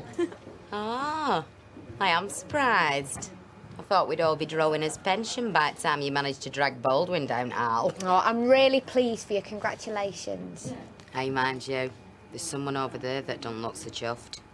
What's the matter with you, love? Does it clash with your holidays? Never mind him. He's smiling on the inside. What time do you call this? Oh, sorry I'm late. I overslept. Yeah, well, sorry's not good enough. You've paid to start work at 9 o'clock. If you can't manage that, you better start looking for a new job. You flaming slave driver. I didn't finish in that shop till 10. I'm absolutely shattered. It's no good for you. No one can keep up 2 jobs forever. You know, it's a case that needs muscle. But one thing I can do without is Daddy's boy reading me the riot act. Oh, don't worry about it. You're not the problem. From face on him, I don't think he fancies having her ladyship for a stepmom. Mind you, I can't say I blame him. Yes, love. Can I help you? I hope so. DC Western. I'm making inquiries about the discovery of a body on Victoria Street. Oh, yes, we had heard, hadn't we, Rita? Apparently it's a Victorian mystery. I'm afraid not, sir. We've established that this body is more recently deceased and died under suspicious circumstances. Suspicious circumstances? What do you mean? Are you saying it was murder? We've yet to determine the details. At this stage, we're just looking for any information that could help with our inquiries. Oh, well, I'm sorry. I couldn't begin to imagine what happened. Oh, come on, Rita. It could be all manner of things. A gangland killing with mafia connections, or a domestic incident that got out of control. I'm sure we'll find out soon enough.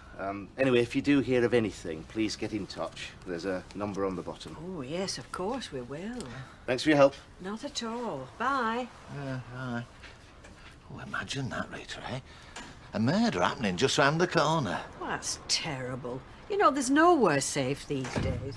Hey, they might do one of those crime reconstruction things. They could ask us to be in it. I mean, they often interview shopkeepers. Norris? I'd have to play myself, of course, because, I mean, they'd never find an actor to suit.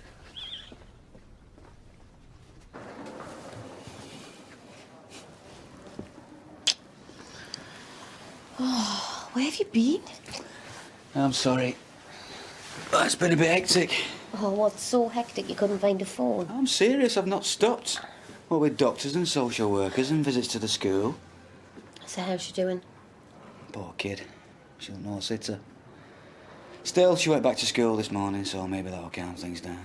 School? Mm-hmm. But I thought Gail wanted to keep her away until you decided what you were going to do. No point. Thanks to Sarah's little friend, the word's out. She's the talk of the playground. So that means Canada's off then? Looks like it. It just keeps happening, doesn't it?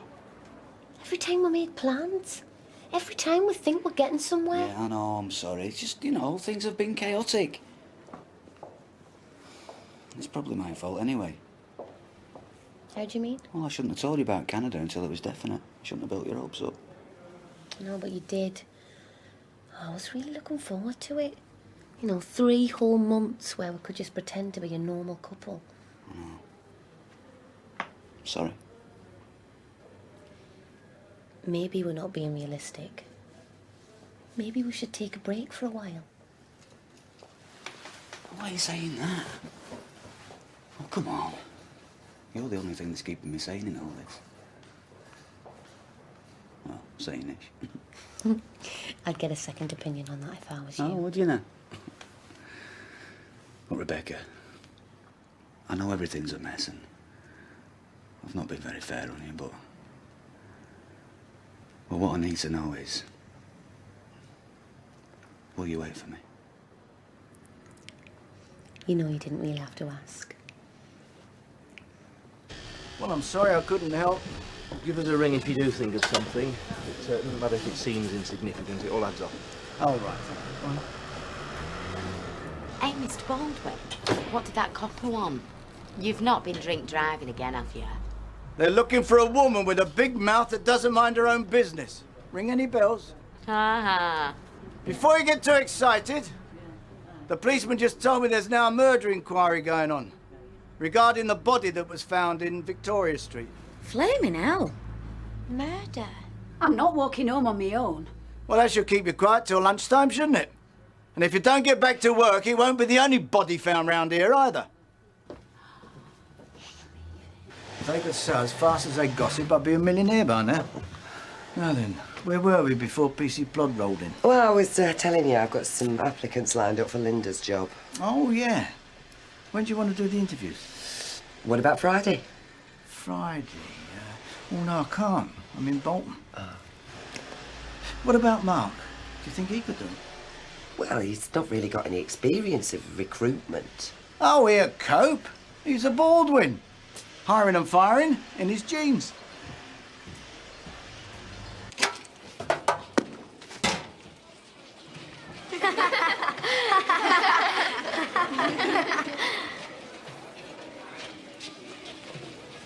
This is because of you, this is.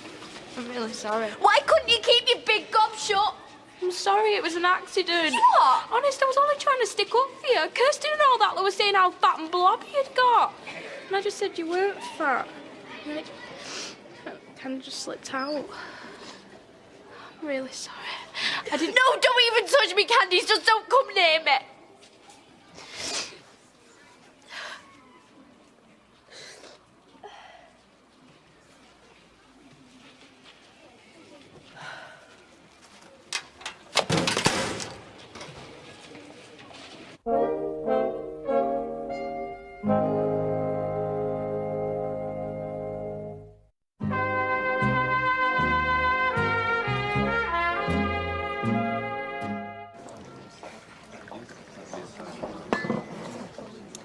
Ma'am?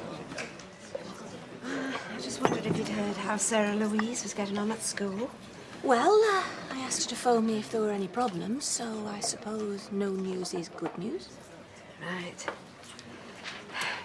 Look, I know I've no right to ask after all the things I said, but Why didn't you tell me sooner? I mean, why did you keep it from me? We weren't keeping secrets, ma'am.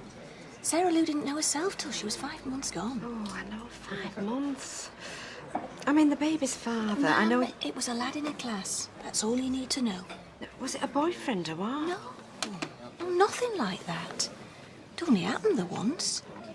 Once. One slip and your life's changed forever. Oh. Once is all it takes. Gail, I behaved terribly, I know that. But I meant what I said. I'm here for you. All of you. You know that, don't you?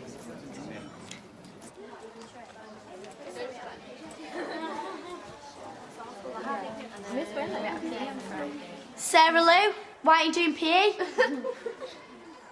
Hey, I'm talking to you. Perhaps you don't understand the question. I've heard having a baby shrinks your brain. Oh, Kirsten, just shut up. You are? I'm telling you, back off, all right? Oh, isn't that sweet? What, are you the babysitter? No, I'm her best friend and I'm warning you, leave her alone, all right?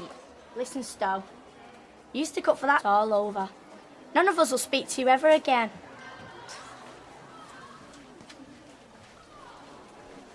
Suits me fine.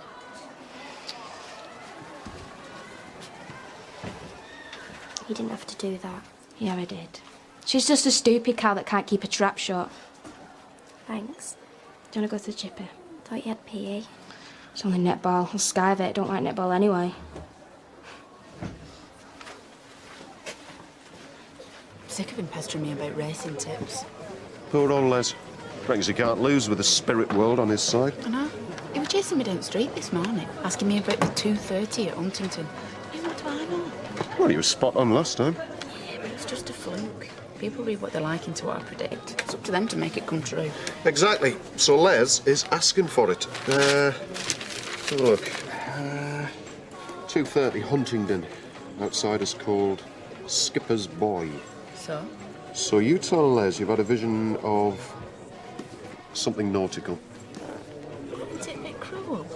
Oh, it's got no chance. It's a 20-1 outsider. Ah, yeah. But the favourite's ridden by Jimmy Nelson. Nelson, you get it? Hmm? Chances are he picks one or the other, and we keep on having a laugh. Crime like that happening on your doorstep makes you think about your own safety. Oh, your first days, now this. Perhaps you should think about investing in one of these. I mean, it's a small price to pay for peace of mind. Oh, what is it? Looks like an air freshener. That's my personal security alarm. I carry it everywhere.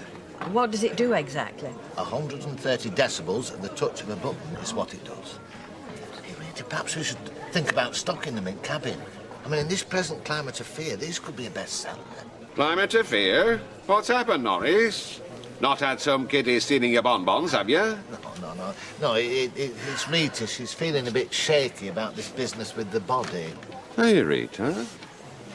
I never thought you'd be one to scare easily. It's only a pile of old bones that needs a decent burial. Mind you, I'll tell you something. It's had a knock-on effect on my profits. Your profits? Oh, yes. Yes, business has never been so brisk. Folk love Victorian horror stories. I say they love them. No, Fred. No, not Victorian. The police are saying it's a more recent murder. Recent how recent? Well, they didn't say exactly. But certainly more recent than Victorian times. And it can't be the Cartwright victim. They don't know who the poor soul is. I knew it. I flaming knew it. Just wait till I see that Barlow strutting around like Sherlock flipping Holmes. I'll teach him to besmirch the Elliot family name. Les, what can I get you? I might as well have a pint, seeing as Doris Stokes here has shut up shop. Hey, give the lass a break. You're messing with stuff you don't understand. Only this lunchtime she had a message from the other side, and it really takes it out of her. What? What was it? What did you see, Gina, love? Come on, you've got to tell me. I just had a vision of something nautical. Oh, it's probably nothing, Les. I won't waste your money. Give us that paper, Vinny. Something nautical, I'm sure I saw. Hey, here we are. Huntingdon, the 2:30. I'm off to the bookies. Vinny, you're a pal. I owe you one. Yep. Told you. It's just too easy. Wind up, Les. It's like stealing sweets from a baby. Look, believe me, Martin and me have been through all the options. We've even discussed adoption. Adoption? Yeah, well, I'm not saying we'd do it, but we've talked about it. So, how would you do that then? What do you mean? Would you let Sarah Louise see the baby before you took it away? I mean, would you let her hold it? Would you just whisk it away and leave her with a lifetime of wandering? I'm sorry, Mum. I didn't mean to bring it all back. No. Well, that's what it means. Every Christmas, every birthday, you know, you're looking for a card or a phone call that you know you're never gonna get. I mean, searching the crowds, just in case you might get a glimpse of your little child's face. Mum, I'm sorry. I didn't mean to be insensitive. I didn't realise. Oh, of course not. Come on, why should you? It's a long time ago. And, you know, perhaps my dad thought he were doing the right thing by making me give up Stephen. I mean, perhaps he thought he was saving me from all the gossip, all the stigma. But all he did was to take my baby away and leave me with, oh, Gail, the worst feeling you could imagine. Like he'd been hollowed out inside. I know you are doing the best for Sarah Louise, and I know that you love her. But, darling, nobody should part a mother from her child, whether they're 30 or 13. It came last. A three-legged donkey could have done faster than that. What came first, like? I don't know. Pink champers or something. What does it matter? I'm still 20 quid down because of her and her phony predictions. Hang on, Les. Let's have a look at the paper. There. What? There! Plain as the nose on your face. Pink Champers, written by Jimmy Nelson. Nelson, you can't get more nautical than that. Jimmy Nelson? Nelson! I don't believe it. She's gone and done it again. Alternative wedding? What's that, like getting married abroad? It's about people who didn't go in for a traditional wedding. You know, right weirdos, most of them. So what did they do instead, then? Well, there's a couple here who had a Viking do, you know, with helmets and that. And then these two got hitched underwater. Underwater? You're joking? They are deep-sea divers, but how you say I do through a snorkel, I don't know.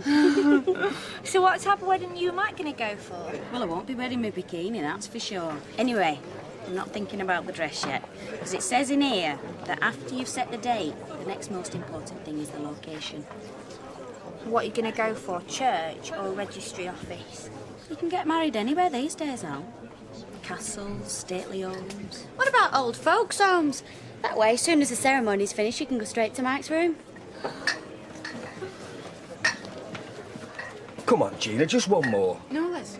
Honestly, that's it. No more racing tips. Why? What's the problem? The problem is, your wife's standing right behind you, and she's not looking very happy. Listen to me, Les Battersby. If you waste any more of our money on them lousy horses... Oh, come on, Jan, it's just one more chance. I can't lose. Oh, you've been telling me that for the past 10 years. Where's me mint coat? Where's me big posh house? Right, you, get over there in that booth where I can keep an eye on you. Now. I want a word with you. Is this some kind of wind-up, or are you really Mystic Meg? I can do a bit of tarot on that, but to be honest, we were just having a laugh. Well, it might be a joke to you, lady, but it's costing me money. That were my catalogue money you went and lost at Bucky's. Sorry, I didn't think. No, you didn't. Well, I want to stop to it before we end up on the street. Is that clear? Crystal, I might need your help. You know, I never realised how much it upset me, Mum, to give Stephen away. Yeah, well, it's a big thing, giving up your own flesh and blood. Some women never get over it. Well, it made me realise we'd no right to talk of taking Sarah Lou's baby away from her. It has to be her decision. Yeah, we already know that, Gail. Didn't sink in till today. So does that mean you finally changed your mind about going to Canada? Yes. It was a stupid idea. I suppose I just wanted to run away from it all. No, well, it's understandable. It's human nature to leg it when the going gets tough. Doesn't change anything though, does it? Whether we're in Canada or Weatherfield. Sarah Lou's still having a baby. Hiya, just going to my room. Right. What are you doing here? Oh, Mum, it's all right. Well, it's not with me. I'll ring her mum, tell her to come and pick her up. No, Mum, honestly, it's fine. We sorted it out, haven't we? Yeah. Hang on a minute. I want a word. What is it? Sarah Lou is in a very difficult situation at the moment. She needs all the friends she can get. That's real friends, not ones who gossip behind her back. I wasn't gossiping. So how come it's all around the school? Well, I was only trying to stick up for her because everyone said she was fat and everything. Honest, Mrs. Platt, I didn't mean to tell them. All right, I believe you. But if you ever let my daughter down again, that's the last time you'll set foot inside this house. Do you understand that? Yeah. Okay, off you go.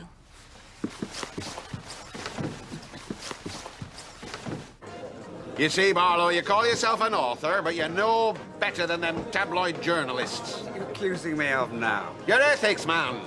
If the truth ain't good enough, then you spice it up with some salacious rumour-mongering. That's ridiculous. The Cartwright murder is a legitimate part of Weatherfield local history. You were the police. This body has now to do with the Cartwright. It's not been there that long. What's your point, Fred? My point is this. If you think you can shift a few copies of your precious pamphlet by ransacking my family history, then you're too late.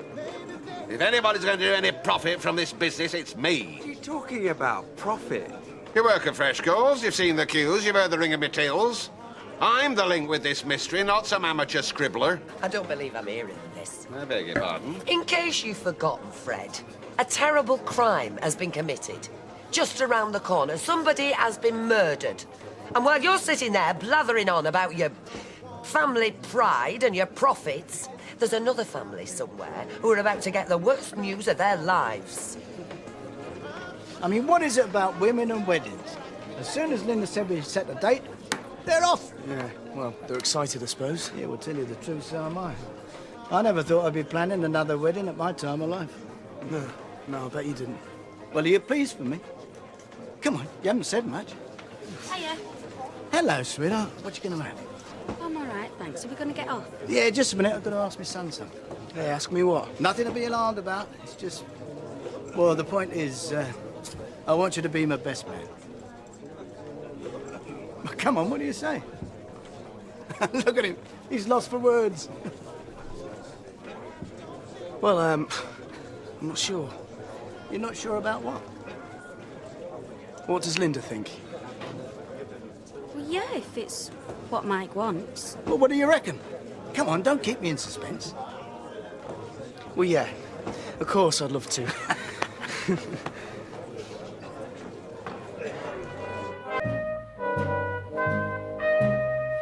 Well, now we've got the best man sorted out, you better start organising the reception.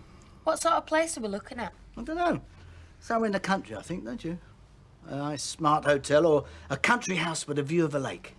Can you afford that? Well, you only get married every 5 years, don't you? We might as well push the boat out. So when we're going to start looking? You can start today if you like.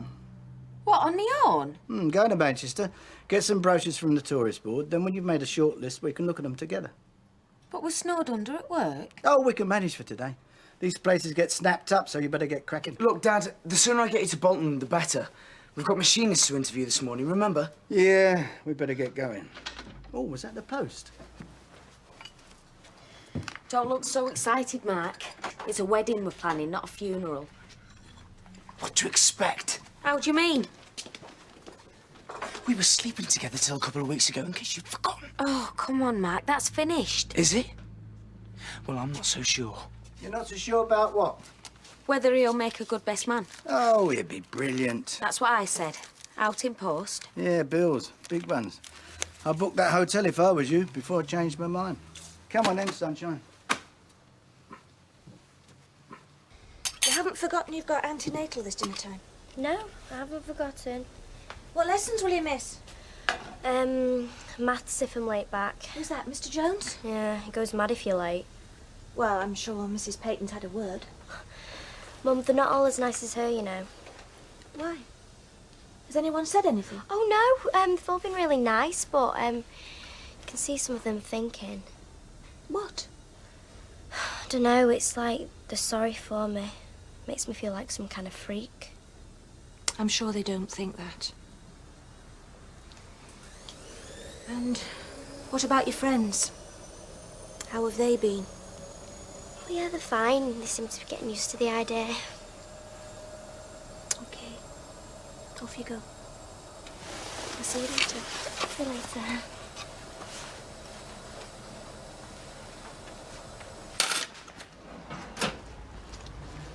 Hiya, Chuck.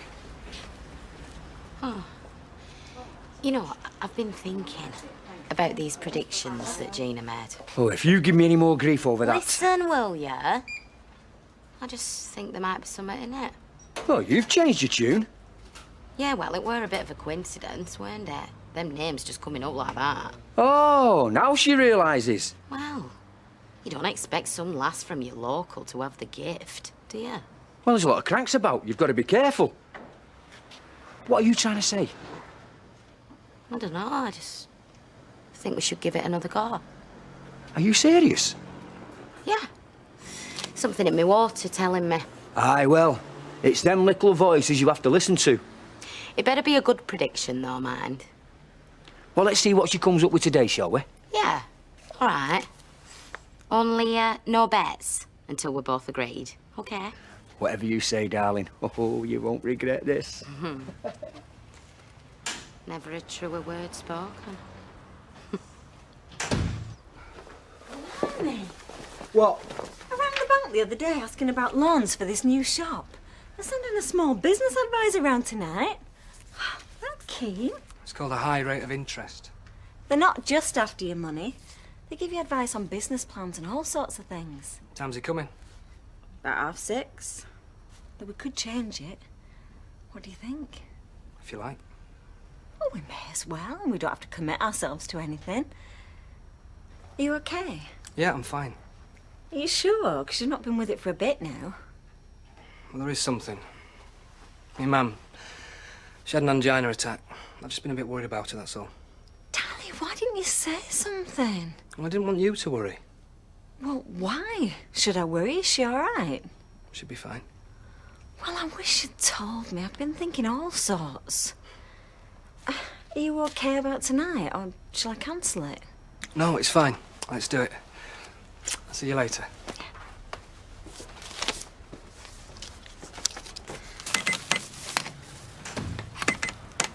Dev not here.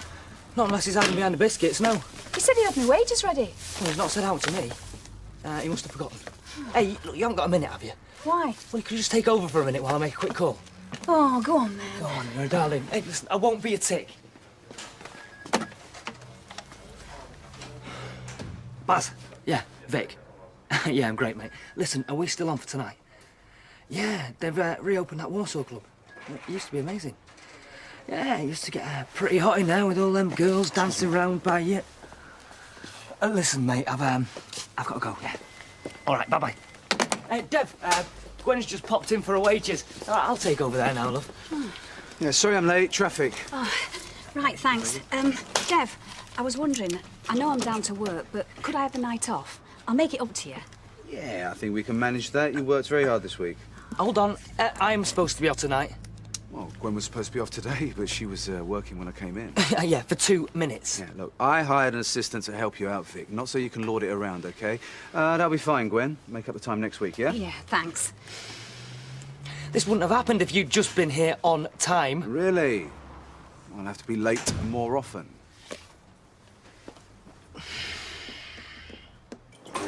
That looks interesting. promotion. Really? Mm-hmm. Charge nurse, A&E. You kept this quiet? I forgot I'd even apply for it, to tell you the truth. What with all that's been happening. It was ages ago. Well done. Not that I can take the job. Why? Well, it needs a 2-week course in Lancaster. So? So, I can't just swan off and leave Gail on her own, can I? Well, it'd be difficult, but... It'd be impossible. It's hard enough as it is. You know, she's already having to take time off so she can take Sarah to the clinic. Yeah, but you know how tight they are here. You won't get a second chance in a hurry. Well, why don't you go and do the course? Tell me what you learn and then I'll take the job. I don't know how you can even joke about it. I'm in the middle of a family crisis. I had noticed. Look, there's nothing more I'd like than to take 2 weeks off, but right now, I'm going to put it on hold, OK? Along with everything else, Martin. How are you? Hiya. How did the interviews go? Great.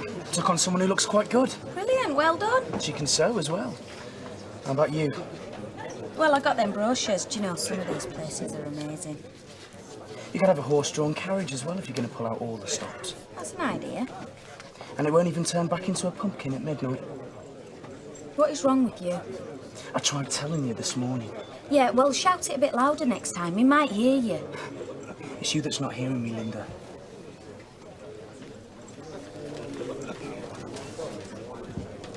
Oh, hi. Double the wages now, eh? Yeah, and I've got tonight off. Oh, better and better. I'll take you out if you like. No, you won't. I'll take you out and I'll pay. Something simple, all right? Is that an order? Oh, it is an order. You watch yourself, you'll be on a charge. In that case, yes, Sergeant. Hey, Les. Look, you're not going to believe this. What? Tell him, Gina. I were on my way at work this morning and I suddenly started thinking about cards. Well, I don't know why. Playing cards? Yeah. Then look what I found in this paper, right? There. 2 o'clock. Joker in the pack. What did I tell you? Hey, that's not just it. Further down page here, same race. Little Belter, trained by H.E. Diamond. Hey, this is getting really spooky. Yeah, but how do we know which one's going to win? Well, back them both. That way you can be sure. Oh, I don't know, Vinny. That's a lot of money to lose. No. Vinny's right, Jan. Backing one's no good. That's where I've been going wrong. A fiver on each, I say. 10 quid? No chance. I was going to go and buy some stamps for TV licence today.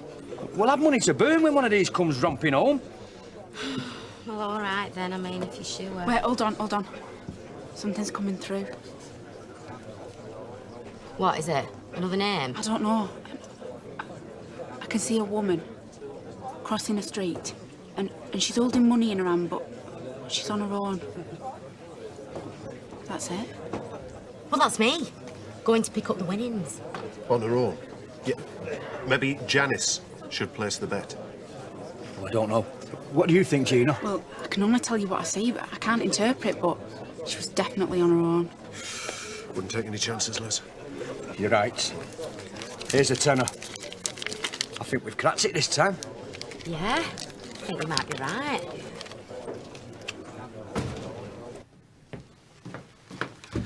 Ah, you're back. Yeah, I got the train. Oh, how'd you get on this morning? Great. I took on this girl. I think she should be good. Well, we'll soon find out, won't we? Didn't bump into Linda on your travels, did you? Yeah, she's in the Rovers with a stash full of brochures, you know, hotels and that. Well, that should keep her quiet for a while. Yeah. Have you got any thoughts of where we should go? Not really, no. And you've got to sort out the cars. Then when we decide where we're going, you've got to work out the journey times between... Hello, Baldwin.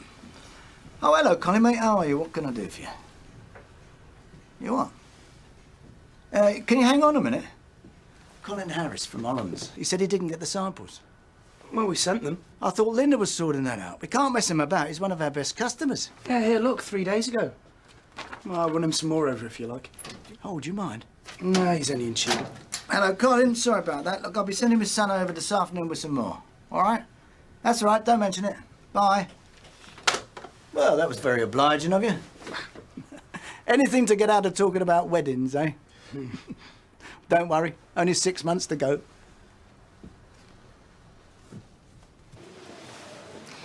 Did Did you tell Mr. Jones you might be late? Oh, yeah, he was fine. He just said get the homework off someone else. Good. And was everything okay? Nobody teasing you? Yeah, they were a bit, but Candy stuck up for me again. Good for her. Platt. Come on, that's us.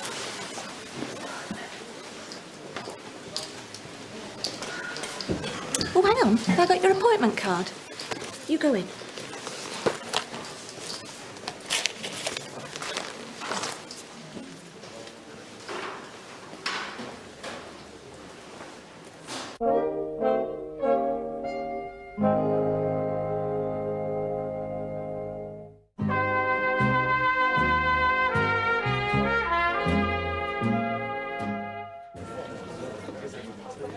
Guys, good news. Cops have packed up. Really? Yep, just been told now, so the site should be clear by Monday. What a relief. So what they find out at the end then? Sweet affair, but... Well, I hope you haven't missed anything. I don't fancy discovering any more remains. We'll have an on-site counter if you like, Vinny, in case you get traumatised. Yeah, you can laugh. It wasn't you found him. I wish I had, I tell you. I'd have left him down there if I'd known all this had happened. Set me back a week as this. So, any more dead bodies? Well, dump them in the canal. Give Les Battersby a week off while I sort it out. We'll all be happy then. Hey, how's your appointment go? Never mind my appointment. Guess who I saw going in straight after me? From round here? Betty Williams. I'm serious. Well, I've no idea. Gail. Gail Platt? Shh, keep your voice down. Oh, are you sure it wasn't another department? Well, it's an antenatal clinic. There's only one reason she'd be in there. Same as me. She's pregnant. This one's got a lovely reception room, but it's 25 miles away. Is that too far? Maybe. Well, this one's closer, and it's got lovely views over Cheshire, you know, front balcony for pictures and that. But look at the price. God, blimey. None of them's cheap, Mike. Sooner you get me out there selling 5 days a week, I'll double our turnover in no time. Look, can we talk about this later? I'm a bit pushed at the moment. Sure. Is Mike not around? That's half the problem. He's got to Cheadle to deliver some samples. To Hollands? I sent him last week. They didn't arrive. I thought I was following up that contract. You can if you want to. So why's Mike gone? Couldn't it have waited? Because he's an important customer. I know that. Well, I don't want to lose him. You've already said we've got to earn as much money as we can. Now, how many more reasons do you want? You sort the hotel out, and I'll see you later, all right?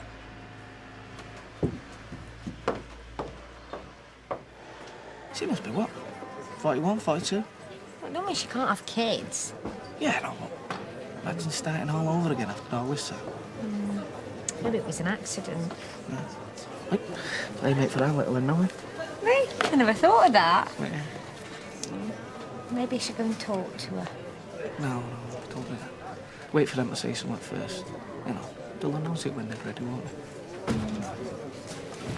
You dabble on the GGs, don't you, Stevie? Not anymore, it's a mugs game, mate. You don't want to know my tip, then?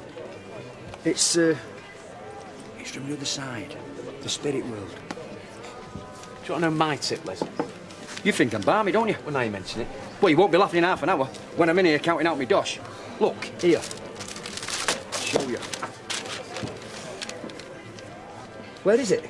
Maybe it's been spirited away, Les. Hey, where's that paper our Janice had this morning? What, this one? Aye, that's it. Look, here. There you go. Joker in the pack, 2 o'clock.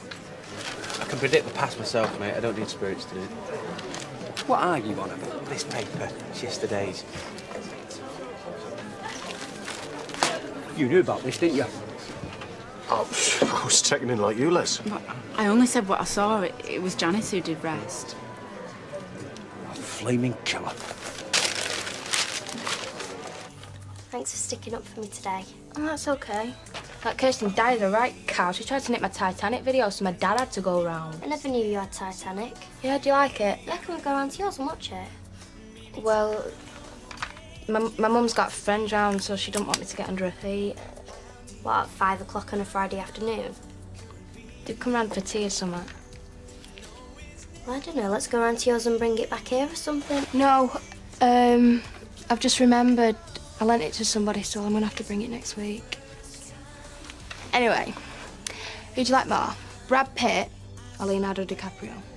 Wouldn't know, they're both gorgeous. I know, I wouldn't kick neither of them out of bed, would you? Sorry. You know what I mean. So, what are you doing this weekend? No, nothing special. How about you? Not sure. I thought you'd go down the precinct on a Saturday afternoon with Dave Murray and his mates. Yeah. Well, why not say? I don't like saying it because you don't come out anymore. Well, Candice, I'm not about to burst into tears. Yeah, but it can't be easy, can it? No, I never said it was. But, you know, it's my future, so, I suppose I'm just gonna have to get used to it. So he weren't best pleased? No, I said he was going to kill you. Oh, well. Better get me own funeral sorted then, because he won't have wit to do it. He thinks undertaking's a driving offence. I feel really bad about it now. Why? Hey, if that stopped him from chucking his money away, you've done us both a favour. Oh, but will he not be dead angry with me? Well, you're the clairvoyant. You tell us. Hiya. Oh, hey, Gwen, what can I get you?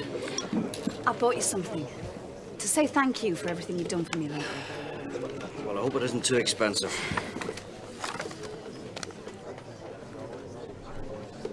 What's the matter? Don't you like it? Yes, I like it very much. But what? But it must have cost you more than 20 quid, that's what. So? So you can't afford it, Gwen, all right? Now, take it back to the shop. They'll have it back off you. It hasn't been opened. I can't accept it. You have made a right prat out of me. Oh, Les. You were one of them anyway, if you believe all that rubbish. And you! I was just having a joke with you at first time. You just kept going on. It was just a coincidence that horse won. Second time was my idea. We just hit lucky, that's all. Oh, I want that tenner back. Oh, I am sorry, Cop. It's too late. I've spent it. You've spent it? What on? TV licence stamps. Well, it's better off there than in Bucky's wallet. What you say? Hang on. Did any of them nags win yesterday? Oh, so what if they did? Look, Les, it were me that made up all that baloney about playing cards. After I'd seen them two names. Don't you get it yet? Well, it's damaged my faith as this. And no wonder they burnt witches at the stake in the olden days. Yeah, and they used to take village idiot for a ride and all. Let that be a lesson to you. Cheers. Look, what I'm saying is, what's the point of getting two jobs? You're just going to throw the money away? I just wanted to say thank you. Yeah, well, you could have bought me a drink. Oh, that wouldn't have been enough. Gwen, haven't you learnt anything over the last few weeks from me? It's my money. Yes, it is your money. To go ahead, do whatever you want with it. I give up. Yeah, well, I will. So, how are the wedding plans going? Yeah, fine. That great, eh? Well, I'm a bit hacked off, actually, Nita. I went in today, and Mike Wright had sent Mark out on this job that I'm supposed to be handling. Well, that'll teach you to be punctual, won't it? But he'd sent me off to get wedding brochures. I could have proven myself on that job and all. But now he's met Mark, he'll want to deal with him in future. Yeah. Well, maybe that's the idea. How do you mean? Look, you said yourself that Mike doesn't like you selling, yeah? Well, maybe he thinks the wedding will take your mind off it. I wouldn't put it past him, Linda. No, would I? So, why do you say you can't go on this course? Can't leave you for 2 weeks on your own. I don't see why. Why will you cope? I'm sure we'll manage. We're over the worst. I mean, if Sarah Lou had just had the baby, it might be different. Oh, well, that's the point. And if you think about it, it's come at a very good time. I'm going to need the extra money. Well, if you don't mind. Don't you want to do it? Well, yeah, of course I do. I want the promotion. Then do it. OK. I will then. Thanks, girl. Oh, hiya, Bobby Tick. How was Cheadle? Fine. Well, I'm glad somebody had a nice day. Right, what are we doing tonight, then? Look, do you mind if we give it a miss? Oh, I've been looking forward to this all day, Mark. I know, I'm sorry, I've just had a pig of a day. I want to get back to the flat and just chill out, you know? All right, then, I'll come over. Don't mind a quiet night myself. I wouldn't be much company, to stay. I mean, I'll just see you tomorrow, yeah?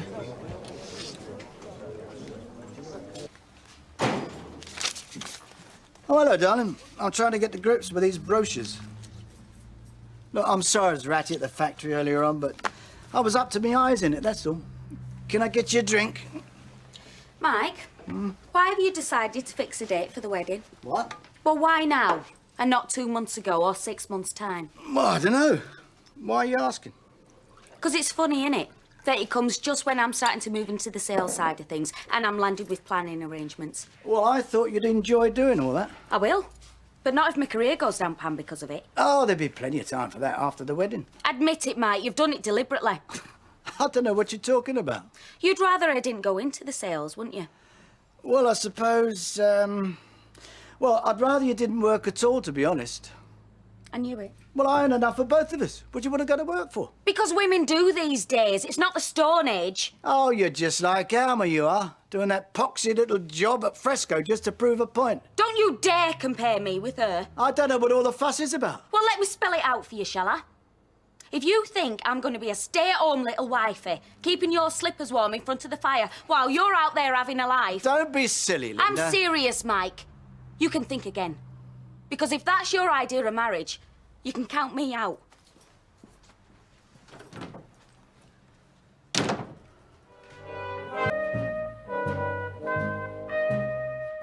Yeah, OK, Kevin. See you in about, what, hour? I never thought I'd be doing it again, either. Yeah, OK, mate. See you. That's Kevin Cowdery. He's the manager at Delisle House. He's an old mate of mine. He'll look after us. I said we'd be there in about an hour. I'm not going. What? It's the best venue for weddings within 100-mile radius. All right, I'm sorry about last night, but I thought you'd be only too pleased to get off that machine. I mean, you keep it's on not the machine, Mike. I want to sell. I'm good at it. But there is no need. God blimey, any other woman at that factory would jump at the chance not to have to work again. But I'm different. That's why I'm here. Oh, is it?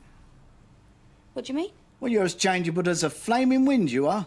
Here am I, I'm offering you one of the biggest weddings you've ever seen, everything thrown in, and it's not good enough. Because you're only doing it to stop me going on about the sales job.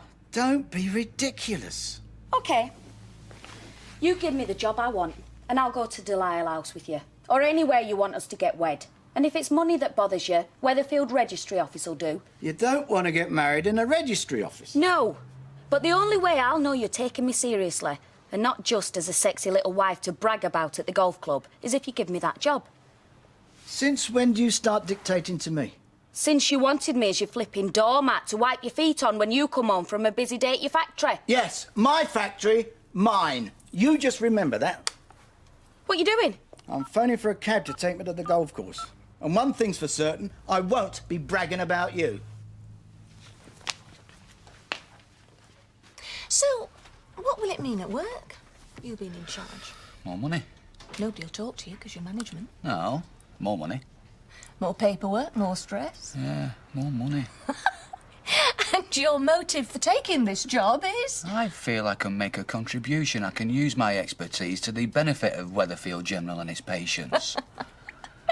But, I mean, you'll have to work out rotas, that sort of thing, won't you? No, more money. Yeah, I'm serious. So am I. Well, will you be able to fix your shifts? More time at home. Oh, you're joking, are you? There'll be more covering for staff shortages, more unpaid overtime. More money. Yeah, I know it's Sunday. Meet me there. Get as many as you can. Time and a half if you like, but only if you have to. Hiya. Hi.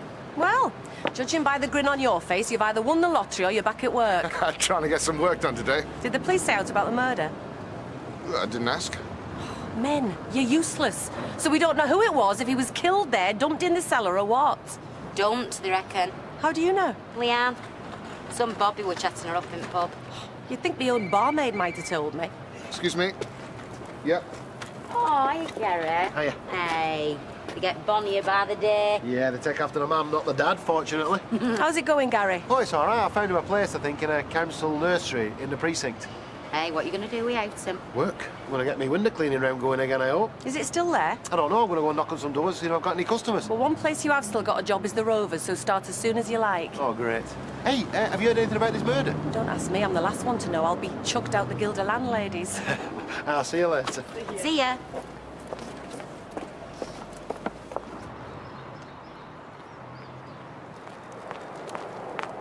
Where do you think you're going? Into town. You are not. You're coming to your grandma's with me. But I promised Sarah Lou. I don't care. I hate going to Grand's and you never said. I'm saying now. Right, well, I'll meet you there after I've been to town. No. I don't want you going out with her. Mum, don't start. What do you mean? Look, I've told you. I don't want you hanging around with her. You don't want a reputation. Take no notice. Lads will take advantage. You don't want to end up like that. Hang on! I'll just get lost candies. You, inside now.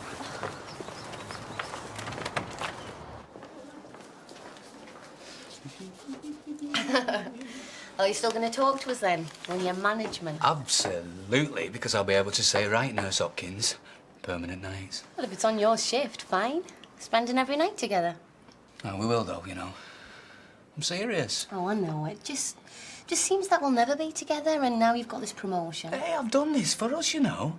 I know, but we won't be able to spend as much time with each other. Well, we'll have to make time. And for starters, you'll be working out the shifts and stuff.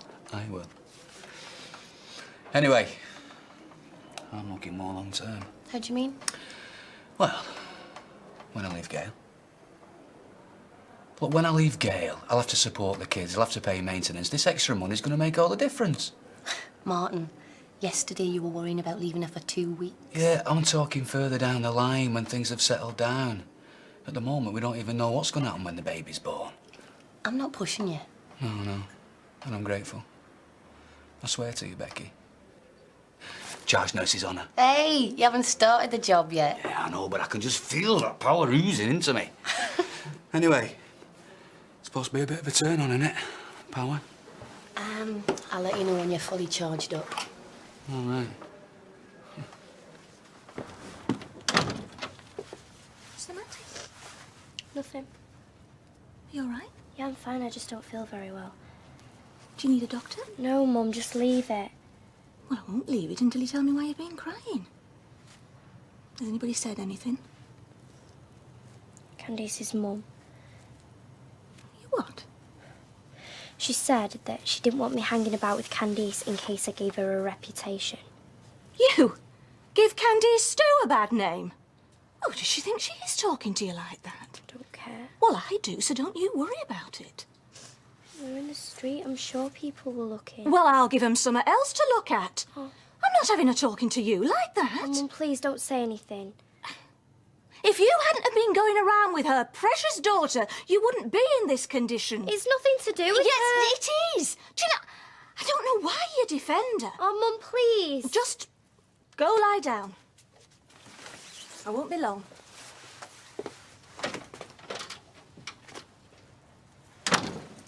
Yeah, just tell him I need him there 8 sharp tomorrow, OK? Yeah, bye. Natalie, Vinny, have you seen him? No, I haven't, sorry. Well, if you do, make sure he knows we're back at work, will you? Yeah, sure, 150. There you go, sir. Well, the trouble is I can't make her understand she should be saving, never mind spending, you know what I mean? Well, she might be one of these who didn't give much thought to money. Aye, might be. I'll tell you what, if I was in that much debt, I'd be worrying about food and water. Never mind buying people presents who don't need them. Well, we all need presents, Jim, and somebody to buy them for. Well, you're saying I'm wrong, then? Well, how long have you known her now? December, on and off. That's a fair while, and 1 minute she's the best thing since sliced bread, and then the next you've had a fallout normally because you've argued about money. No, not at all. Normally because I can't get through to her. And do you want to give her up because of this money thing? Not at all, no. She's a good girl, so she is, you know. Well, I think it's her you should be telling that, not me. No, I see. Tell her only nag because of her. Is that the crack? Yeah, something like that. Only use some more flowery words and take a bottle of wine and it might go down a bit better. Aye? Dougie Ferguson? They ought to ban those things. Day of rest, this. Yeah, well, for once, Mother, you've said something I can agree with. A pint for Kevin, Natalie, please, and a tomato juice for me with all the works. No sign of Martin, then. No, look, I don't like just asking him. Are you sure you got it right? No, but then we weren't listening into someone else's private conversation.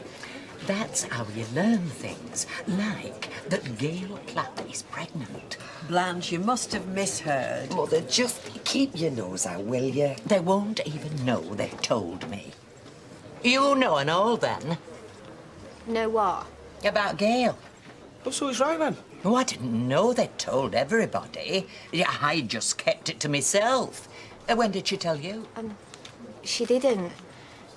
Kevin, I'm pregnant. I'm not mad. If you can think of another reason why Gail will be in an antenatal clinic... Maybe she went for something else, you know, just a check-up or something. You only go to an antenatal clinic for one reason. She must be pregnant. Did you hear that?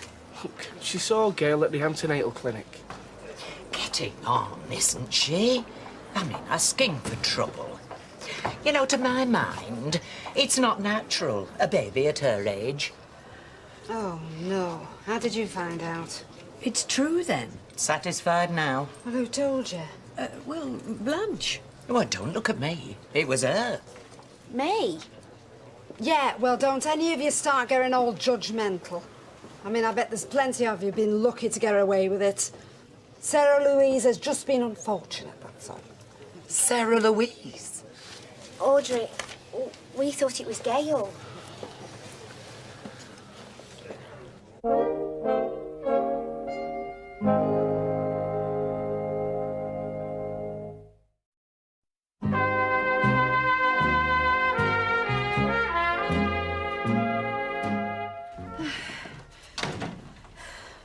Oh, I love it. Is your mum in? No, I thought you were, Do you know where she is? Yeah, she's out ruining my life just in case you thought things couldn't get any worse. Oh, yes, it can, love it. Like how? Do you know where she is? She's at Candice's house having a row with her mum. Oh, great. What about Martin? I don't know, he's at work, I think. Why, what's wrong? Don't ask, lovey. Just don't ask. Yeah? I'm Sarah Louise's mother. All right. Well, I've told her, I've told Candice, and now I'm telling you. I don't want her hanging around with my daughter. Why not? You know my daughter's a good girl. She's a bad influence. Open your eyes! Your Candice give jailbait a bad name. She dresses up like she's going on 20 and her mind 13. Girls grow up quick these days, and if you were any sort of a mother, you'd realise that. My daughter was a lovely girl until she started hanging around with her. It's your daughter who's in the club, lady, not mine. Didn't you ever think to tell her where babies come from?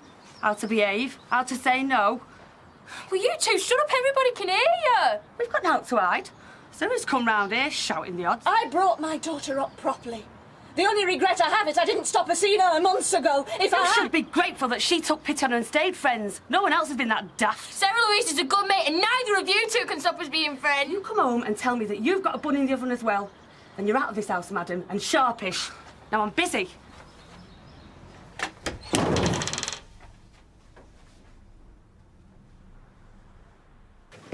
I'm sorry about last night. I still don't understand. You could have found a minute to phone me. I told you it was impossible. This business advisor guy, did he say much? Not really. I mean, there wasn't much point with you not there, was there? I didn't mean to let you down. So it's not easy, all this. What isn't? I thought you wanted this shop for us to go into business together. Now you're behaving like I'm pushing you into it or something. I've been on the markets for years. I've always dealt in cash, you know. This bloke's going to want records, trading accounts, all the kind of stuff I haven't got. And the bank are going to be watching us like hawks. They're going to want cash flow forecasts, everything. Well, fine. Just leave it then. I'll go and see if I can get a loan without you. I'm going to have to go. I need to sort out some stuff for Rosie and Sophie for school. I thought you were looking for wedding venues today. Me too. Oh, feathers flying in the love nest, are they? She's never satisfied, Deirdre. I just can't seem to win. Met your match? Looks like it. How serious is it? I don't know. I mean, one minute we're talking about the wedding, the next minute we're in some ridiculous argument about giving up job. Oh, thinks she's too good to work now, does she? Oh, no, that was my idea, that was. No, but she keeps banging on about this sales job. Oh, so? Thought you wanted her selling? I do, but I thought she wanted to fix her wedding up first, but oh, no, not Linda, no. She wants it all, and she wants it now. Well, I'm sorry, Mike. I'm not having a go at you. But that's what kids are like. And that's what she is, you know. Just a kid. I can't give in now, though, can I? It'll look as if she's won. Mike, She has. It's just that you don't know it yet. Oh, such a shock, isn't it? Oh, that's what I said. Hello, hello. Hiya. If I were one of the betting sort, it would have been one of yours. Not that plat kiddie. What are you on about? Got herself into trouble. You are? Sarah Louise? How many of them have you had? It's true, I'm afraid. You're kidding? But I mean, how old is she? 13. And not a grown-up 13 either. Not like some of them. When I was 13, nearest a boy got to me were pulling me pigtails. I don't believe it. Oh, the poor kid. I mean, she's such a lovely girl. She wants a boo to a goose. No. No to a lad, obviously. Hey, and just for the record, Marley Ann and Toya, they have more sense. Well, at least them plats won't be looking down their nose at us Battersbys anymore. Well, I'm sure Gail and Martin will be too busy looking after poor Sarah Louise to waste time worrying about other folk. What's going on? Can I get you a drink? You said you wanted to chat, nothing else. Well, this is true. I do want to chat, so can I get you a drink? Have you had somebody in doing your cleaning? No. I've just had a man tell me I should wise up, get my life in order, you know. I think I'll have a beer, actually. You sure? Yeah. This man. Tell you to wise up and get your life in order. Did he cook this for you as well? No, he didn't, actually. That's all my own work. Well, it's from a recipe Elizabeth left behind. What's it all in aid of?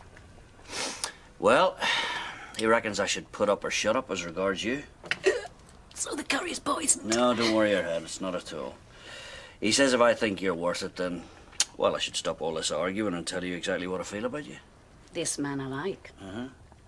So, as actions speak louder than words, flowers, table, candles, curry, choice of wine, beer, you know?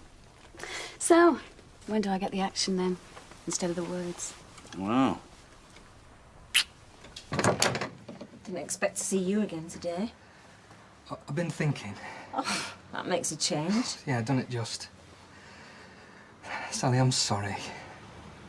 There's more to this than just shops and stores and blinking bank accounts. Do I need to sit down for this? I don't know about you. I think I do.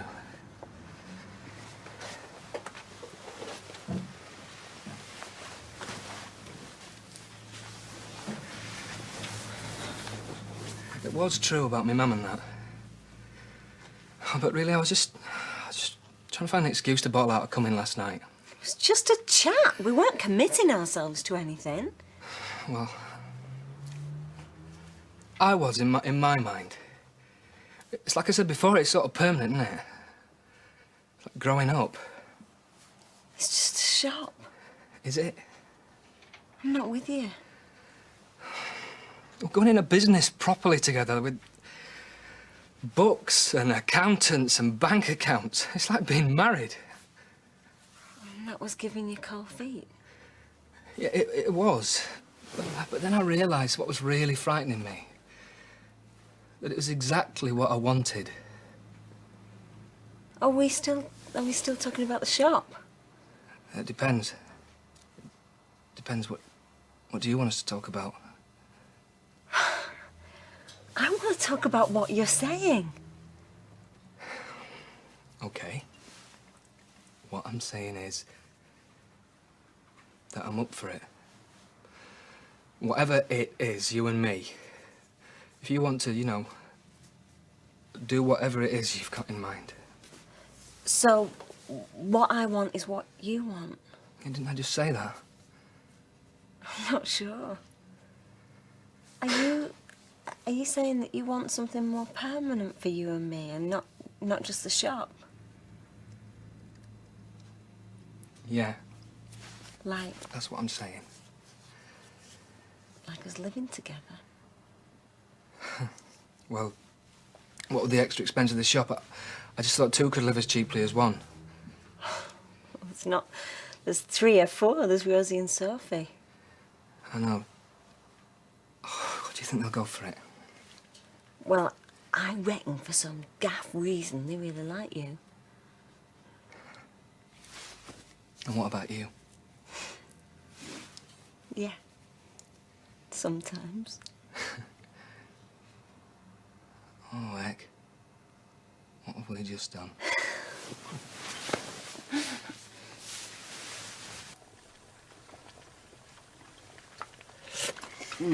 You really have been making an effort, haven't you? Yeah, not at all. Just pulled the vacuum around the house a bit. Yeah, and the rest. You even put the toilet seat down. Well, never let it be said. I don't know how to treat a lady, you know. Candles, flowers, choice of wine, beer, toilet seat down. Yeah? And in return? Well, that's up to you, Gwen. No. Fair dues, Jim.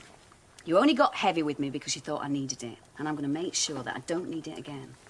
Don't worry your head. You're doing fine. Well, the job at the shop's all right, but I can't go on forever. Ah, so all my cleaning's been worthwhile then, has it, eh? Well, it made me think. I mean, if you can put in so much effort to get me out of this mess, well, at least I can do the same. Right. Come on, let's have that grub. I'm starving. Take that through. I will. I called in at home earlier. You burning? No. Mike took me to town, thought I needed cheering up. Well, you shouldn't do. I know I shouldn't. But it's you, Mike. It's the way you give things, like this wedding business. You make people think, what's he up to? I'm your fiancé, and when you do something nice, it makes me suspicious. Well, perhaps you shouldn't have such a suspicious nature. I just want us to enjoy doing things, that's all. And not be thinking, what's his angle? Right, well, this wedding business, as you put it, has got nothing to do with the sales job. In fact, Mark's got your replacement coming in tomorrow. Yeah? Hey, can I vet her? Because I know more about the job than he does. No, Why not? You want someone good, don't you? because you will be in Wakefield following up a sales lead, OK? Really? There, I see, nothing up the sleeve. My hands didn't leave my arms at any time. Oh, Mike. I thought you said them two had fallen out. Yes, well, now they've made it up again.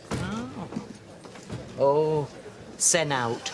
Never mind me. You keep it up. A large one. We've just heard. Oh, it's dreadful. Sorry? We were all saying you could bet money on it being one of them Battersby lasses, not yours. What are you talking about? We're all surprised, nay, shocked. Martin. Mum, just leave it. I was just showing a bit of sympathy. You'd thought she'd have known all about the birds and the bees, you being a nurse and all. Who's been talking? Well, everybody. Then everybody should mind their own business. Oh, Martin. Just ignore him. Well, I don't want people talking. It's got nothing to do with them. Well, if they come in here drinking the night away, it's no wonder they don't know what their kiddie gets up to. I don't believe I'm hearing this. Must be a bit of a shaker for you. Yeah, it is, Janice. It's a real shaker. So just keep out of it, will you? The lot of you, OK? Right. Come on, girl. I wonder if it's a family thing. I mean, Audrey was what we used to call a gym slip mum, wasn't she? For goodness sake! Gail, Martin, I need to have a word. You told him. No, I didn't. No, not really.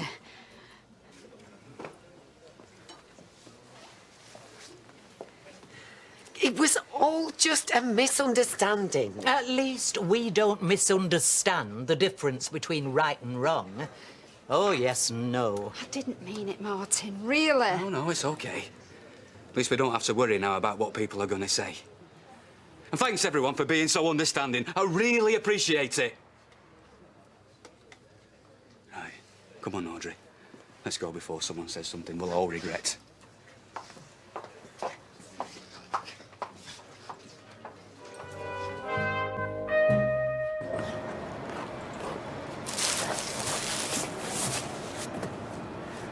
I love watching people work, especially you. Yeah, well, get hold of a box, make yourself useful. But I'm going to be in for this kind of thing every morning from now on, aren't I? You better be careful, or else I'm going to be chucking you out before you've moved in. Not getting cold feet, then? Only when I'm freezing to death behind that stall. Not for much longer. No. Still worry about letting it go, though. Danny, you said yourself, outside markets are going to be gone for good in a few years. We're better off getting out now. I know. Still, I might keep the rent up for a few weeks, you know, just to be on the safe side. I'll get our Kieran to stand a few days. What, don't fence me in, is that it? Something like that, yeah. For now, anyway. See, I'm dead hard. I love it when it's freezing cold and blowing a gale. I'm a proper macho market bloke, mate. Yeah, right. You know, I don't want anything to spoil this. Everything's going to be perfect, and I want it to stay like this. I hear and obey.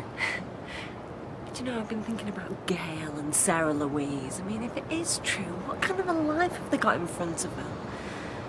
You know, look at us now, and I almost feel guilty. But don't. I mean, they're friends and we'll help out whenever we can, but beyond that, it's best left. Have you had a chance to talk to the kids? You think they're going to be all right with me moving in and that? I'm sure they're going to be fine. So when are you going to tell them? Tonight. And you're going to do it with me.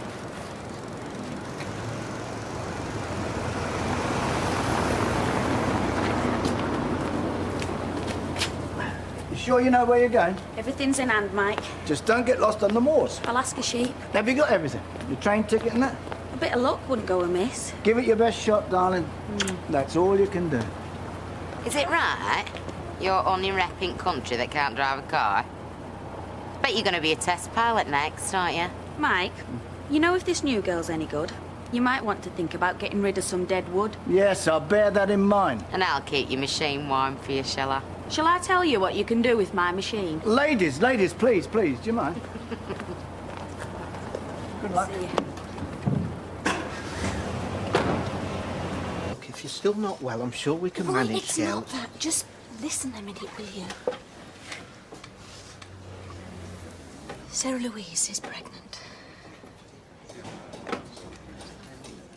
You're serious, aren't you? Well, it wouldn't be much of a joke, would it? As far as we know, she went with one boy once and made a mistake. I'm not making excuses for her. I'm just telling you before someone else does. What's going to happen then? What usually happens in these cases, she's 6 months gone, so we've got to get used to the idea. I shan't say anything, obviously, Gail. I shouldn't worry about it, Roy. Everyone else will.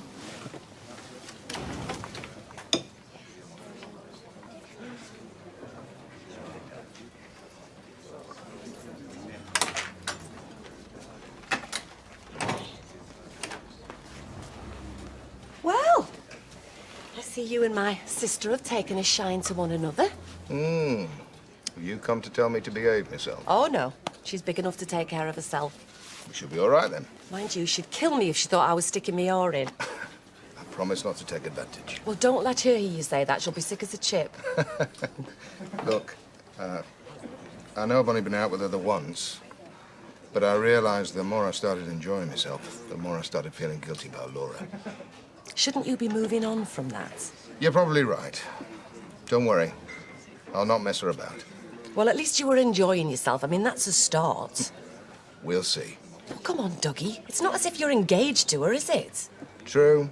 Well, we'll just take what comes and see where we end up, eh? Tea?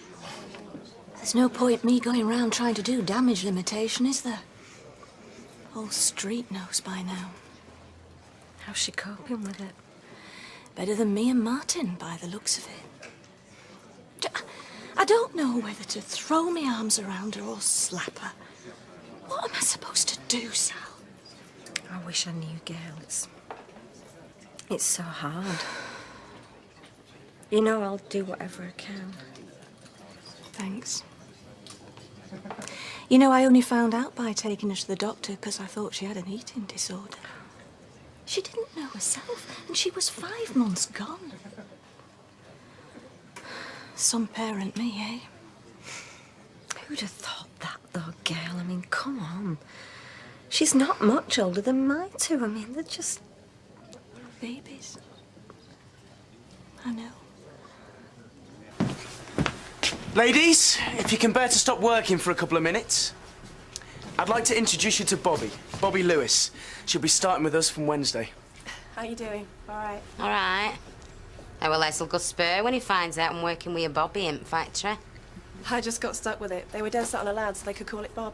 Oh, taking a notice. It'll only get worse, love. I thought you ladies could show Bobby the ropes. Chains, more like. I told you it'll only get worse. You'll get used to it, Bobby. Well, shall I take you round so you're not starting from scratch on Wednesday? Great, thanks. I'm Alison, and this is Janice, and Hi. this is Gwen. Hiya. I'll just show you the machine. What the hell's she doing in a place like this at her age? Same as us, I imagine. Yeah, well, if I look like her, I won't be stuck in here sewing knickers. No chance. I'd be having them bought for me by 50 different rich blokes every week. Anyway, it's about time they got another member of staff. At least we won't have to do Linda's whack for her again. Yeah, I know. Anyway, I'm sick of mindering on about work. I'm off bingoing tonight. Eyes drop for your snowball number. Oh, yeah? Which one are you going to? Hey, I might be able to dig out a few quid. I'll come with you. No, I'm off to that big one in Stockport, you know, with a few of the old gang. You know, just some of the girls I used to knock around with. Oh, so what are you saying? I should stay in and enjoy a nice romantic evening with my husband? Well, no offence. Are you kidding? You can't get much more offensive than that. So they ended up chucking me out. The kids were fine, and I was nearly striking because I had to leave them. Well, it's hardly new, Gary. I used to work in a nursery, so I know they're more than used to that kind of thing. Well, it weren't that I didn't trust them. It's... Well, I haven't been very good at handing over responsibility ever. That was your way of coping. Yeah, and some of it was well out of order. Well, this is a good step forward for you. Yeah, and this is another one, to get my backside off this chair because I've got 2 new jobs on Rosamond Street that need finishing, and I haven't started them yet. I'll see you later. Yes, good luck. Thank you. All our plans have had to go out the window. Can't go to Canada now, everybody knows. You're like running away. Well, is that such a bad thing? It's not running away, Gail. It's starting again. Oh, I don't know. It's so hard to make sense of the whole thing. What's easier, though, Sal? Battling it out amongst people you don't know, or people you do? I want what's best for Sarah, and this is what she knows, for what it's worth. There's no worse feeling, is there? Thinking you've let your kids down. Nobody's going to blame you or Martin. Aren't they? I wish I had your faith in human nature. There we are, love. Thank you. Well, to tell you the truth, I thought it was a joke, so I did, right at the start with. I mean, what age is that wee girl? 14, eh? 13. I don't know what they get up to these days, I really don't. No wonder she wanted to give a paper roundup. Well, I think you'll find we know what she's been up to. Must be awful difficult for the whole family, though, you know what I mean? Well, she's not the first, and I don't suppose she'll be the last. No. Sarah Louise. I know. Do you know, ladies, I'm sure it didn't happen as often in the olden days as it does now, you know what I mean? I might be wrong, but... Oh, well, either way, it's still a shock. I just think a lot more got covered up when we were younger. Oh, well, it's the same everywhere, isn't it? I mean, if there's a scandal or doing somebody down, tell as many folk as you can, as loud as you can. But apparently, we're better off for it. That's desperate. I mean, you wouldn't know who to feel sorry for more, you know, the wee girl herself or the baby coming into the world, eh? Right, you'll notice, Bobby, that at the same time every day we transfer to headquarters for the most important part of working life. What's that then? Dinner time. Except for paydays, holidays, and when we're going home. Yeah, we go down the street to the Rovers. Are you coming or what? May as well get my priorities sorted out straight away, eh? You're going to fit in, no trouble, love. Yeah, don't let them con you into buying around, though. Hey, except when it's official. You can get them in on Wednesday. Right, love, are you sorted? Do you know what you're doing? I think I'm going to be all right. Hey, bet that Mike never told you you'd be taking over from his dad's fancy pace, did he? Hey, as long as I'm only taking over a day job. Right, we're going. Yeah, I'll catch up with you later. I'm just off to the ladies. Right, see ya. Everything all right, Dad? Looks like she wasted her time on that deal, damn it. We could have done with that one. Yeah, well, I don't suppose it's Linda's fault if he wasn't interested. But he's dragged her halfway across the Pennines for nothing.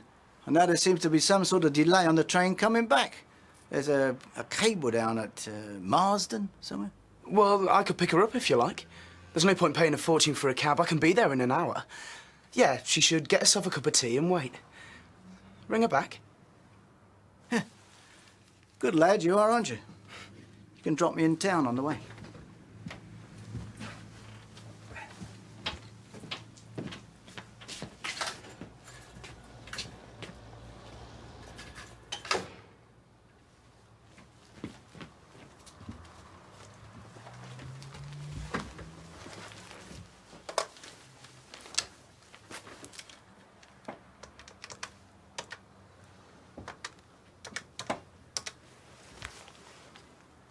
Hello. Yes, I saw your ad in the paper about instant loans. Yeah, that's right. It's Gwen. Gwen Loveday.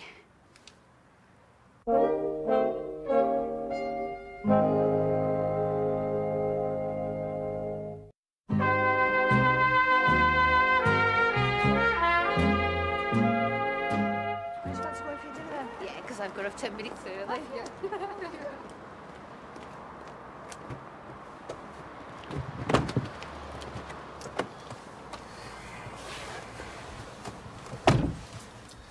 No joy, obviously. Miserable swine. Dragged me out here, messed me about for nothing. Tried chatting me up, and there's no transport. Other than that, you've had a great day. Your dad's an act, I could tell on for. Not at you, I don't think. It's just one of those things. It might be to you, but I really wanted this to work. You might think I'm just messing about, Mike, but I'm not. I've never been more serious in my life, and I'm pig sick. Do you fancy a drink? What about getting back? It'll probably snow here if we wait 5 minutes. I'll say we got stuck.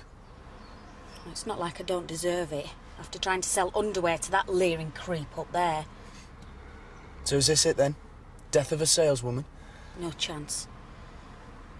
There's a place up there, Mount Corner.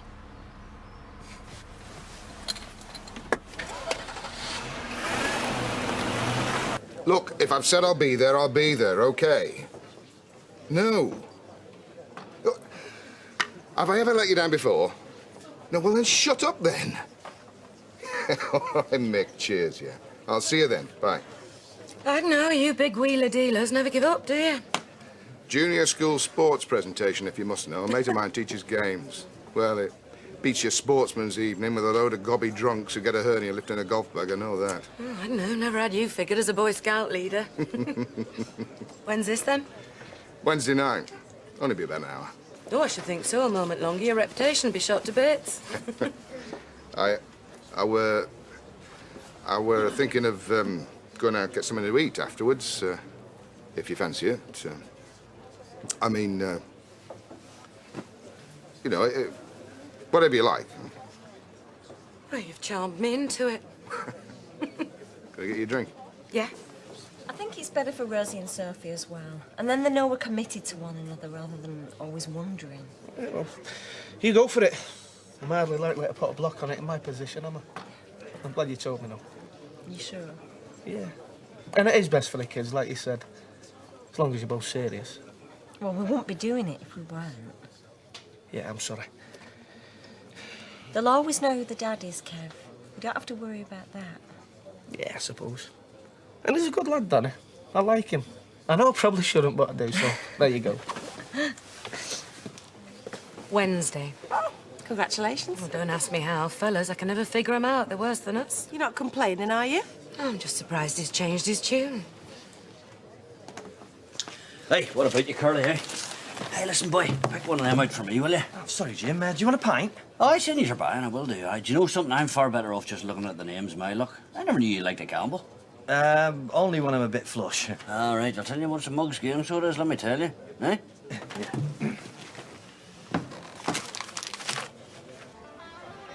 There'll be all them folk back there, rubbing their hands thinking I've blown it. Yeah, well, not my dad. He knows you can't expect a result every time you come out. But after I pushed for him to let me have a go, and after all the stick I got from girls at work, oh, they'll love this, won't they? Let them think what they like. There's none of them would have a clue. I suppose I'll be back on my machine from now on, then. Filling out my wedding list. Great. Well, that new girl starts on Wednesday, so you've got no worries on that score. Still messed up, though, didn't I? No one's going to think any less of you. Especially not me.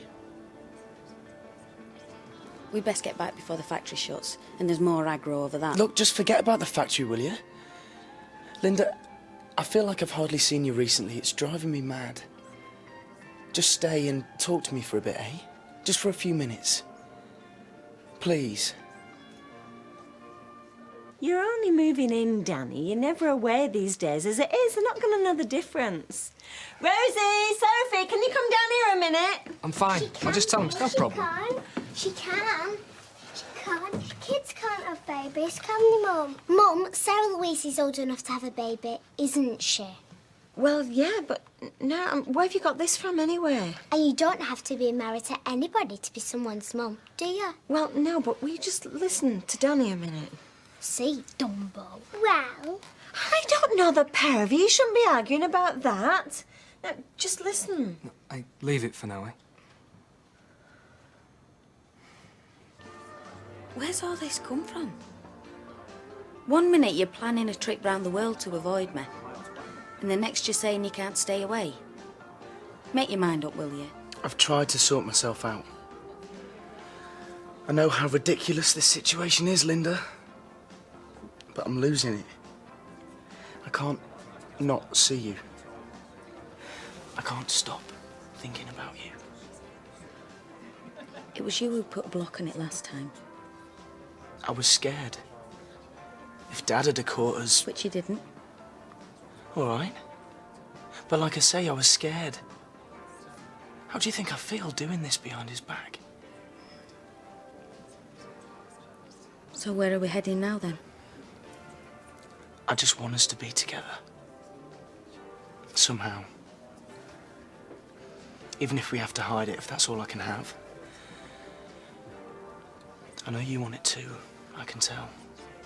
Oh? I've seen your face when Leanne's been around. It burns you up something rotten, you know it does.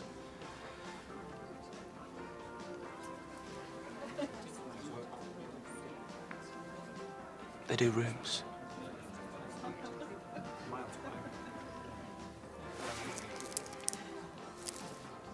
An hour. Just don't put it on your expenses, eh?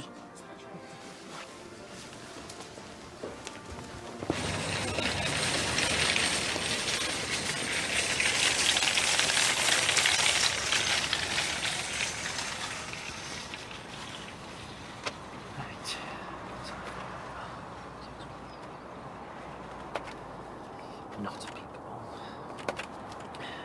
Eyes. Blue. Right. Norman Watts.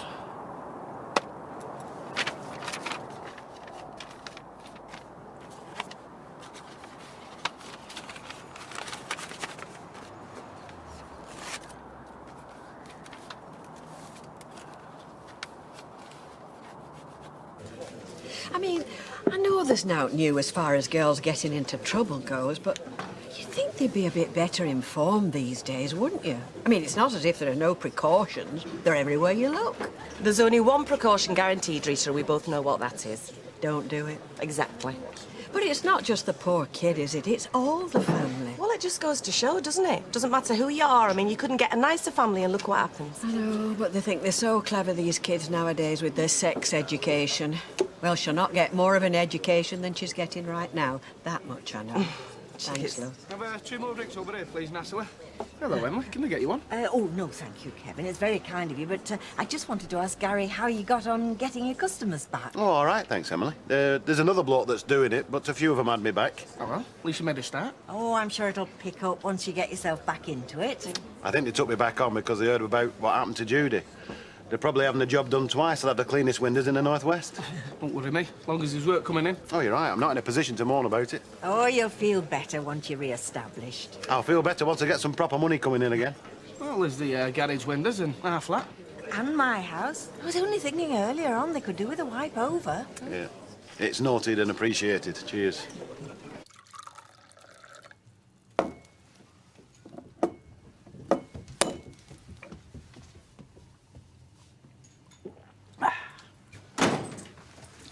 Ah, the Wanderer's returned. Survived the frozen moorlands, I see. Yeah, and the M62. Traffic was shocking. Yeah, we ended up waiting till it was clear, didn't we? Yeah, well, you did right. I'm just worried you're going to get stuck up there with the hillbillies. Wouldn't be so bad if I'd have sold out. Here, don't know, love. They're a bit on pricey side, and you know us Yorkshire folk. Give me a break. Oh, look, forget it. Don't worry, these things happen. Next time it'll be a different story. I wasn't sure there was going to be a next time. Is that why you stayed away and didn't come straight back to the factory? No, there was loads of traffic coming that way. Mark, it was bad, but it wasn't as bad as all that. And I'm not as stupid as all that. You were upset, weren't you? But if you did your best, there's nothing to be ashamed of, like I said, next time. So why don't you go in there, run yourself a bath, relax and forget all about buying and selling. And I will make one of my rare forays to the kitchen and make her something. I feel in a creative mood. Yeah, well, just don't do anything for me, eh, Dad? I wasn't going to. I think Linda deserves a pleasurable night in with the old man, don't you? Thanks for picking me up, Mark. Right then. She'll get over it. Well, come on then. See you tomorrow. Oh, and Mark, I owe you one, son. Yeah.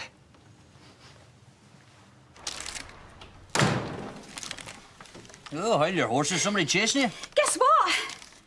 Go on, tell me. The boozer's giving away free drink. No, much better than that. Oh, Baldwin's dead and he's left you all his money. I've had a win. Oh, have you? Oh, about time too, eh? You've been going to that bingo long enough. It's about time you had a line. Proper win. Ask me how much. Go on then, how much? 2,000 quid. 2,000 quid? 2,000 quid. No more working in that poxy shop. I can pay off all my debts. 2,000 quid. Oh, Gwen, that's brilliant. I'm for you. 3 grand. Hey, that's the look of the hour. It's got to be, eh?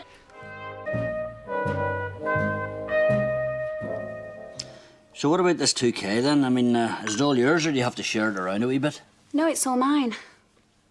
Well, fair play to you, Gwen. You're a lucky girl. Well, I could do with some good luck. I've had plenty of the other kind. Aye, right enough. Anyway, I'd best be getting off to work. I want to nip into the shop before I go in. Listen, I want you to know I intend to pay you back every penny I owe you, so you needn't worry about that. Gwen, how many times do I have to tell you? I gave it to you as a gift. I never expected you to pay me back. Well, that's as maybe. But I swore to myself I'd pay you back if it took until I drew me pension. So I can do now. So no arguing. All right, I'll not argue with you. But listen, I'll tell you what, why don't we go out the tear of the night, eh? Have a bit of crack. Yeah, great. Just might have to wait until I cash the cheque first. Oh, here, listen, I know what I wanted to ask you. Have you got the card? Card? Aye, the card with the numbers on it. You know, the winning numbers? No. I mean, they keep that, don't they, in case somebody challenges it or out? All right, well, did they take a wee picture, you know, you and the cheque and that kind of crack? No, they just gave me the cheque and everybody clapped and got on with the next game. Oh, well, it's a shame though, isn't it, eh? Be nice to have as a souvenir, you and the cheque, you know, eh?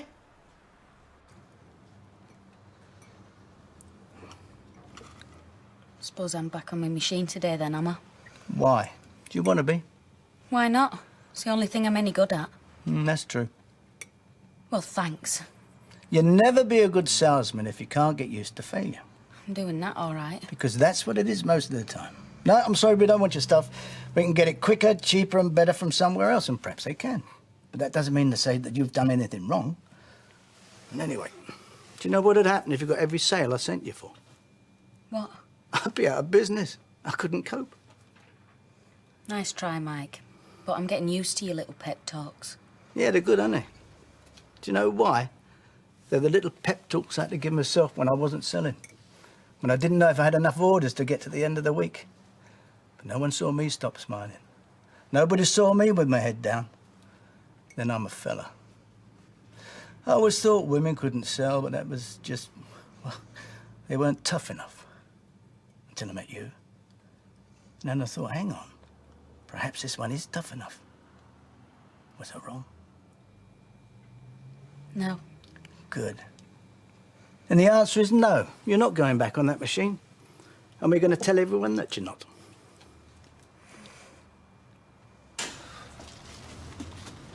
Morning. Morning. I've come to give him a notice. I shan't be in tonight. In fact, I shan't be in again. I'm sorry. Oh, well, fantastic. And what am I supposed to do?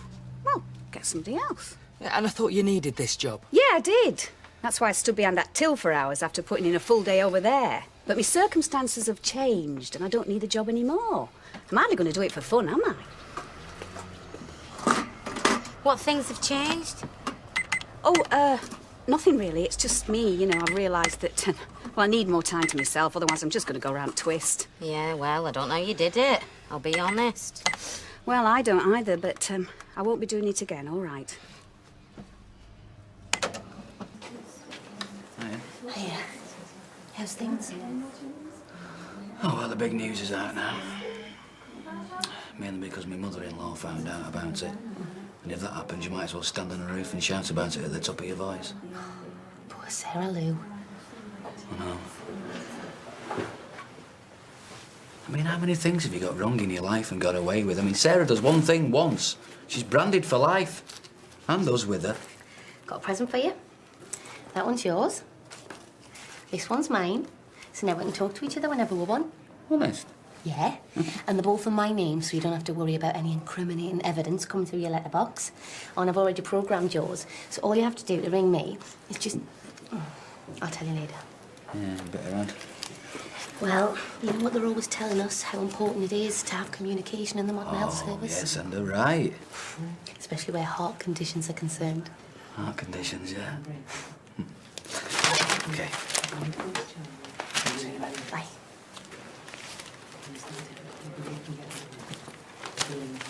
As of today, Linda is a full-time sales rep. Now, before you start thinking it's a cushy number, it's not. It's one of the hardest jobs there is. Because if she doesn't do her stuff, there's nothing for you to do. Oh, we all know Linda works hard. Yeah, none of us would do what she's done. Yes, all right, all right. Now, Bobby has taken over her machine, and I'd like to remind you there are plenty of women out there who take over your machines if any of you fancy yourself as comedians. So just get on with it and spare me the funnies. None of you are irreplaceable, and I don't want too long. Congratulations. What'd you say it like that for? Oh, come off it. It's like being in a pantomime. Linda is now sales rep. Why shouldn't I be? You said yourself you didn't think you were any good at it. I'll get better. You don't have to. Just be in his bed every night. Oh, I don't know. Like talking to a lot of farmyard animals out there. All they can do is cackle and honk. Make us a cup of tea, will you? And if you get any problems out there, tell me and I'll sack them. I can handle them. I dare say you could.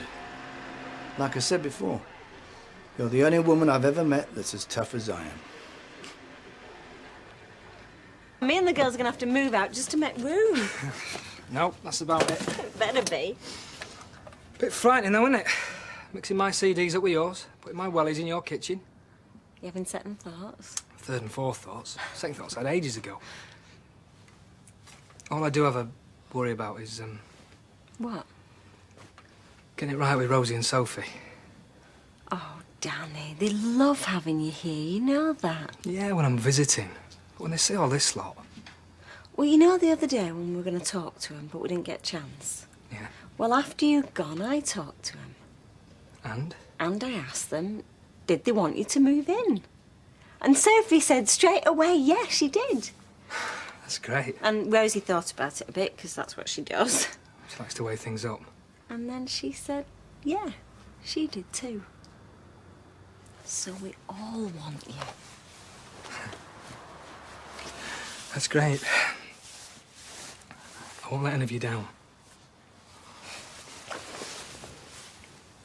I don't know whether this were a good idea, you know, going out with a bloke who's obsessed with his dead wife. Then cancel it. Oh, I'll risk it. Yeah, I thought you might. Hey, I wouldn't mind getting a look at his house. Never feel you really know someone till you've seen where they live. What, and see if it's full of photographs of her? Hope he doesn't start crying into his soup. Yes, Rita. Hello, love. I'll have a vodka and tonic, please. Right. I'm sorry, Curly. I wasn't meaning to spy. That's all right, Rita. It's a singles club I was thinking of joining. I mean, why not? My life is one long singles club. Why not join another? Well, let me know how it goes. I might try it myself. There you go, 180. Thanks, love. Well, when I say singles club, it's more of a social club. I mean, you have to be vetted to get in. It's not a pickup joint. No. It's more of a diners club, you know, for single people. So, up to now, she's been a machinist, like what we are. Like what we are, except she goes home with the boss every night. Shows how clever she is, doesn't it? Well, she better be. It's like he says it is. Our jobs depend on how good she is. Oh, come on. She's all right, really. I mean, don't get the impression that she's standoffish or out like that, because she's not. Is she? Well, she's learning to be. Where is she now, eh? She's not having a drink with us lot, is she? Are you saying you've got this promotion because you've really earned it? Not entirely, no. But I will earn it, just you watch. Anyway, what about you? You saying you got your job because you've earned that? I'd say we're in the same boat in a lot of ways. I just can't stand seeing them lot laughing at you behind your back. That's only because they're jealous. And why couldn't you have told Dad you didn't want a big song and dance about it? Why did we have to go through all that? Because he wanted it. He's proud of me. Like I hoped you might have been. I am. I just suppose I'm... like them in there. Jealous. Only I'm jealous of him. You haven't to be. I can't help it.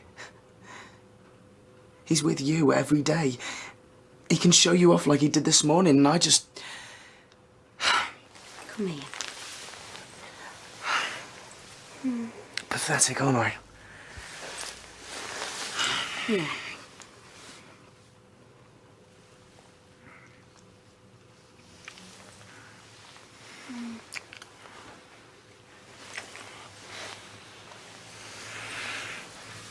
Oh, no, I've gone and left me fags. I'll have to go back and get them. Aye, aye. What about yous? You not drinking champagne, celebrating, eh? No. Why? Should we be? Well, what hasn't she told you? Not yet. I was just going to. Oh, well, I'll leave you to it then, eh? Well, last night, I had a big win on the bingo. How much? 2,000 quid. You lucky cow. Hey, were you really going to tell us, or were you going to keep it a secret? Yeah, I was honest. It was just all that stuff with Linda. It just went out my head. Well, it wouldn't go out to my head. Right, I'm going to get me fags. I won't be a minute. Thanks, Barbara. Oh.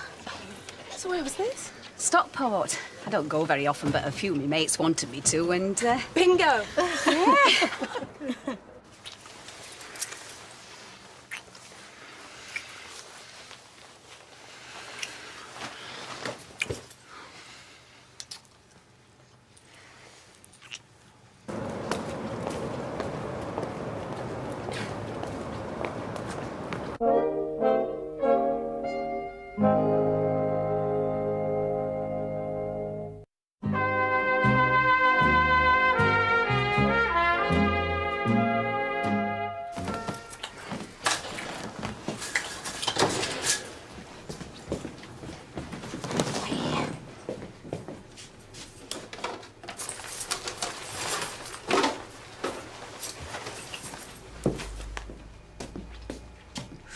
How are you?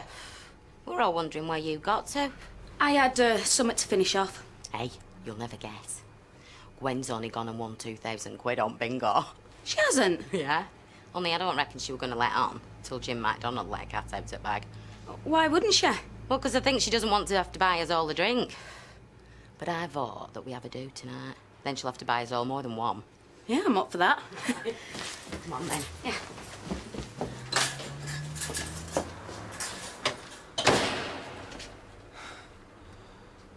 So, you don't mind if I see if she wants to talk? No, of course not. I'd be grateful. Here goes.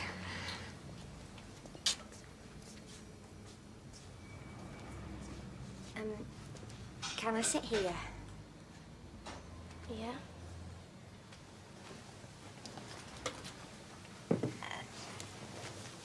I gather we both go to the same maternity clinic.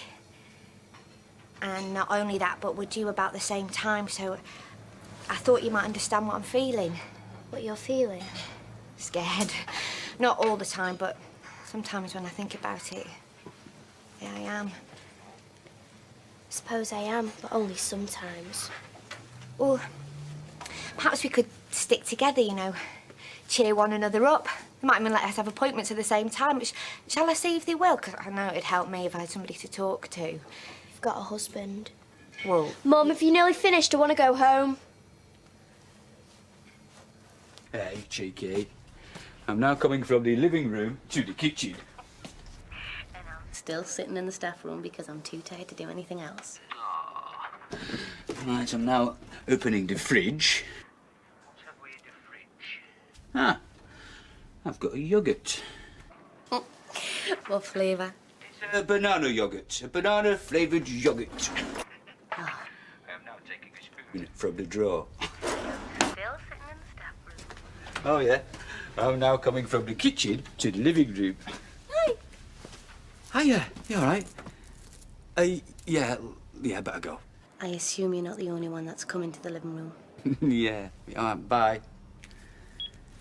How long have you had that? Oh, just a day or two. The hospital were giving them out. Alison Webster talked to Sarah today. Because you know they're both due about the same time. Are they? Yeah. Be nice if she could persuade her to open up a bit, wouldn't it? Because she's not been saying much to me, is she to you?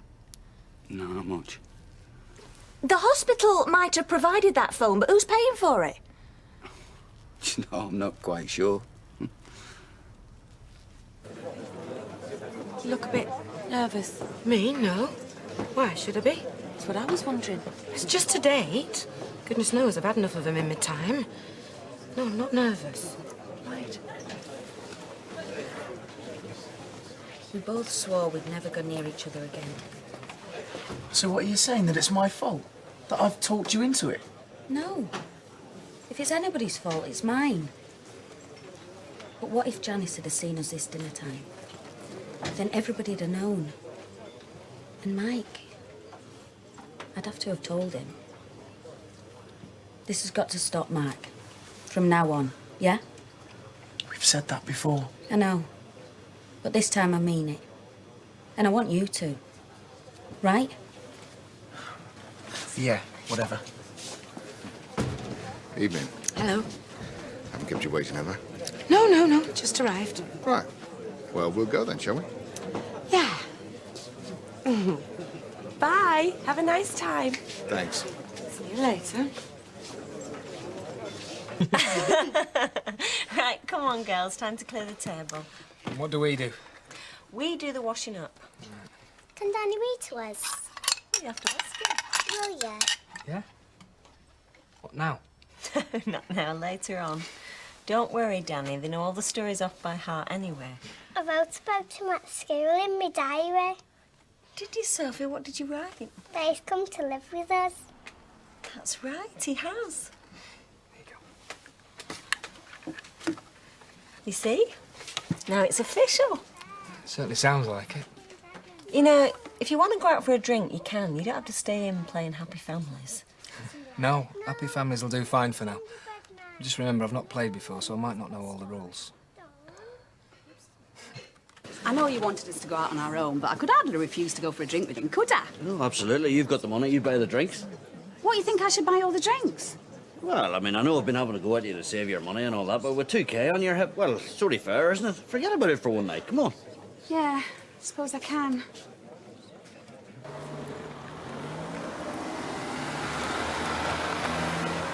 And this is the lounge through here.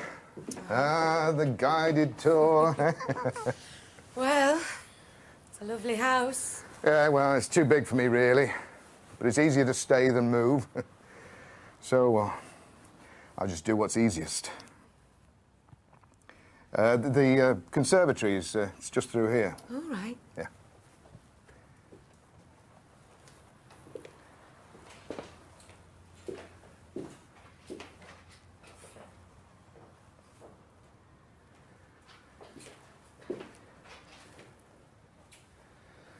Can I get you a drink or a coffee? Oh, I think I've had enough coffee. Well, me and all. So, a brandy? Yeah, please, lovely.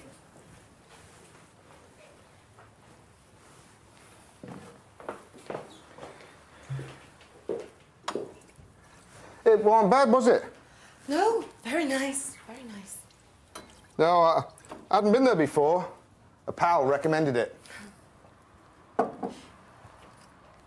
Is this your wife? Yeah. Yeah.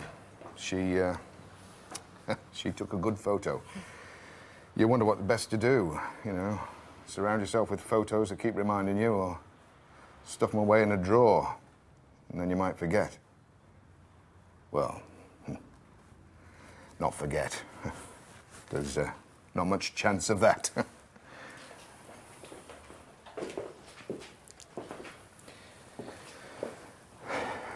So, you've never been married? No, never stopped in one place long enough.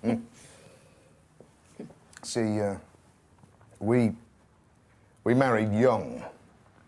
So, her going... I'll call you a taxi, shall I? Oh, yeah, please. For, what shall we say, half an hour? Only it's best to give them a bit of notice.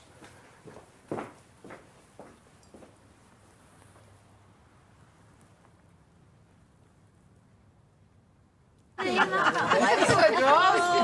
a bit of a party there, eh? Have orange juice, please, Hiya. Hey, she's just won 2,000 quid. Yeah. Yeah. Anyway, I'm buying the drinks, so same again, all right? Oh, yeah, right. How are you anyway, love? Oh, I'm all right, thanks, but I'm only with Kevin, so I'll see you later. Right. Baldwin tried to sack her when he found out she was pregnant. It's her own fault. She shouldn't have told him. Yeah, but he's rotten, isn't he? I mean, I know I shouldn't be saying things like that in front of you, but he is. I know he can be. But not to you. Even to me, sometimes. And the partners, are they? Father and son? Yeah. Oh, well, if you're happy with the dad, can I have the son? You can, as far as I'm concerned. You know, Danny moved in today. Should do. Watched him unload all his gear. In fact, I nearly offered to help him, and I thought, nah, don't want to look too keen to palm it off on someone else. You're not upset at all, then? Of course not. Best thing what could have happened. Means she's got her own new life now. Yeah, well, I think that as well, but I didn't know whether you would. Aye. And another thing, if a pipe bursts or a fuse blows, you don't need to come running to me to fix it. So listen, have we heard any more about this body Vinny found down the hole? I don't even think they've identified it yet, have they? Probably never will after all this time. Not at all. She's only a year old. It's old enough. And whoever it was, no one's missed him. Could have been me if I wasn't stood here. Anyway, are we sure it is a him? I mean, do we know that even? Not sure as we do, really, do we? Jim, can I have a quick word? Aye? See in a minute. Yeah. Have you been here since dinner time? No. I've decided about that singles club. I'm going to go Friday night. Right, well, I look forward to seeing you with a big smile on your face then come Saturday. Yeah, well, I've been drifting too long. Ever since Raquel, really. It's time for a new start. Yeah. This is really embarrassing. But I've spent up. Can you lend me 20 quid? I can. Well, it's a good job I know you're worth £2 or else I'd think there was something going on, you know, right? There you go. Yeah, thanks. Right, can we get a drink now? Oh, yeah. Yeah, she'll be with you in a minute.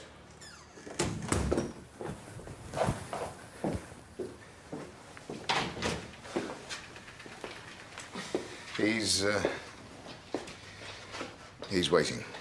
Well, thanks. I enjoyed it. Good. Because I must admit, I have. What, even though I think you had your doubts, didn't you? Bet you nearly cancelled. Well, I'm glad I didn't. So am I.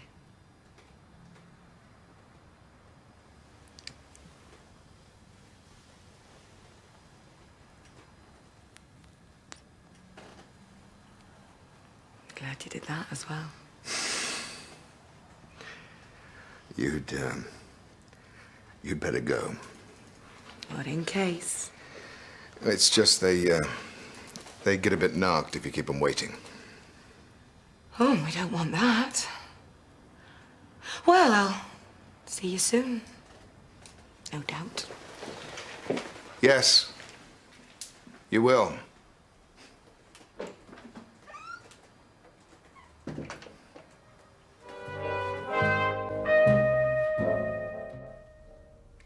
Shouldn't let your dad see you playing with that. It's for work. Emma Jones has got one like this. Well, easy to use. Even you could work it. Oh, thanks a bunch. Thank you.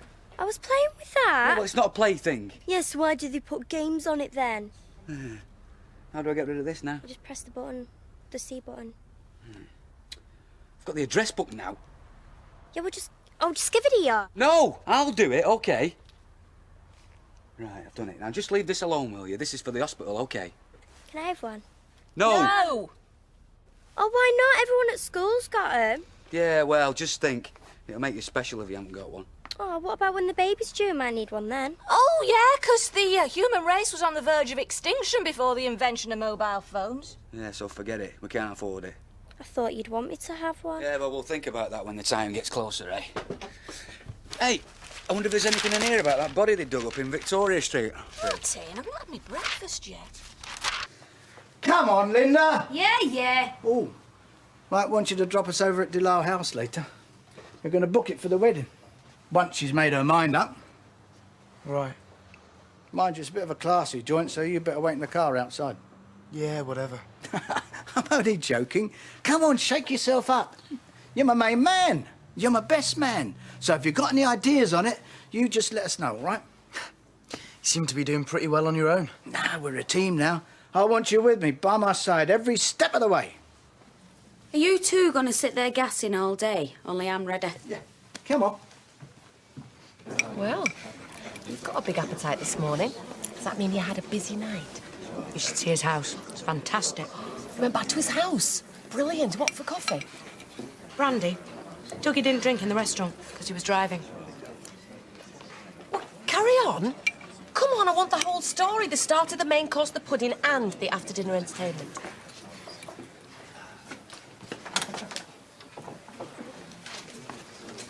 Aren't you on at 9? That's right, yeah. Do you want a lift? Share a car, save the planet? Why not? Well, when you're ready, I've got 1,000,001 things to do today. Oh, well, just a minute. Do you know something? I admire you. Really? Well, yeah. I mean, you always seem to be, what's the word, sorted. You never seem to be worried. You never panic. You never get het up. You just carry on in control and calm. Hate to disappoint you, Curly, but I worry just as much as the next man. Well, you don't show it. No, it's not a question of whether you worry or not, so much as what you worry about. Oh, I see. So I shouldn't worry about James' kitchen giving me a terrible annual report, but I should worry about whether I can have 1 or 2 pieces of cheesecake with me dinner. Something like that. I'll give it a go. Right. Come on, then. So we had a drink. And? And what? And what happened after you had the drink?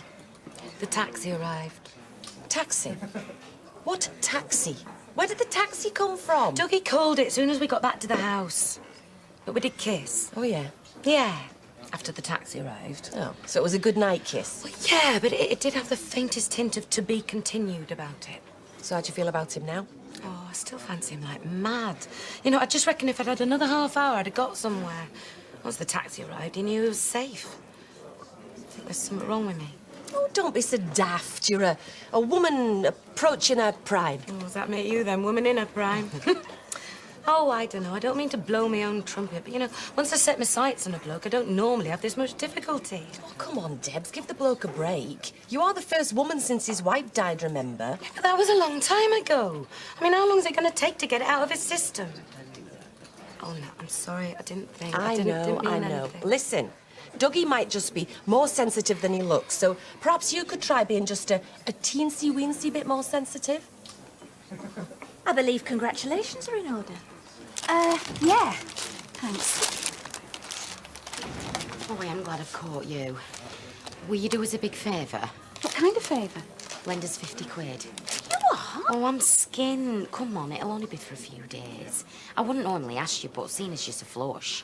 I don't know. Janice, I was going to use that money to pay me debts. Oh, come on, it's only 50 quid. Well, you know I'd do it for you if I were a big winner. I will give it you back, you know I will. Look, Gwen, I'm not asking for an handout. It's just... Well, come on, I thought we were mates. Yeah, well, all right then, but we'll have to go get it for you later. You're a star. So, where'd you go from here? Dunno, what do you think? Play it cool? Well, if you're serious about him, I don't think you're going to rush him into anything, so yeah, I think playing it cool's the right move. Right. What about jumping on his back, ripping his clothes off? Does that count as cool? Right. What shall I do now? Have a look at this colour chart. Pick out a new colour scheme for the flat. We're having it redecorated. Great. But I don't want to look at colour charts. I want to work. Nothing to do here. So I've just got to play the happy housewife for the rest of the day, have I? No. Not if you want to be the rainmaker. Hey? The rainmaker. Make the work. In that filing cabinet is a list of contacts. Phone them up, pester them, make them feel as if they really need us. Right, OK. I'll make it rain. Hope you've got an umbrella.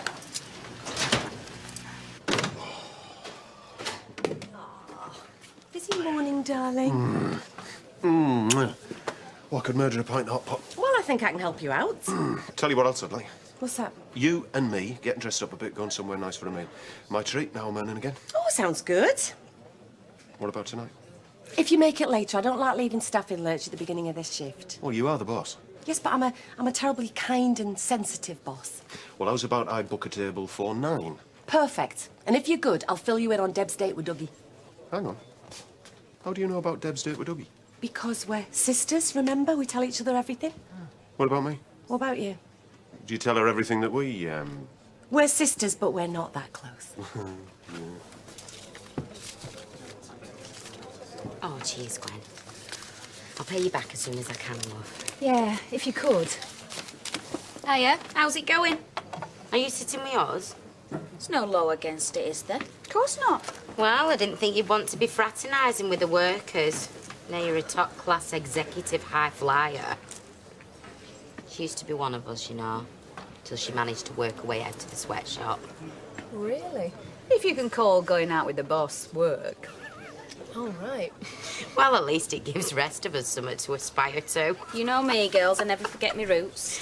Well, what were you doing in that office? Looked to me like you were ringing your mates all morning. I was speaking to clients, actually. Making contacts, setting up meetings, getting the orders that'll make sure you've still got a job to go to next week. She talks a lot, does our Janice, but very little of it's worth listening to. How are the twins getting on at nursery? Oh, they're all right. It's a bit difficult leaving them while they're crying, but the woman there says they're as happy as Larry when I'm gone. They'll get used to it. And it'll do them good to be with other kids. Yeah. They're always all right when I go and pick them up. You just wait. They'll be happier going to nursery than they will be staying at home with me in a bit. Excuse me, sorry, I'm in a bit of a rush. Have you got the sarnies for the salon? Yeah, 275. So, you're getting back into the swing of working? Oh, aye. There's plenty of mucky windows out there, and I'm the man to clean them.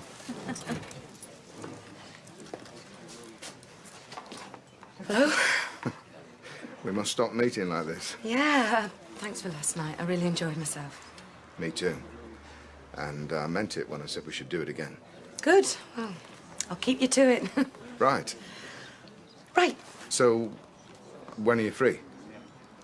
Oh, yeah, listen, why don't you come over to my place sometime? Let me cook your dinner. I'm afraid it's not quite as grand as Ferguson Towers. Well, I don't mind slumming it. Charming. I was joking. I know. Good. Right. So, when? Oh, I don't know, sometime next week. Let me check my diary. I'll get back to you. Sure. Apart from Thursday, I'm free all week. You all right? Yeah. I'm cool. Well, I'll be in touch. Keep up! I'm going as fast as I can. There. What about it? Are you blind as well as stupid? The dent and the smashed light. Oh, yes, very nasty. So what are you going to do about it? Well, I'm sorry and all that, but if it happened in our car park... Wait a minute. What do you mean, if? Of course it happened in your car park. Look at it. You think I drove here with it like that and then forgot? I understand. You must be very upset. I am not upset. I'm angry. If I was upset, I would be crying, but I'm not. I'm angry, and when I am angry, I shout at people. Well, you can shout all you like. I mean, you can scream your head off if you want, but it's not going to change anything. The condition of your car is not Freshco's responsibility. It's your car park. Indeed it is, but as it clearly says on the car park signs. Any owner that leaves his car here does so at his own risk. Where does it say that? There, on the sign. Where on the sign? Well, it's not very big, but it clearly says. This is the Freshco car park, therefore Freshco is responsible. Your car park, your store, your responsibility. Sorry to interrupt, but I think I might be able to help. I saw what happened, the accident. At least one of you staff is trying to be helpful. Yes, I was going to say something, but the bloke who bumped into your car left his details in a note on your windscreen. He left a note. I mean, doesn't that restore your faith in human nature? Well done, Ken. Now, if you don't mind, have a supermarket to run. You stay there. Read it. The trolley man thinks I'm leaving him my address. I'm not. Give me that. Look, right, I'm not leaving here until somebody's prepared to take responsibility for this. So, Mr. Watts, what are you going to do now?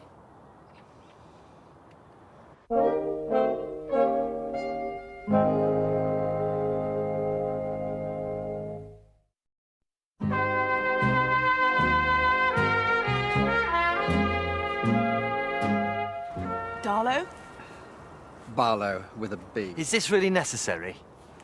Norman, what? You're not going to change anything. You're wasting your time. It's Fresco policy.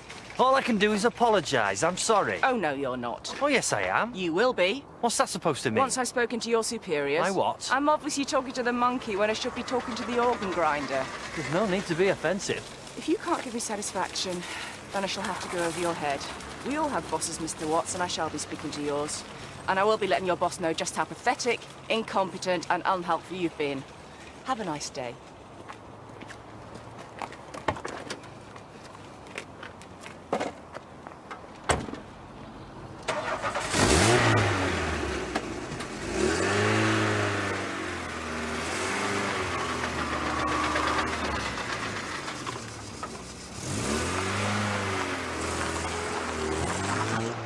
He left a note on the windscreen. I'm not doing my own work. It's Friday night. Phil's party's tomorrow. Are you going to go? No. Have you even asked? No, there's no point. I know what they're going to say. Well, you don't know until you try. They don't even want me going out, never mind to parties. Well, you're already pregnant. What else can happen? Don't know if we want to go anyway. Well, my brother was going to get us some cider. Cider? Yeah. You don't even like cider? Yeah, I do. I like it with barbecued flavoured crisp. Ah! What's up? I don't know. I'm getting your mum. Have I just seen you dragging a cart down the road? Guilty as charged. How's it going? It's going good. Oh, I feel better for it. I'm still as tired as I was when I was at home with the kids, but I like being out, and I'm not very good at taking handouts. Well, we all like our independence, Gary. Anyway, it's good to see you out and about and again. It's good to see you in here. You bring the place a touch of class. Well, I do my best. Evening all. Usual, please, Nat. You're looking smart. Are you going out somewhere? Yes, I am. I mean, I could sit at home and worry about an horrible day at work, or I could go out in the town looking for adventure. So tonight, I chose adventure. Right. Well, you should get some kids. They'll give you all the adventure you need. Talking of which, I better go and pick them up, because if you're late, they put them out with the bins. 180. Cheers. See ya. There you go. Nat, can I ask you a question? Yeah, sure. Well, it's a personal question. Well, I can't promise I'll answer, but go on. Well, you know, tonight I'm going out on this blind date, supper night thing. From the brochure? Yeah, well, as you know, my love life has been a bit of a disaster area, and, well, I was thinking, well, you're a woman of the world. Oh, am I? Well, I meant it as a compliment. Well, I'll take it as one then. Go on. Well, I thought, well, can you give me a few tips? What sort of tips? Well, what does a woman look for in a man? That's a very difficult question, Curly. I mean, how long have you got? Not long. Can I have the abbreviated answer? Well, I mean, I can tell you what I like in a man. Well, go on then. OK. Someone who makes me heart skip a beat. Someone who makes me laugh. And someone with a bit of danger, but who also makes me feel safe. Right. I mean, could I be that man? I mean, not for you. I mean, personal choice. But is there someone out there? I mean, someone I haven't met yet, hopefully. Well, of course there is, Curly. There's someone out there, she might not know who she is, who's just waiting for you to walk into a room and make her heart skip a beat.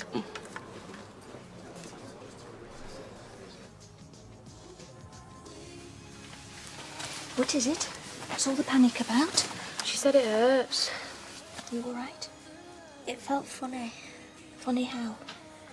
I don't know, like something moved.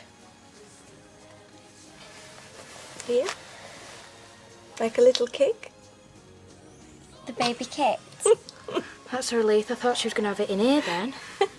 There's nothing to worry about. It's perfectly normal. I mean, I felt flutters before, but I have never felt anything like that. It's been cooped up in there for months. It's stretching its legs. Saying hello. Did it again? I felt it. Can I have a go? Yeah, come here. Oh, just my luck. It'll probably be having a kip now. Did you feel it? Yeah. Oh, it was well creepy. Doesn't it feel weird, though? Not now I know what it is. It's not creepy. It's perfectly normal. Good evening, sir. Hello, ladies. Have a nice evening.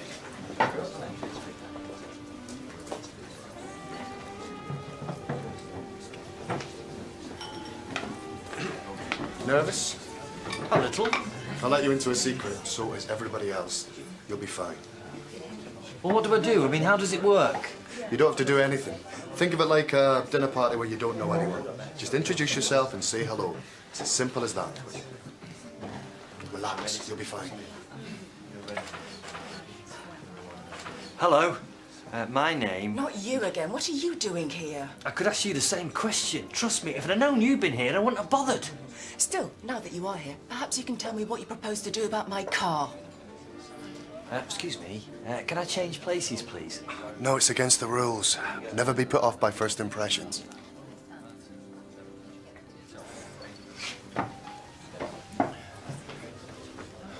Well, it looks like we're stuck with each other. Can I call you Colette? Nope. You know the worst thing about this? What? I brought my car. I can't even get drunk. Well, you should think yourself lucky. My car is in the garage being repaired. The mechanic says the whole wing's going to have to be resprayed, so I have to pay the extra expensive taxis. But don't let that bother you, Norman. I didn't know whether to laugh or cry. She looked so shocked. Well, we didn't laugh. No, of course I didn't. I wish you could have seen her face, though. Yeah. Well, she coped pretty well then. Yeah, she did. Yeah, I remember when I was pregnant with David, he was a big kicker. Still is. And he used to do most of his kicking in the middle of the night. It was like having a noisy lodger who kept on sociable hours. No, I remember. Hope Sarah's baby's a bit more considerate. She's going to need a sleep. We're doing all right, aren't we? Yeah, I reckon. You know, if there's some good that's come out of this, it's brought our family back together again. If we can cope with this, we can cope with anything. Yeah. I don't mean to pester, but you didn't say when you'd pay me back. Yeah, well, I don't know myself. You know how it is, old bills keep coming in. Mind you don't have to worry about that anymore, do you? Evening, girls. Hiya. Hello. We've just booked the most fantastic place for this wedding. Oh, really? Yeah, they've got this enormous reception hall where we have the ceremony itself, you know. Oh, you should see it. It's massive. Big, high ceilings and these gorgeous long drapes the whole length of the wall. Sounds very nice. They lay on the whole thing, you know. The wedding, the sit-down drinks, the reception in the ballroom, and me and Mike stay in the bridal suite. Cheers, Mike. Quiet, please. You're quiet. I'm all right. Nice place, eh? Very classy. Yeah. Nothing's too good for my princess.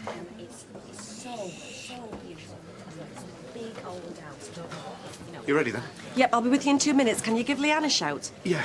Excuse me, Mrs. Natalie Barnes? Yeah? I'm Detective Inspector Reynolds. This is WPC Collins. I remember you. Didn't you investigate my husband's murder? What's this about? That's right. Could we have a word, please? Well, you're going to have to be quick. We're going out. In private. Right, well, come round. Cheers, mate. Do you want me to... Do you mind if my partner comes? No.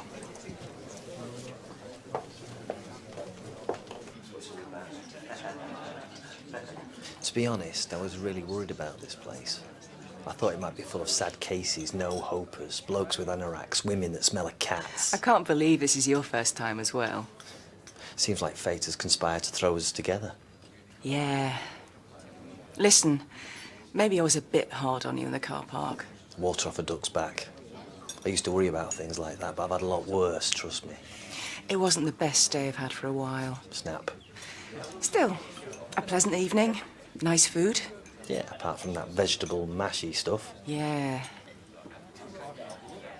Anyhow, I should order a taxi. No need. Why don't I give you a lift? What? You want to take me home? Yeah. Then you wait on my doorstep expecting me to invite you in for coffee? No. And breakfast? No. And we both live happily ever after? No. Look, I was trying to be nice. Your car got pranged in my car park, for which I'm not responsible. However, as this night has not been the disaster it could have been, I think the least I can do is save you a taxi fare home. I'll be honest with you, Norman. I have enjoyed tonight. But I'm sorry. I don't fancy you. Well, that's very blunt of you and very honest. And, well, normally I wouldn't mention it because I'm too sensitive, but the feeling is mutual. Good.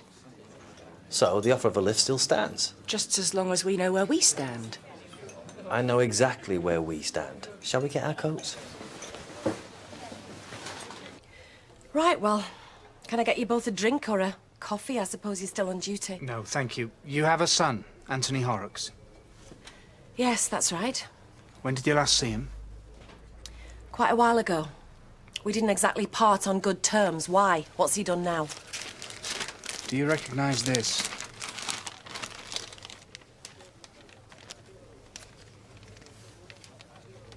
Yeah, it's, Tony's signet ring. It was his great-grandfather's. I had it engraved for his 18th birthday. Why? At Woodhays Jewellers on Lion Street. Look, what's this all about? Where did you get this? It was found on the body underneath Victoria Street. No. I'm sorry, Mrs. Barnes, but we have reason to believe the body may be that of your son.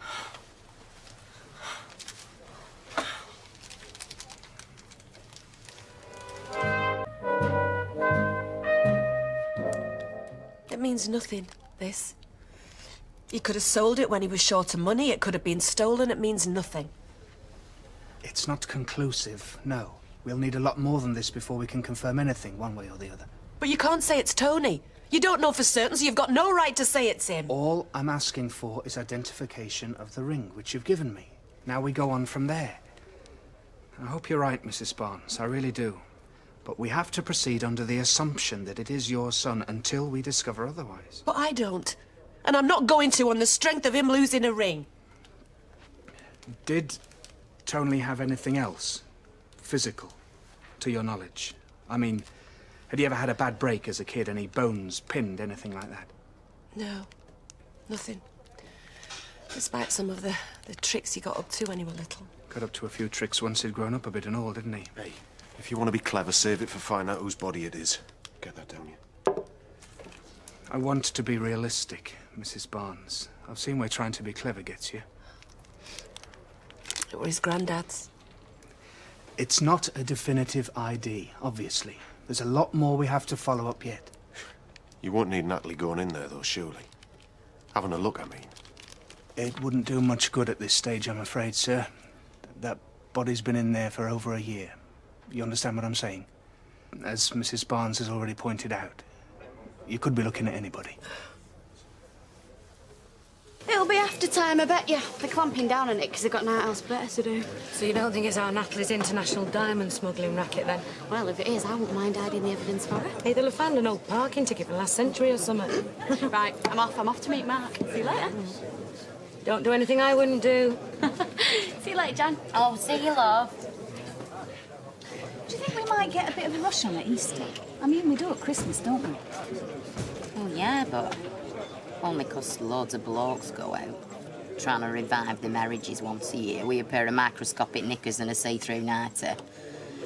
Nah, you get a chocolate egg at Easter, and you're better off for it, if you ask me. No, I was just thinking about the overtime. How sad can you get? Can't you think about your holidays or something? Yeah, but it's money, isn't it? Well, what have you got to worry about that for? Where your luck's going at bingo, you'll be retiring in a few weeks. Yeah, habit, I suppose. Well, do you think getting them in's going to take your mind off it? We might be a lot faster if we could narrow it down regarding dentists. Are you sure you've no idea? I've told you. He's not lived with me for years. Anyway, you know all this. I've told you the area. How many dentists can there be? You're the detective, aren't you? That's what you're paid for. Look, you can see she's struggling.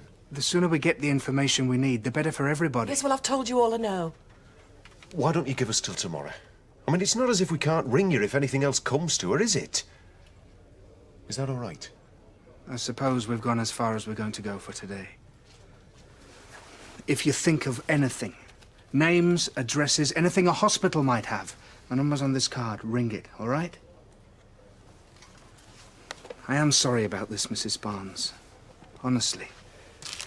But it's not beyond the bounds of possibility, is it? I mean, we all know the sort of scum you're Tony hung around with. No, steady on Vinny, your... it's all right. I only hope, for your sake, it's not him.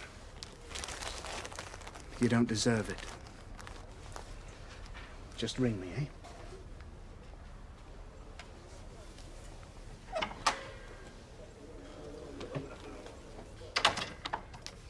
It's not Tony. I know it's not. I mean, I would have sensed it if he'd gone. I know I would. I mean, if they're just going off a ring... Did he have it on last time you saw him? I can't remember, Vinny. I wish I could. I mean, he wouldn't have been in Weatherfield. When I gave him that cheque, he was off like a shot. The last thing he was going to do is to hang around here, the bother he was in. Reynolds is right. He's a bad 'un, but he's not stupid. I can hear gurgling. It's probably that pot. You know, if you keep your ear there much longer, you're going to get a right kick. Ronan, give over kicking your man. Get lost. Anyway, what if it's a girl? Brittany then, isn't it? Brittany Platt. Yeah, I suppose. Scary Platt. Pat Platt. Not bad, I bet you they won't let me though. No. Hey, my dad reckons this eyeshadow makes me look like a budger. Do you think I've got too much on? Have you worked? Ain't no notice. I'd look like a kid if my dad had anything to do with it. Hey, don't forget to call around tomorrow morning before drama. I won't, but you better be ready, because I'm not going to wait for you. I want to see what they've cast me as. I'll be up. Anyway, there's no big rush for me to get round there, is there? Don't be so miserable. You'll get some. I mean, that's why we're doing Greece, because there's millions of parts. All right, thanks. The only way I'm going to get a part is if we do a nativity play.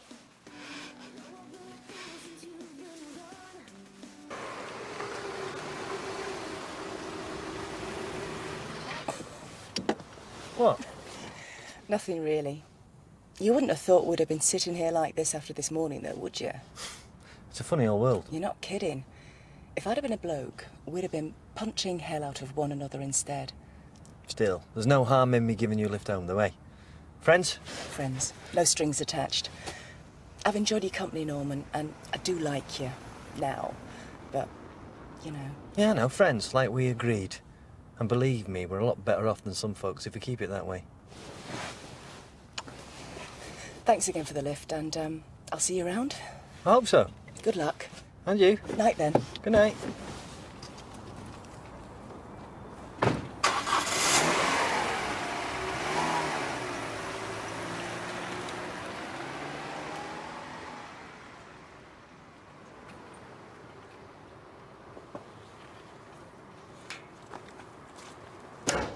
Shake a leg, Vic. There'll be no point going soon. They'll have put the towels on. Look, do you not think I'm gagging for a pint? I've been stuck in here all day. Well, come on then. Well, I can't, can I? Because Dev's supposed to come and take over, and he hasn't shown up. Again. Well, that is one thing I can say about Fresco's. 6 o'clock on the dot, and it's over. Yeah, well, in here, it's like every day's a little adventure. I'm sorry. Ah. I'm sorry, OK? I know I'm late. Yeah, I know. Yeah, listen, I've had a bit of a crisis down at the lower Ancoat shop, OK? Some drunk fell against the front window. Well, that's LA for you. Yeah, you know, it's lucky he didn't cut himself in half. Yeah, but he wouldn't have felt it, mind. So, hey, I'm sorry. But you've been waiting as well. Oh, well, now you come to mention it. Listen, guys, I'm going to have to get back there and help him board up till tomorrow. All right, so you're going to have to close up by yourself. What is this? Some sort of conspiracy against me? Yeah, what? You having to work, you mean? I'm supposed to be going for the last pint. Yeah, well, Vic, you know, I would love to go for a last pint. I would love to go for any pint as far as that's concerned, but I've got responsibilities. I mean, what about the other shops? So? So, fortunately, I have people that I can rely on to help bail me out, like you. Cheers. I'll just get me own then, eh? It's a cheap round. See ya.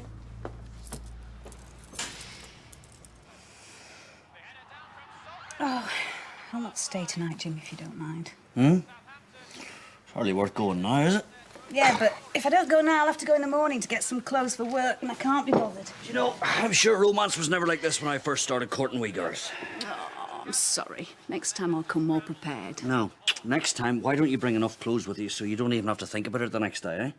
What, and have you do all my dirty washing? Well, the washing machine's hardly going to notice the difference, is it? No, but I will, and I'm not having you lumbered.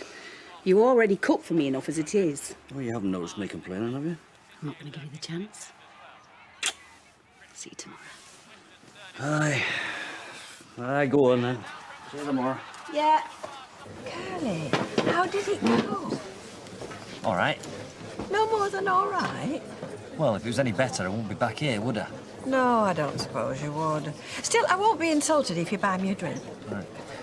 Actually, it wasn't as bad as I expected. I never thought it would be. You're a nice, civilised person. Why should you think that other people there wouldn't be nice, civilised people too? I suppose. Can't help feeling a bit funny about it, though, eh? So, no soulmate thus far? No, not yet. Well, give it time. You never know. Yeah, well, I will. I mean, why not?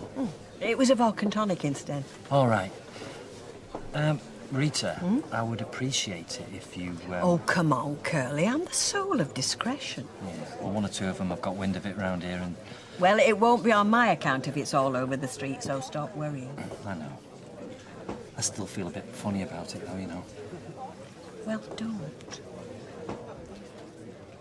Can I get you anything? Drink? Thanks. Hey, you two giving up working? Only I thought they carted you off in the old meat wagon. What's going on? It's the police. They think that the body in Victoria Street, it might be Tony. It's not Tony. No, surely not. It's not Tony. It's just that whoever it is was wearing Tony's ring. What? One that used to be Grandad's? Yes. That doesn't mean anything, Debs. It doesn't mean it's Tony. It doesn't. You thought about phoning Nick? Look, I've said. It's not Tony. No, sweetheart, all right. Don't worry, it's all right.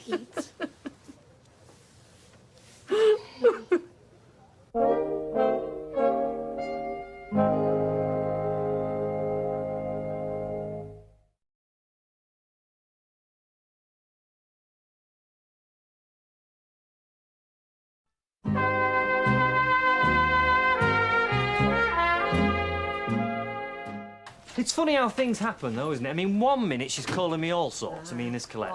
Morning. Morning. And the next, well, we're getting on like a house on fire. Well, up to a point. Ah, well, you see, we're a constant mystery, us women. That's why you blokes are so fascinated by us. I suppose you're right. Isn't that right, Jim?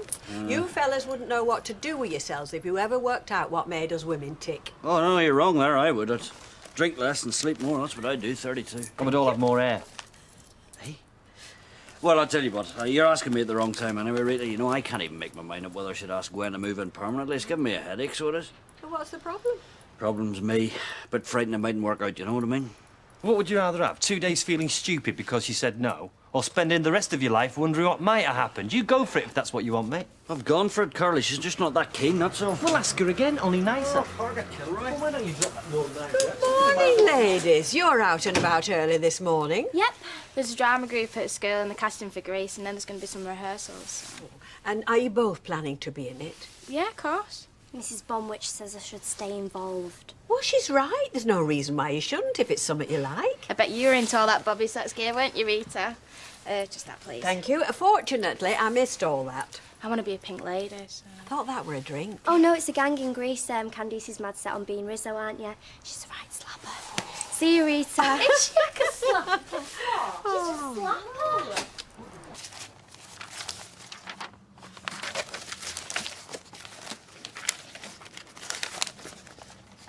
You can't carry on like this, you know. You're going to have to sleep sometime. I'm all right. You look dreadful. Why don't you go back to bed? We'll manage. I thought I might find something in this lot from the doctors, a dentist or something, but there's nothing. Look, I should have just chucked it all out. Just forget about this for now. Go and have a lie down. I can't. I said I'd phone Reynolds. Stuff, Reynolds. You can't carry on like this, can you? Braces. What? Tony. He had braces on his teeth when he started secondary school. I took him to the dental hospital. Well, they're going to have records, aren't they? Or at least know where they passed them on to. How come everybody's clattering about? It's not even 8 o'clock. Natalie's not feeling too good, Leanne. Can you just give us a few minutes? Oh, sorry. I didn't realise you were feeling rough. Are you all right? Look, it's just... It's all right, Vinny. Everyone's going to know soon enough. The body they found under Victoria Street. The police think it might be Tony. Oh, you're kidding. Leanne. Sorry. I mean, why? Well, surely they either know it's him or they don't. Well, the dental hospital will put them right, so we'll all know soon enough, won't we?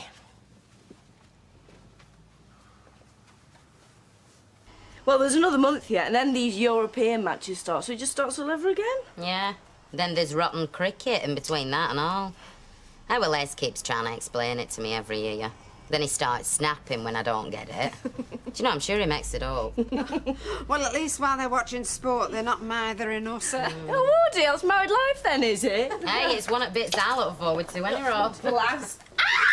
Maxine, you scared me to death. I want me hair straight, not sticking up. I just saw a mouse. I just saw a mouse. You know, oh no, I can't be doing with them. I have enough of them at home. He went under there. Let's have a look under there. Maxine, what's up? Come on, no, that's just hair clippings blowing about. What's up with you? What, with little legs and a tail? Well, I can't see anything.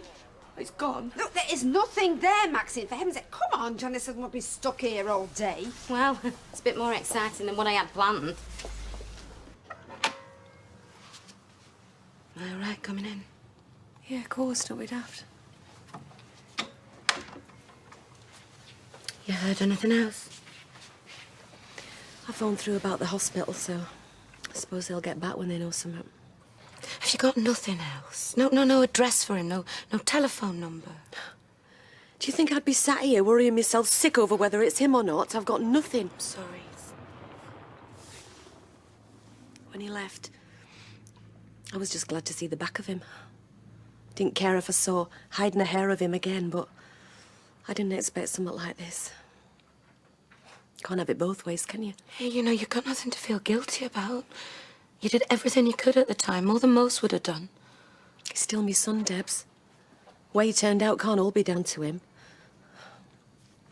I'll make some tea.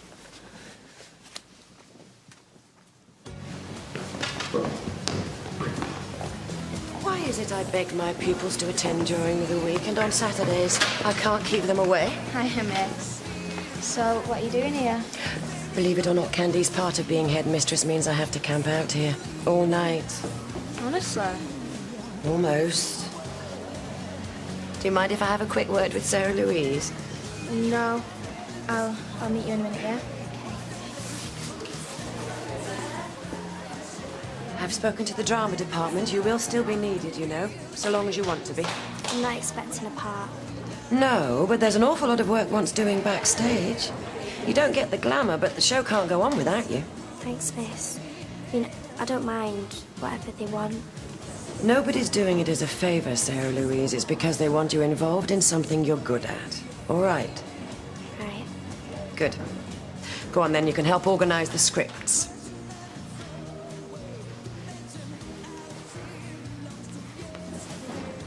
Miss?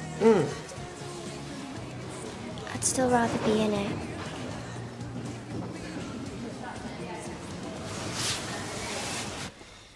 You want to get some traps set down, Audrey? Hey, could be worse.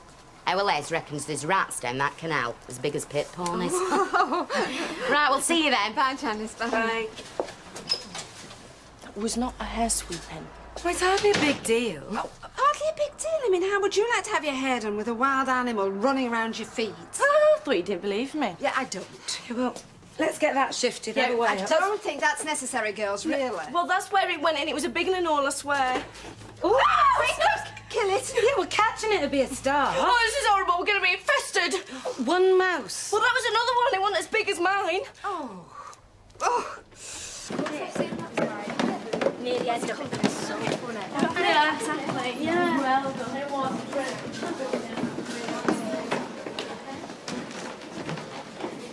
Hiya. What do you want? I just thought I'd say hiya. Yeah, well, you've said it now, haven't you?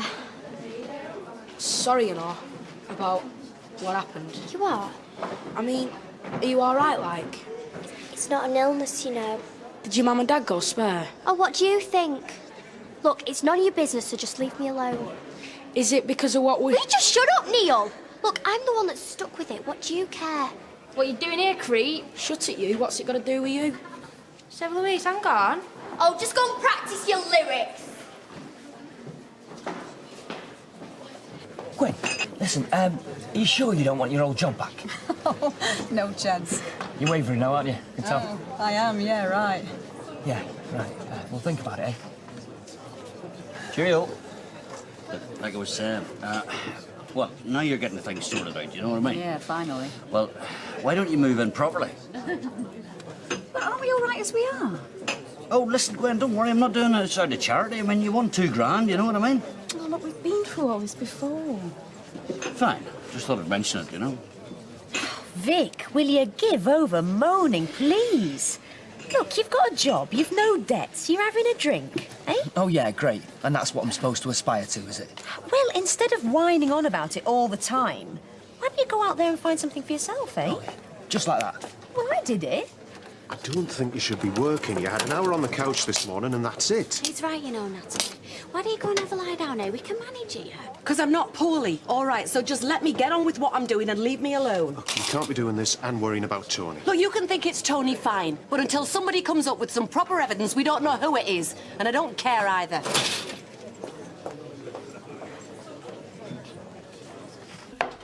Right! What's all this emergency business? I thought you were burning place down where you were carrying on. We might have to. Oh, don't be ridiculous. Actually, Fred, it's a bit delicate. Audrey, I'm a butcher, not a doctor. We've got a mouse. Mice. Well, whatever. We've got to do something. Get on phone. What's up with you? Council will be round in 2 minutes. You'll be shut of it. Pest control. See, give it phone No, book. come on. Fred, I cannot have an exterminating van outside the salon. What would it look like? Well, can't we just put poison down? You'll have them all dead behind your skirting boards then. Stinking place out. You don't want that. I say you don't want that. Well, what about traps? I'm too cruel. Yes, no, I am not having half-squash vermin around in my salon. Thank you very much. Of course, there's always the natural nemesis of your domestic rodent, which you, Maxine, happen to be in current possession of. Right? Your little feline friend. Bella? I'm not having my cat turned into a serial killer. It's what they do. Mine doesn't. Well, there it is. You're going to have to think of something. Let us know what. Oh, Fred! Fred!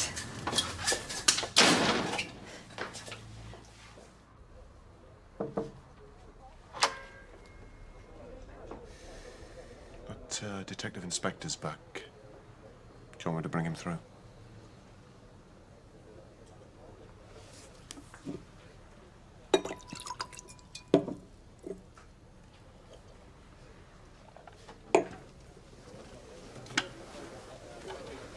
Mrs. Barnes. Well? Thanks for calling back. We managed to trace the dental records. Is it Tony? I'm afraid so, yes. I need to ring his dad. We've already got that in hand, Mrs. Barnes. I want to know what happened. We can't be absolutely Just definite tell about- me. The pathologist is telling us there's massive damage to the head, consistent with repeated blows from some kind of blunt, heavy object. Possibly a baseball bat. That's what they think. I'm sorry. Are you? We're now in a position to open a formal murder investigation. I'll need to speak to you again, soon. I wonder if tomorrow morning might be all right? Will you be looking after Mrs. Barnes, sir? Yeah, I've been given as much time off as I need. Good. Now then, just while I think on it... What else do you want? You know who it is. She's given you what you're after. We need to ask Mrs. Barnes, sir, whether she might be thinking about who might have had reason to do this to her son.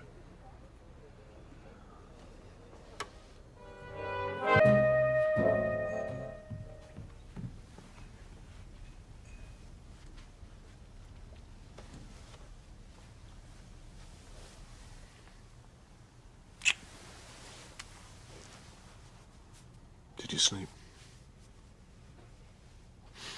Why don't you go back to bed? I'll bring you a drink up. I made one. How long have you been up? Don't know. Shall I phone your doctor? What good's that gonna do? We could prescribe you something, maybe. I didn't worry about him, Vinny. I was glad to see the back of him. Maybe he's been lying there all that time and I barely gave him a thought. That's not true. Every time he came into my head, I just pushed him out. You were angry with him. He didn't deserve anything else, even if he is dead now. He didn't. Well, that night he didn't. Maybe he was killed straight away. Maybe that's why he didn't come back to say he was sorry. Maybe. Maybe not. Maybe it was weeks later. Perhaps he was coming back to ask me for more money. It's possible. Might be what happened. Do you think so? I don't know. We'll probably never find out.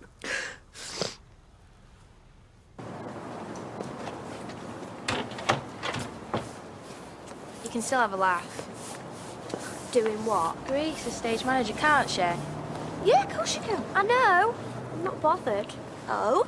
So why the long face? Look, none of the kids are even going to bother. You'll be run off your feet. I don't think I'm going to be doing much running.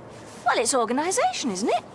You'll be in charge of props and costumes. I mean, no one can go on stage unless you say so. Yeah, you'll hold the whole thing together. Yeah, 'cause I'm the most important person there. Come on. Do you want to go to the shop? Yeah, right. Okay, see you later. See you, love. Morning. What's that Bobby tarting herself up for? Some folk take a bit of pride. She's only got to sit behind a manky machine. Maybe she thinks the boss man will fall for her if she looks good. Old men do like young lasses. Who knows better about that than you? Shouldn't you lot have clocked on by now? Oh, isn't it nice when top brass fraternises with workers? Maybe he was bringing the money back. Or using it to do another deal. Well, wasn't he finished with drugs? Surely after Des died he realised the harm they can do. I don't know what he realised. I knew nothing about him. He was your son. He fell in with the wrong crowd.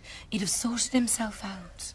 If his mother had stood by him. Hey, you did everything you could. I gave him money, that's all, to get rid of him. Last time you saw him, your husband had just died. And that's why I should have tried harder. I should have accepted responsibility. He was my son. He learnt the things I taught him, and I taught him to throw his life away. No, you didn't. Of course I did. He came to me for help, and all I did was give him money. As long as he was out of my sight, I didn't care. Well, what else could you have done? Anything. Anything at all. You tried. And I failed. I killed my son, Vinny. I killed him. I gave a barmaid another chance. I kept a roof over Leanne's head. I gave her help and counselling, and all I gave him was a piece of paper. I might as well have just smashed his skull to bits myself.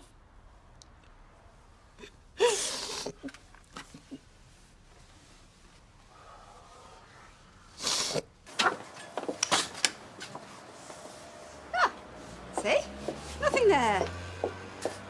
Well, I'm no good with animals. You've got a kitten. Yeah, well, she's domesticated. This is like a safari park. Say that to any customers and you're sacked, darling. Oh, well, I'd just sooner leave than get mauled. Oh, Maxine, for heaven's sake. It's a mouse, one single, solitary, tiny little mouse. 2 mice, and they breed like rabbits. They squeak like rats, and they live in filth. And they have little friends. I think you're confusing them with hippies. Well, he could have been here for years. Oh, for heaven's sake, Maxine, it's a refugee. I mean, listen, we're bound to get something with all the building that's going on in the next streets. Do you think we might all get infested? We are not infested. It's a Victoria Street mouse, right? I mean, its ancestral home has been bulldozed, so it's just looking for somewhere to lay its little head. And its little eggs. Oh, mice don't lay eggs. Oh, no, sorry. They're just those little pink things that have no fur on and no eyelids. Oh, dear. And they have a dozen at a time. Oh, do shut up. You know you're disgusting. Well, it's all right for you. You can just go home. Well, so can you just go home? I live next door. Yeah. Well, Bella will keep your place all clear. She's a born killer. Well, Debs is that scared she hasn't even turned in. Don't think it's got out, do you? Huh? No, she'll be here in a minute. But will any customers?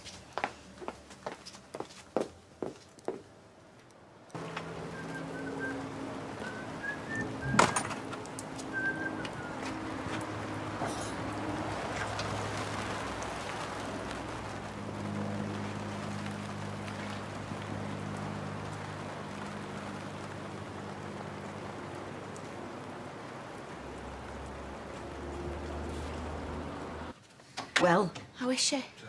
Well, she's okay for a few minutes, and she gets upset again. Debs is trying to calm her down. I feel so sorry for her. I mean, it's at times like this that nobody knows what to do. I mean, I just stand around. I can't make my mind up whether to stay or go. Listen, we've talked things over about the pub and, well, we reckon that we should open up. Do you?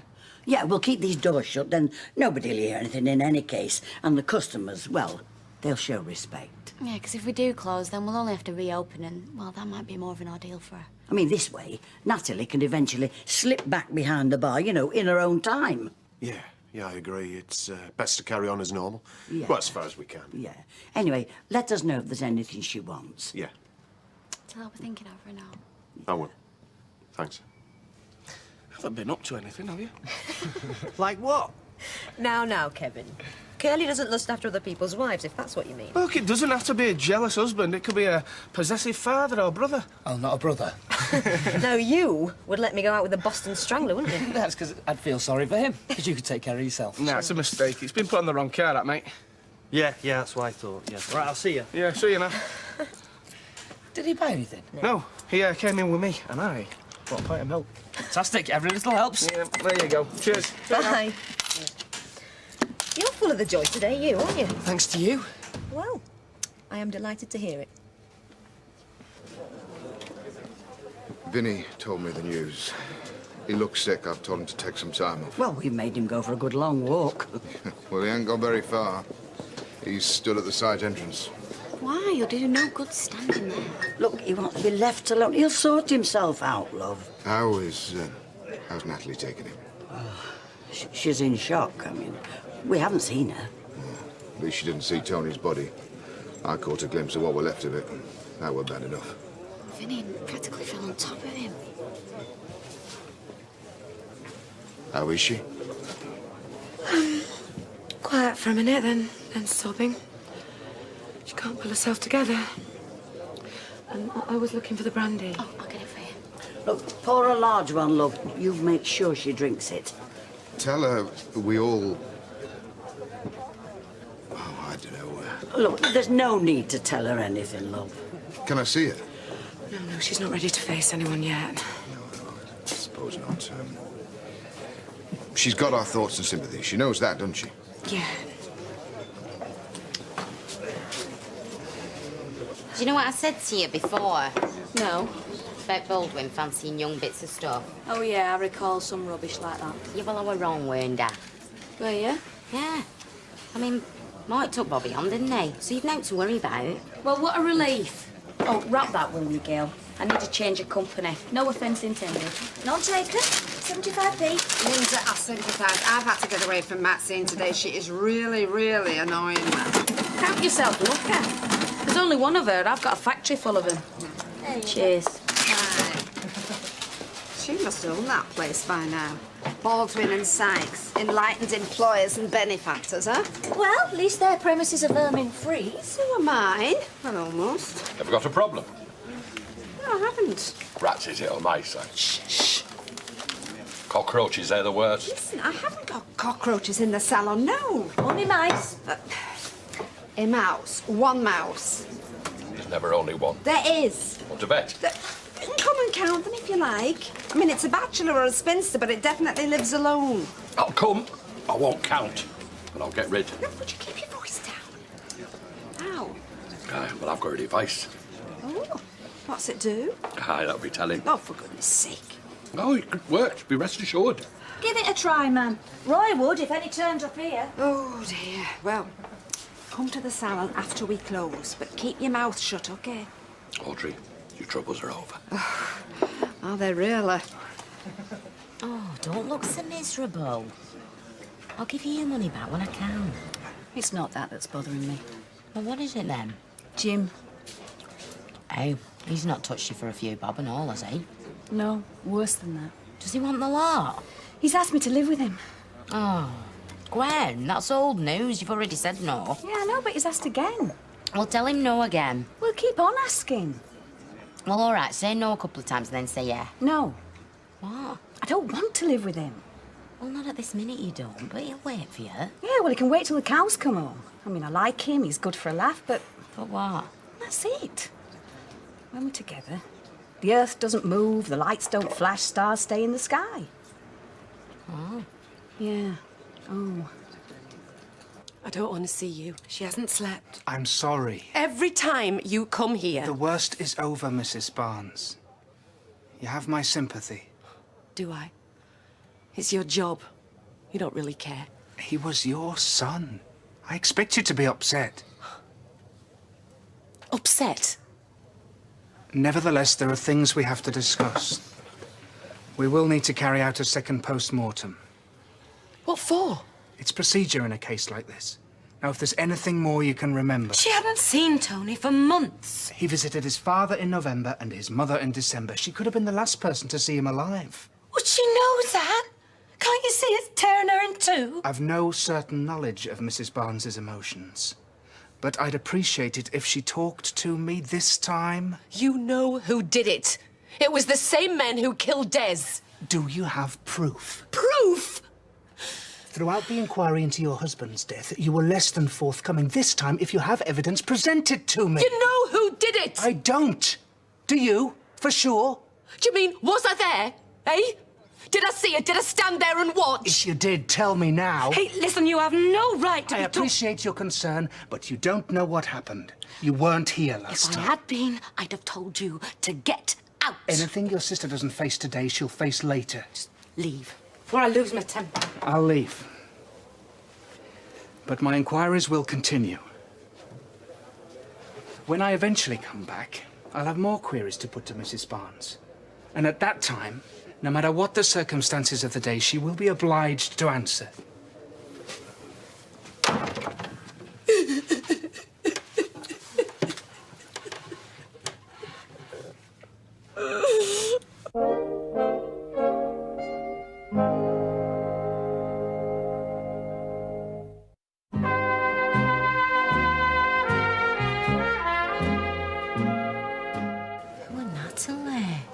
Oh, that's terrible news. We'd no idea. Well, I'm glad you told us, love. I would have hated to have just bumped into her. Oh, you won't anyway. She's not going anywhere. She's too upset. So we're telling everybody so that they can spread the word. I can't imagine losing my own son. I mean, for all the trouble they bring you, well, they're still your flesh and blood, aren't they? Yeah, but, well, you just don't want to think about it, do you? Come on, look, we better go. Bobby's getting nervous. She's new, over-anxious. Hey, Mark took her on. She seems all right on the machine, though. Oh, you think he's a good judge, then? Well, have you seen the legs on her? Do you think he asked her if she could sew? Hey, come on, you. You know, what I was moaning about earlier doesn't seem important now, does it? Yeah, well, problems come in all shapes and sizes. Janice, Linda's back. She's just going in the factory now. And there's another one, that Linda. Anyway, I'll see you later. Yeah, see you later. How's the course? Well, a lot better than I thought it'd be. These lecturers seem to really know all this stuff. Oh, well, I'm glad it's been worth your while. Yeah, I've enjoyed the break. What, from me? Well, from Gail. From the situation, really. It's good to have a breather. Thanks. I didn't mean that. I miss you. I wish I could be there with you. Okay. Why don't you just jump on a train? What now? Well, yeah, more or less. You got to buy your ticket first, you know. I finish for the night at 6:30. Well, I could do. I mean, I'm not back on again till tomorrow night. Oh, great. Go on, do it. All right, then. I'll just go home and grab my toothbrush. All right, and ring me as soon as you arrive. I will. Okay, bye. Bye. Oh, Martin.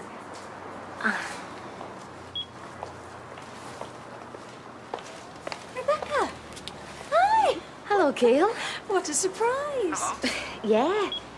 It's nice to see you. I didn't know you shopped here. Oh, I've just come out for something special for tea, you know, with Martin being away. Yeah. So, how's life with you? Oh, fine, you know, same as ever. Have you been? Well, we've had a lot of trouble with Sarah Louise, but I suppose you've heard about that.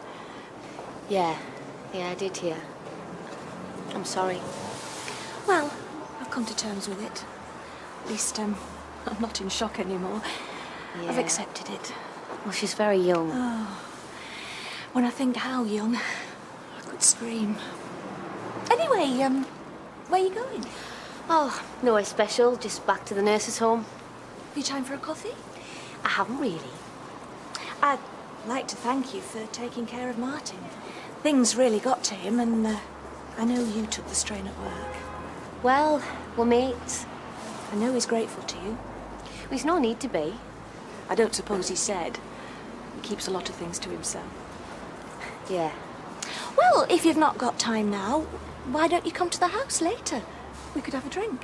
Oh, I'm sorry, I can't. I'm meeting a friend. Someone special? Well, yeah. I mean, no, he's just... Sorry, I didn't mean to pry. Have a nice evening. Yeah. And when Martin rings tonight, I'll tell him I'm it. Yeah, do that. Tell him not to work too hard. No point. He always does.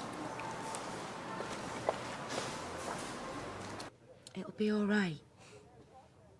No, it won't. Des'll always be dead and Tony'll always be dead. Well, Des loved you. You can be certain of that. Then why was he taken away from me? I don't know. It was Tony did the wrong things. He sold the drugs. He broke the law. And he's been punished. No, he hasn't. I've been punished. Not that he'd care. Yes, he would. He loved you. We didn't love anyone. I don't believe that. Well, I do, and I know what I'm talking about. Oh, I'm going out. I can't stand this place anymore. Well, I'll come with you. I don't want anyone, Debs. Just leave me alone. Well, where are you going? Out! Not much I can tell you. But you know what sort of bloke he was? Yeah, he fancied himself. Thought he was a bit of a big shot. When he works here, though, he wasn't into drugs. As far as you know.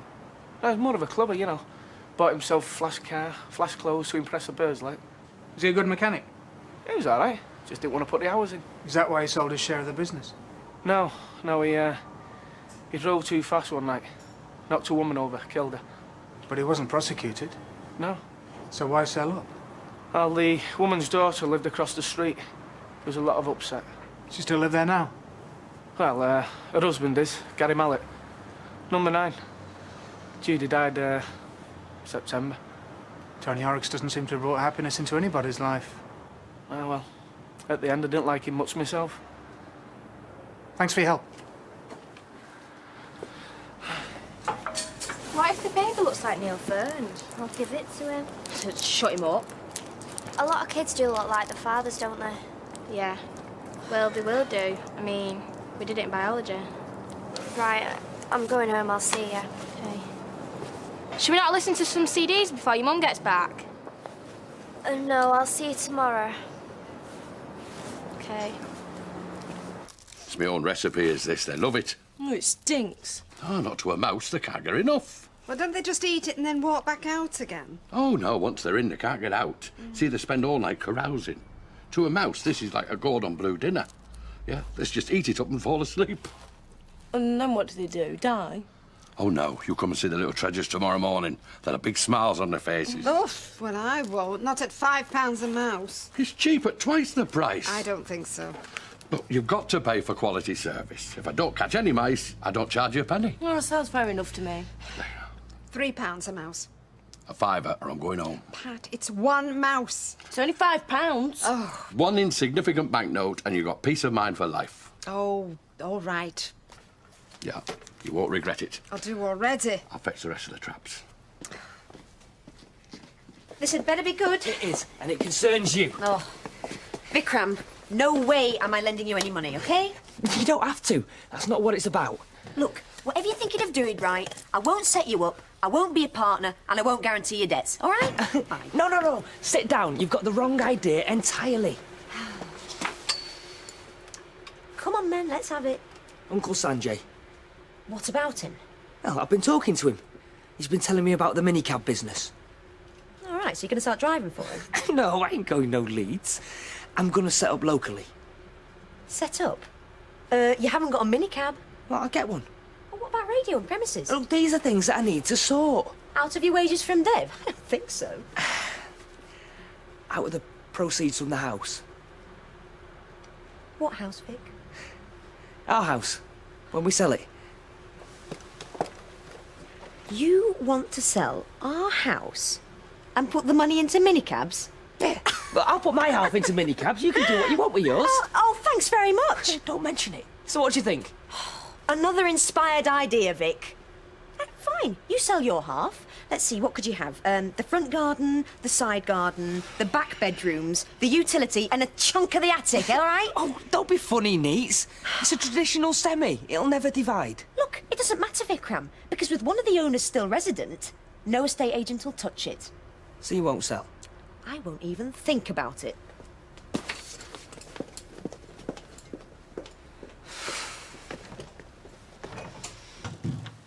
She went to see Nick. He brought her home. What is he, you know? No, he didn't want to stay. Natalie? Last time I saw Tony was in this room. He was running scared, pleading and begging for money. Forget that. It's over now. Try and remember what he was like when he was a child. Well, why? That's over too. He was lovely. Pretty face, blonde hair. He was cute. Looked like an angel. Big blue eyes. Yeah. Lovely on the outside, rotten in the middle. Natalie. Well, it's the truth. He took us for what he could get. He never cared for anyone. He did. Who? When? He was like a lot of young people. He got into bad company. But he'd have been all right in the end. Well, maybe he would. But I don't care anymore. I've lost interest in him. He's been dead to me for a long time. It's grief talk. No, it's not. I've sat in this room and I've thought about my precious son. And it doesn't take long because there's not much I care to remember. Natalie. He didn't love me and I don't love him, not even in memory. You do? I hate him, Debs. Des gave me more love in those few months than he did in all those years. I wish he'd died a long time ago. I wish he'd never grown up because he wasn't worth the effort.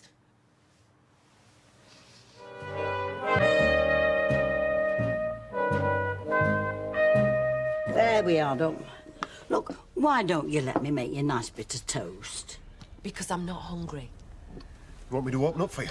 I've not got some terrible disease. I can still function. Look, nobody expects you to go behind that bar. We can manage. And what am I supposed to do? Sit here and mourn for me dear son? Look, I know there's nothing that anybody can say that'll comfort you, love, but the pain will ease in time. You reckon? Well, at least let us help you, Natalie. Why?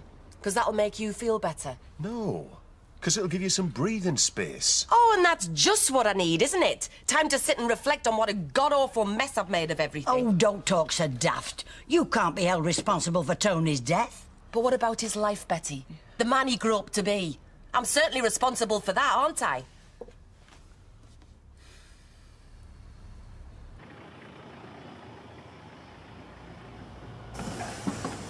Morning, ladies. Have you been in yet? You must be joking. Come on, Pat, I've got a business to run. Shall we view the carnage together, then? No, you said you'd catch them humanely, not kill them. Did I? Live entrapment does come a little bit more expensive. I thought I explained that. Listen, I don't care if they are flat on their backs, stiff with their little legs in the air. Just get in there and get them out. We'll be in the cafe.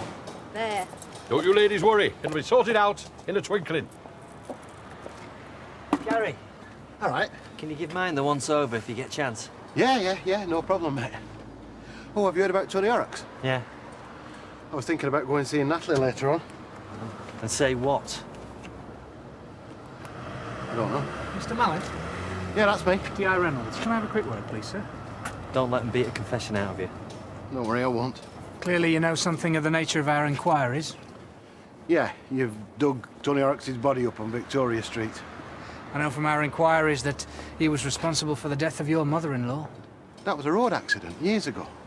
Reckless driving. Some people still see that as murder. Well, I don't, if that's what you're getting at.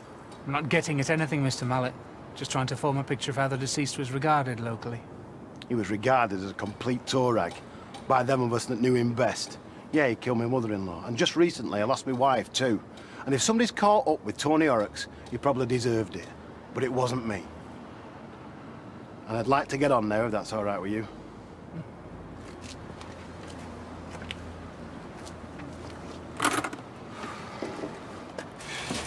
You going bingo tonight? No, I'm too tired. Oh, do you know, I don't know what's up with you. Ever since you had that big win, you've been dead miserable. No, if it were me, I'd be celebrating.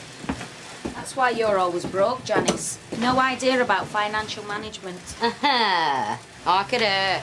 Businesswoman of the year. It does you no harm to improve yourself, acquire new skills. It's your bedroom skills that interest Baldwin. You do well not to forget that. You've no imagination, you lot. Everything always comes down to the same thing. Yeah, well, it will, when men are involved. Have you no better to do, Linda? Hiya, is Mike about? He's in the office. Oh, hi, sir. Got a much bigger box for you this week, mainly because our new machinist is all fingers and thumbs. I don't think she's had much experience. Well, your loss is my gain. Usual price? What, when there's twice as many pairs than usual? Oh, well, there's still rejects. I've got to sort through them, and I don't know how many I'm going to be able to sell. Oh, go on then. I'm hardly covering my costs here. Cheers, Mike. See ya. Yeah.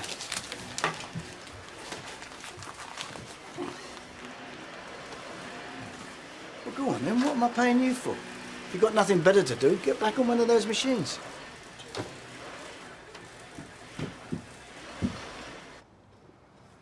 £10. 10? Aye.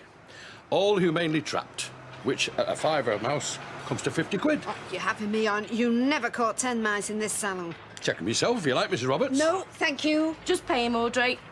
Maxine, I am not giving him 50 quid. There was one mouse in this salon, not 10. Very prolific breeders, mice. Oh, they're everywhere before you know it. It's a good job you called me in when you did. I wasn't born yesterday, you know, Pat. You're not conning me out of 50 quid. Suit yourself. What's he doing? Well, they're yours by rights. You can have them back. Oh, No, Pat, don't let them out. No, All no, right. Pat, no, no, let them out. Sorry, I'm sorry. You leave me. Come on, now catch him. Oh, I thought it's a what? Ah, all right, mate. Yeah?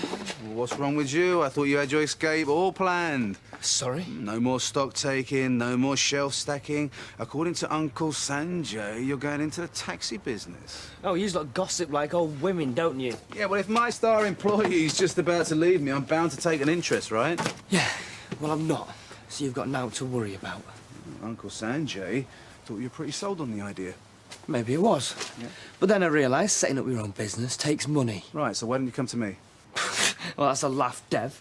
I was set to inherit all these shops from Dad before you came along. Oh, come on, we've done all this, OK? The family was in trouble, we needed to pull together. Now you sound like Nita. Family. Oh, yeah, and what's the family ever done for me? I'm your skivvy and I've got half a share in a house my sister won't let me sell. So you were going to raise the capital for the business by selling your share in the house? And what if I was? No, it's a good idea. Yeah, and I admire you for trying to be independent. Yeah, well, fat chance, because Nita won't budge. Yeah, well, you know, Vic, you really have a talent for rubbing your sister up the wrong way. Yeah, so why does she want to live with me? Well, listen, why don't you let me have a word? Hmm? See if I can bypass a sibling rivalry. What do you think? Appeal to her better instincts. Oh, yeah, if she's got any.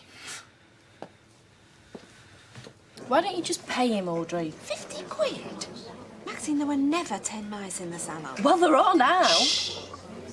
I don't really understand how he turned out so badly, you know. He seemed happy enough as a lad, and I think Natalie did her best for him. I'm sure she did.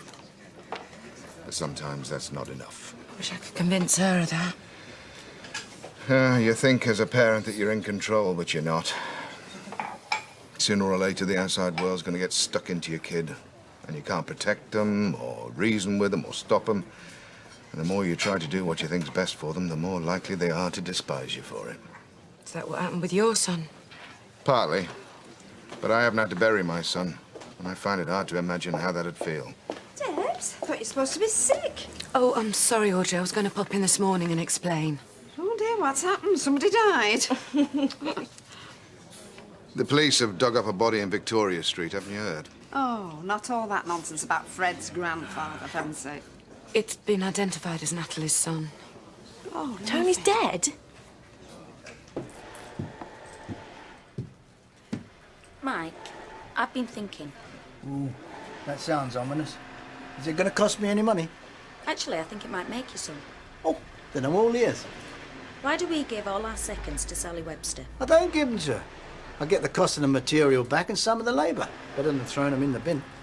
But she gets all the profit. Why not? She's selling them. Then why don't we sell them ourselves? Oh, you want to be a market trader now, do you? You fed up with your new job? I'll do a cost-benefit analysis, if you like. Half a day's wages for a couple of the girls against the potential profit of all our reject stock if we sell it directly ourselves. Oh, Sally's going to love you. It's not personal, Mike.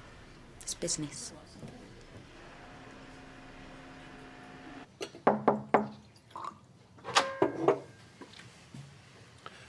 Oh, yeah?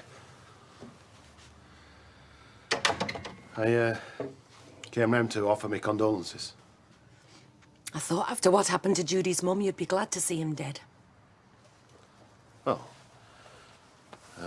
To be honest with you, I wouldn't have minded giving him a slap, but I wouldn't have wished this. I don't think anybody would have wished this, Gary, except the scum that killed him. Do you mind if I sit with you for a bit? And a brandy. No, thanks. Did you drink a lot when Judy died? I had. It don't help. Probably not. Suppose you're going to tell me now that you know how I feel. No, I don't know exactly how you feel, but I might know a little bit about what you're going through. Do you?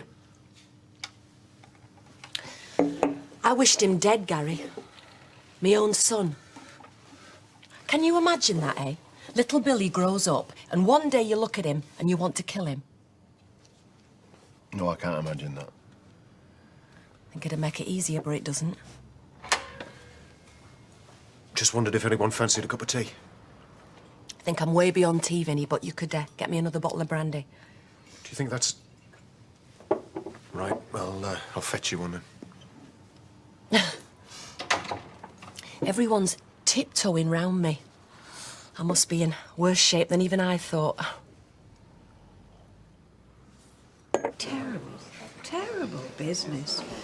Didn't Maxine used to go out with him? I believe she did at one time. What Natalie must be going through. Still, it puts everything else in perspective. It does. Bye, Rita. Right, ladies. The coast is now clear. The salon is now a rodent-free zone. You have my personal guarantee. Yeah, OK. What do I owe you? Well, by rights, it should be the full 100, since I caught him twice. But I'm not a greedy man, so I'll settle for the 50.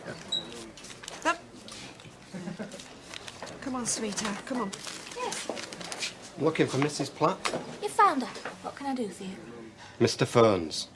My son, Neil, is, I believe, acquainted with your daughter. Yes. I wonder if I might have a word. Lad's not been himself lately. His mother's been worried, so I tackled him. Look, I don't quite see... I gather your daughter's pregnant, Mrs. Platt. Our Neil reckons it's his. He's only 13 and not a confident boy. But that's what he says. I see. So what do you say? Well, like you say, he's 13. If he's fathered a child, I think we need to talk about it. The truth, Mrs. Platt. That's all I'm after.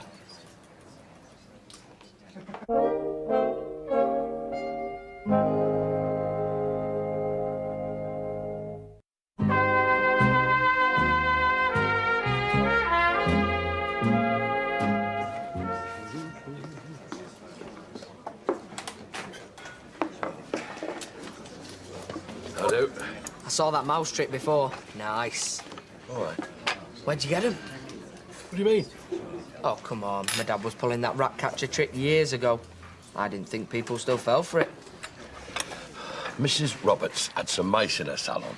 I just caught them for her, that's all. What, and you put a few in of your own? What was you charging, a fiver a mouse? She could have got council to do it easy. Council put down poison. What I provide is a more humane service, in touch with sensibilities. Oh, so that's your angle, is it? Gotcha. Listen now, Tyrone, isn't it? You won't mention this to anybody, will you? Well, that all depends, doesn't it? Full English over here for my mate when you've a minute, pal. And a tea as well, please. Thanks. So how far gone is she? About 6 months. She's having the baby then, it's too late. Yes. So is it my lads? This is a very difficult situation, Mr. Ferns. Either it was our Neil or it wasn't. You must know your own daughter, the type of girl she is. Well, she's not the type to sleep around, if that's what you're implying. I'm implying nothing. I just want a straight answer. I've got 2 daughters myself. If one of them fell pregnant at 13, I'd want to know what happened. I could tell Look, you. It happened because 2 daft kids didn't know what they were doing. I see no point in recriminations. Our Neil's telling the truth, then. It was him.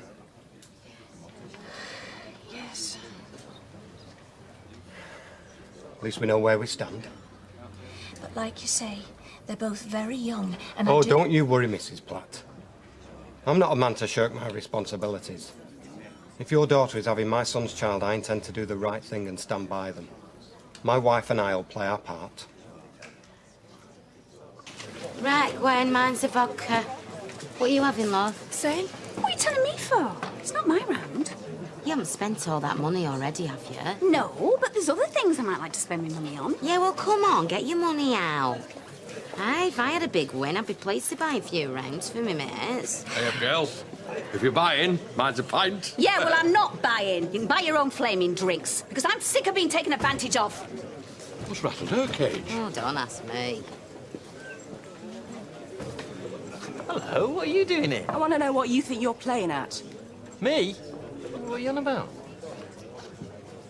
The thing is, Mr. Ferns, we never anticipated any involvement from the baby's father. Why not? Lad's got to learn to take responsibility for his actions. And if he's too young, then it's down to me to do it for him. Well, it's not Romeo and Juliet. They hardly know each other. So what are you saying?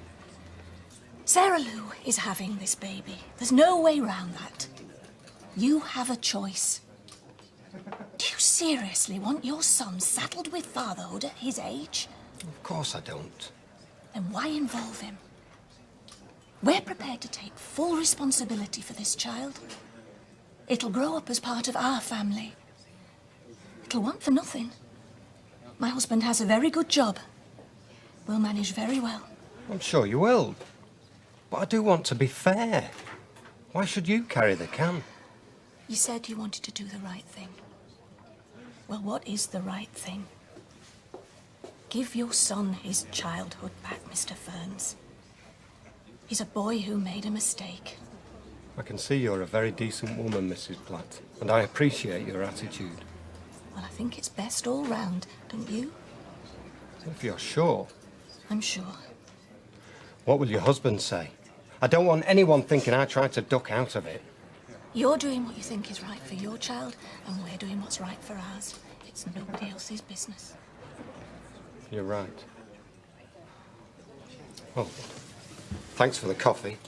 My pleasure. Look, Mrs. Platt, if you ever change your mind, this is where you can reach us. Thank you. Bye.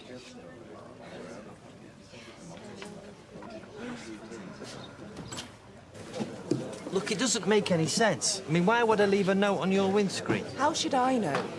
Just said to meet in Freshka's car park and it was urgent. Have you still got it? Yeah. Let me see it.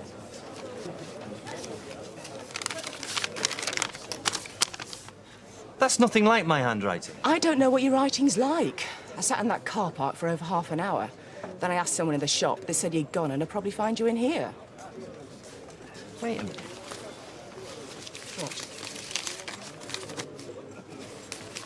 I thought so. It's the same handwriting. The same as what? Somebody put that on my windscreen a couple of days ago. It looks like someone's trying to play a practical joke on us. What's the matter? I'm sorry I bothered you. I've got to go. Hang on a minute. Let go of me. Look, Colette, I'm sorry. Just sit down and tell me what the matter is.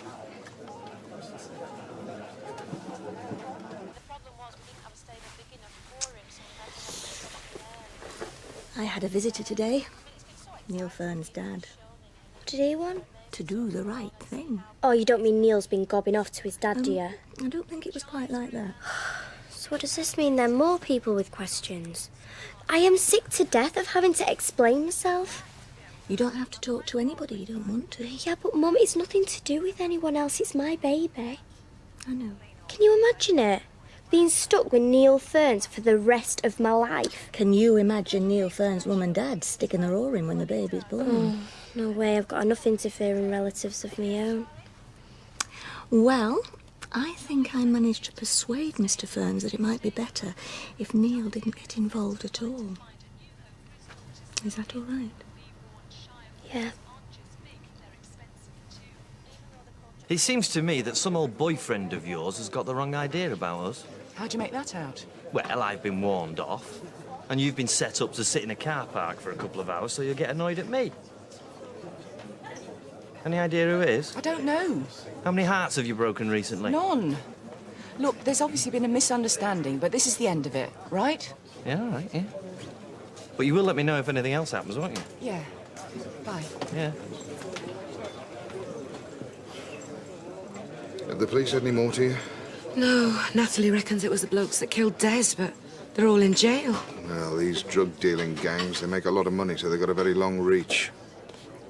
I just feel so useless, you know. I mean, I'm a sister, and I can't seem to find anything to say to her. Look, when the police have done the second post-mortem, she'll be able to bury him. That might help.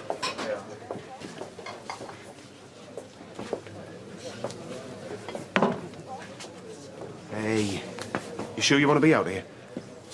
You think I'm drunk, do you? You think I'm going to make an exhibition out of myself? No. You want me to hide away in me little back room while you lot all stand around the bar having a good old gossip about This me? ain't gonna make you feel any better. Oh, what the hell do you know? Now, nobody's gossiping about you. They're very concerned. Just want to express their sympathy. Sympathy? For me, from this lot? Well, that will be a first. Mrs. Loveday? Oh, it's you. They have you working all hours, don't they? Fancy a cup of tea? No, thanks. I don't suppose you got anything for me? Well, to be honest with you, love, I am a bit short this week. Just about come to the end of the road, you know that, don't you, love? Yeah. Look, I'll pay you next week, I promise. I won't be here. My firm's selling on your debt. And what does that mean? We can't collect it, we sell it on to someone who reckons they can. Look, you'll get your money all right. Just give me a couple more weeks. It's out of my hands now, love. You take a tip from me. This other mob don't mess them about. They mean business. They'll collect their money one way or another.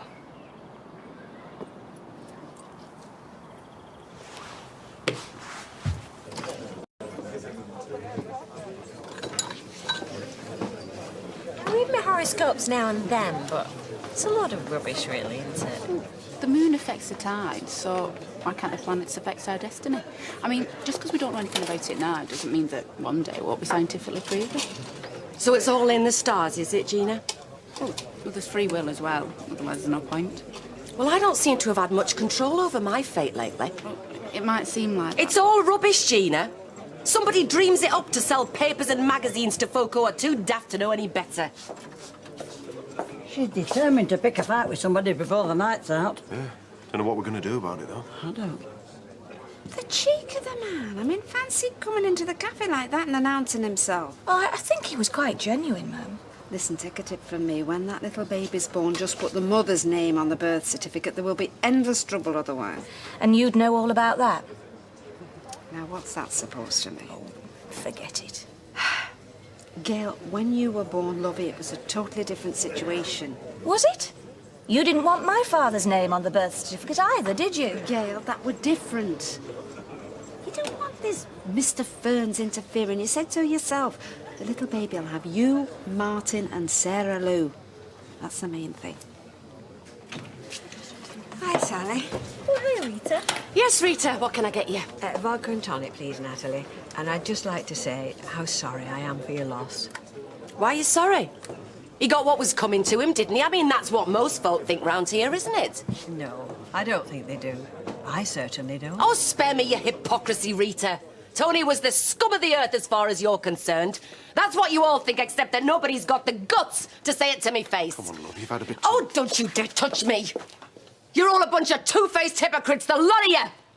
And I don't want your comfort or your sympathy.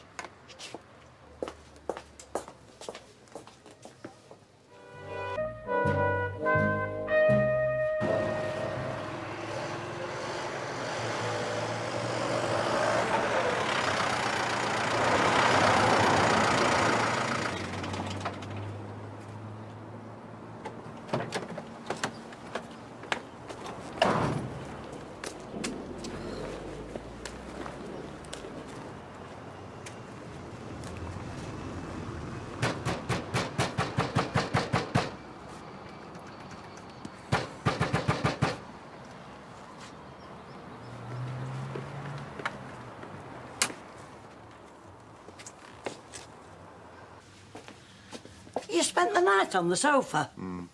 Yeah, I took her a cup of tea up, but she'd gone. Reckon she's out getting some fresh air. Well, you might need room to think. The way she laid into Rita, you know, was very uncalled for. I don't really care, Betty, actually. And if she doesn't like it, she can do the other thing. What are you two doing? Bottling up, but Yeah, if well, you... just do it quietly, will you? I don't know. People helping out, offering condolences. It's all supposed to help the grieving widow mother, but it doesn't. It just helps them to feel better about themselves. Oh, I think you're being a bit harsh, love. I mean, folk really do care, you know. What they say or do, well, it might seem inadequate. Yeah, it does. And it is. How many of them have had their husbands murdered and then their son? Well, if I hear sorry for your loss just one more time, it won't be me who's flaming well sorry.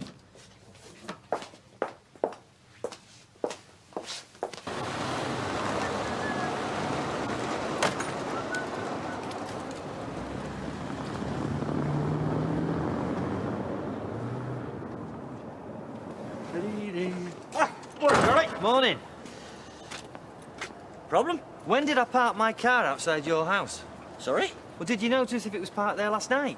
I've absolutely no idea, mate, but then you see, I don't have the problem of looking for a parking space for the roller, so it's not a problem for me. Well, it is for me, because I don't remember doing it. I could have swore I parked my car outside my house after work last thing, and then... Well, there you are now, Curly. See, that there's old age creeping up on you, Curly, so it will not be long before you'll be wandering about here asking yourself, do I come here often? Cheerio. Right, Gwen. Oh, hi, Jim. Ugh, what in the name of God is it with people around here? You know, he reckons there's a poltergeist moving his car, and you look like you've seen a ghost yourself.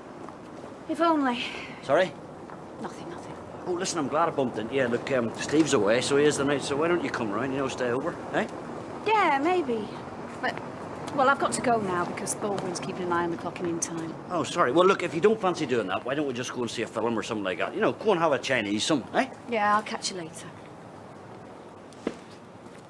See, I could pop down pet shop and get myself a handful of mice for a couple of quid. So what do you want with mine? Yours are free. 10% of what you make. Well, what's that? Oh, it's easy. You make 100 quid, I take £10. 100? Well, wait a minute. You're a beginner. Let's say 50. Well, what's that make it? £9 I get. You get 41. Could take a few lasses out with that, couldn't you? I don't want to take any lasses out. I'm saving for a car. The mice, they all come back. Any you lose, it's a £5 apiece. No, it's a deal. As long as you throw in the other half of that sarnie.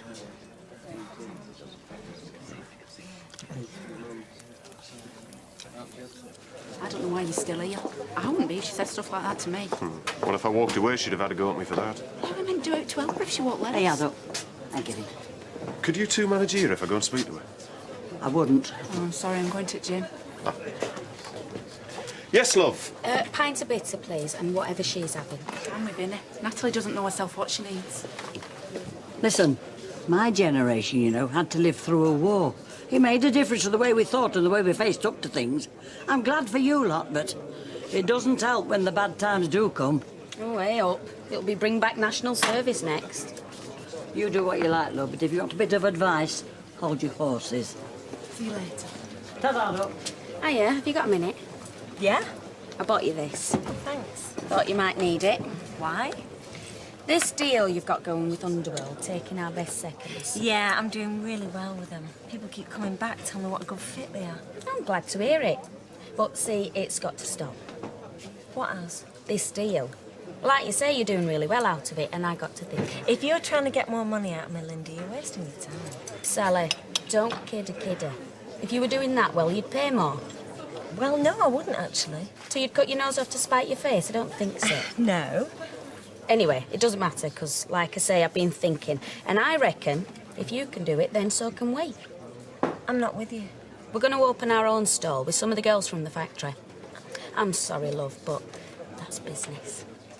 If you'd let me get a word in edgeways, love, I'm trying to tell you, I won't be needing your stuff anymore. I'm giving up the stall. Me and Danny are going to open a shop, so we won't be needing the stuff anymore, and you're welcome to sell it yourself. Thanks for the drink, Linda.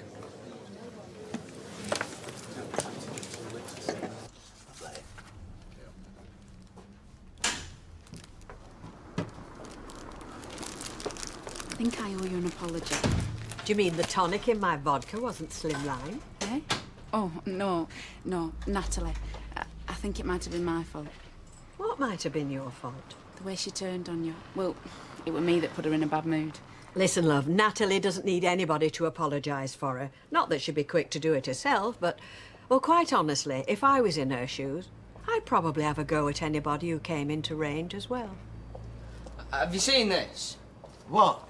There's a hole in this packet of sweets. Well, there wasn't a minute ago. What's the problem? There's no problem, Rita. It's mice, I bet you out. Oh, no, I ate mice. Oh, no, the hairdressers has just had them. He was taking bits of hair to make nests. Well, it's the first I've heard of this. Well, they're not going to go shouting about it, are they? Oh, we haven't got them in pub. Better go and tell others. This all looks fresh to me. I bet you the mice is still in the display. I'll have a look. Oh, I'm going. I've always had a phobia about mice and rats. My mum used to say, if you've got one mouse, then you've got loads. A fiver for every one I catch. Oh, yes. Oh, I am risking disease if these bite me. No, not paying, Rita, because public confidence can be a fickle beast. Yeah, you could be out of business by the end of tonight. I tell you what, I'll charge you no more than 50 quid. I don't know about mice. I think we've got a little rat here. I saw that. You've got him inside your shirt, haven't you? In. Out with you. Go on. Can I have a word? 50 quid. Could I have it back? You are? You loaded you? Yeah, but I've got debts Look, coming 2 grand falls on you from Sky and you'd be grudging me 50 quid. You've let me down, I'm disappointed. Oh, my God, what's going on? He's just trying to con me out of 50 quid. Do you want me to phone the police? No, Norrie, whatever you're going to do, don't do it. I'll deal with this. Come here, you. Come on. Come on. What are you planning? This is all your fault. You never told me they'd bit and scratched. Hey, that's a mouse. Come on inside, Rita, out of it. Kids of today, eh?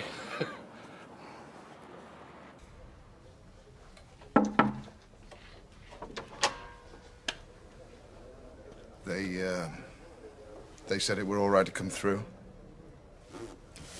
And before you start lecturing, this is the first of the day, OK? Hair of the dog.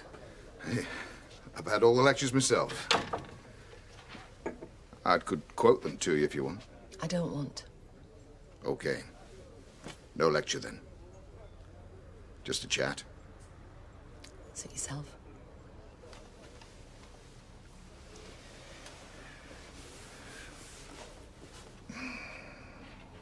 Debs is worried about you.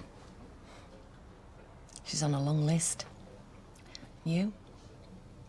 I don't like to see anyone in the state you're in. But then I have been there. I've got the T-shirt. So you know you'd be wasting your breath by telling me that it'll get easier. You know, when Laura died, I couldn't stand people around me. It wasn't that I didn't want to talk, I just didn't want to listen. Didn't want all the condolences, didn't want all the looks of pity. You know the one. The head tilted to one side and the big sad eyes as they ask you how you're bearing up. Do you still get it? Oh, I was so rude to so many people, they stopped asking me in the end. Do you know what really gets me? Is that when people go out this pub, they talk about all sorts, like how Tony deserved it, better him than some kid he tried to sell drugs to, and maybe they're right. But then why do they come in and tell me how sorry they are, eh? Because they're not sorry. Not really. Well, then. They're not worth getting upset about, are they? Yeah. Stuff them all. Go on, I've lit the kettle if you fancy one. No, I've got to get back to work. Listen, if it's about tonight, well, don't worry your head about No, it. it's not about tonight. What then? It's about the other offer. What offer is that?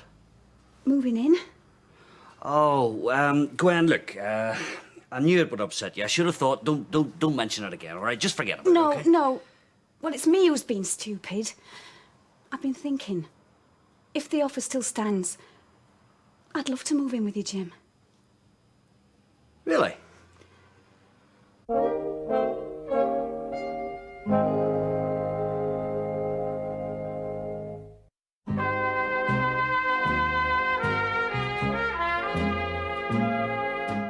Well, I'll tell you what, Gwen, I do. Look, why they change your mind? Not that I'm complaining, you know what I mean? I've just been thinking. Well, don't do too much of that, for when a woman starts thinking, it's not very often she comes to the conclusion that I'm in the right. You get my drift? Yeah, well, You know, before, it was just a knee-jerk reaction. Why spoil what we've got? You know, it could spoil... Oi, stop trying to explain it. You'll only talk yourself out of it. The weekend, I'll get a van, we'll go over to your place and bring all the stuff over here, eh? No. Why not? Well, we don't need two of everything, do we? Gwen, listen, you have a household full of nice things. Loads of them are better than mine. Look at this. You're going to be angry with me. But why in the name of God would I be angry with you? My stuff, I've sold it. What? Who to? Oh, just a friend. She'd been having a hard time. Husband's been hitting her. You know, she's got nothing. I just wanted to help her. Well, who is this person? It's nobody that you'd know. Look, remember, I've been in this position myself. Tell you what, I'm not getting this at all, so I'm not. Well, it's just that I've got another chance with you, and I wanted her to have another chance, and, well, that's why I gave her my stuff to help set her up. Well, she must be a very good friend, that's all I can say. Well, she's going to pay me back, you know, on a weekly basis when she can afford it. Oh, you do understand, don't you, Jim? I think so. I'll tell you what I do understand. You're far too generous for your own good, Gwen, I'm telling you. I told you, I'm not hungry. Humour me.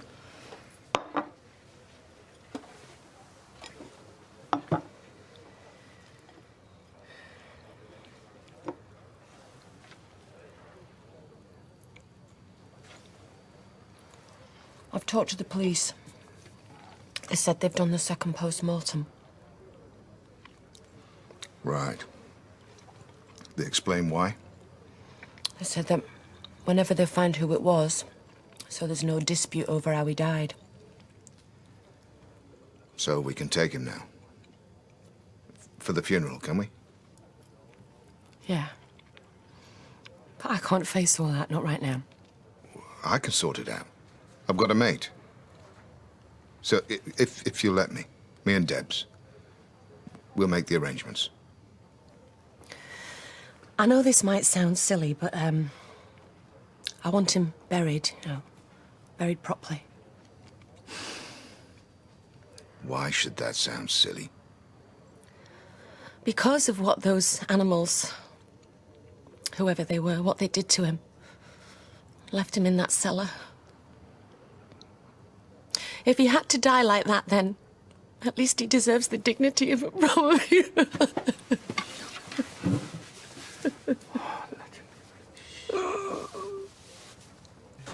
Hey, son. Right. So this? Charity shop. 4-0 from? Very funny. From my wardrobe. Stuff I haven't worn for years.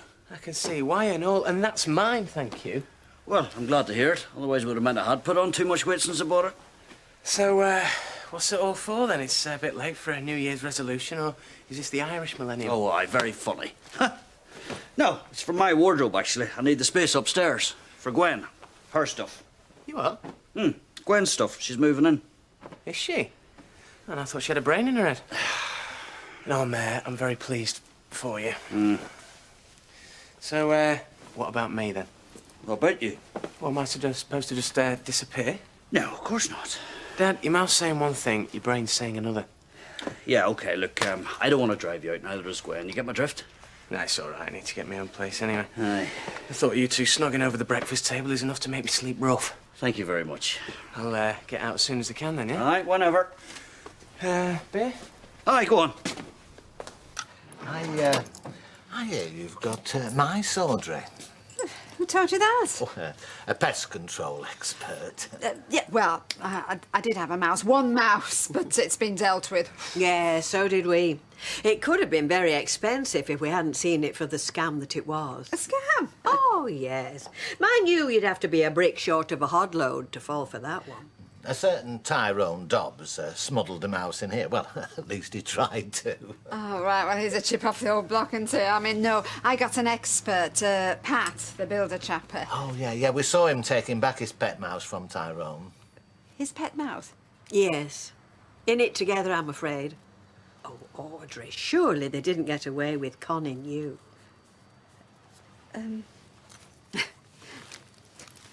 Hi. Haven't had a chance to speak to Natalie yet, so reckon I'll go and see if I can get a decision or something on the funeral. No need. Oh? Already in hand. I've got a mate in the trade and he's sorted it out. Natalie wouldn't be too happy about you doing stuff like that off your own back. That's why I discussed it with her first. When? This afternoon. Is that a problem? No. I mean, if there's anything I can do to help. Oh, thanks, Vinny. I know Natalie would be grateful. You're being so thoughtful. Yeah, well, wouldn't want to wade in there making things worse, would I?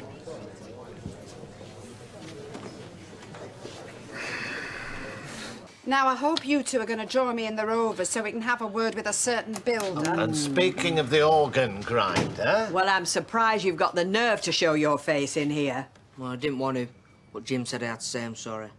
Well, that sounded really sincere. Well, I'm only trying to save for a car. Not even got enough for road tax yet.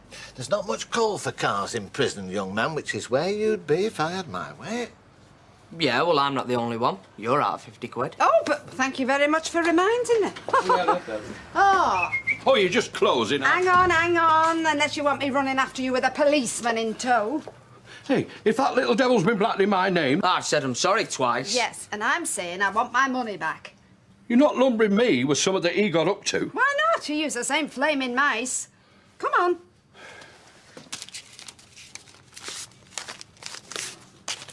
A fiver short.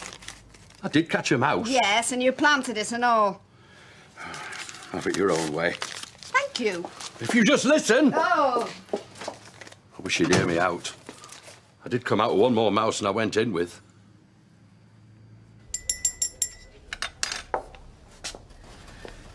When you were doing cocaine, Leanne, what was it like? Well, it helped me cope, I suppose. Well, I thought it did. People keep nagging me to see a doctor. Get something to help me cope. And don't you want to? It's tempting. Keep wishing I could just go to sleep and wake up when it's all over. Or go to sleep and not wake up at all. Oh, come on, that's daft talk. You don't mean that. Maybe not. When did you think that you couldn't get through? I mean, I know that you'd had hard times, but... Oh, come on, Natalie, I'm just like you.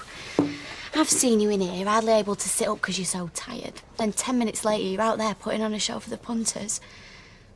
Then one day, I just couldn't do it anymore. It was as if someone had stuck a pin in the balloon. And then... well, you know the rest. And you also know where I would have been if you hadn't given me a second chance. People get just as hooked on prescription drugs. Can't cope without them. It's not the same, though. But if you can manage without it... I don't know if I want to, though, Leanne. I mean, what's the point? I've got nothing. Nothing worth going on for. You helped me. You saved me. And you've got Vinny. He cares about you. He cares a lot. And then there's Debs. All you do is hurt us. Yeah, you have this.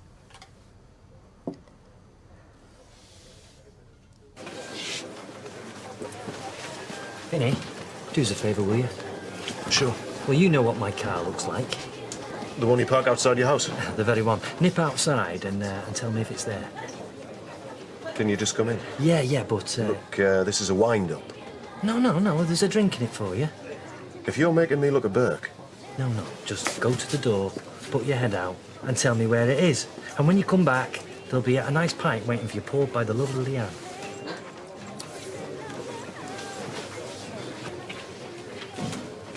Bottle for me, and a pint for him, please. Outside your house? You heard that now, didn't you, eh? Didn't realise he was completely stark-staring bonkers. Still, cheers. Vodka and tonic for me, Betty. Yeah.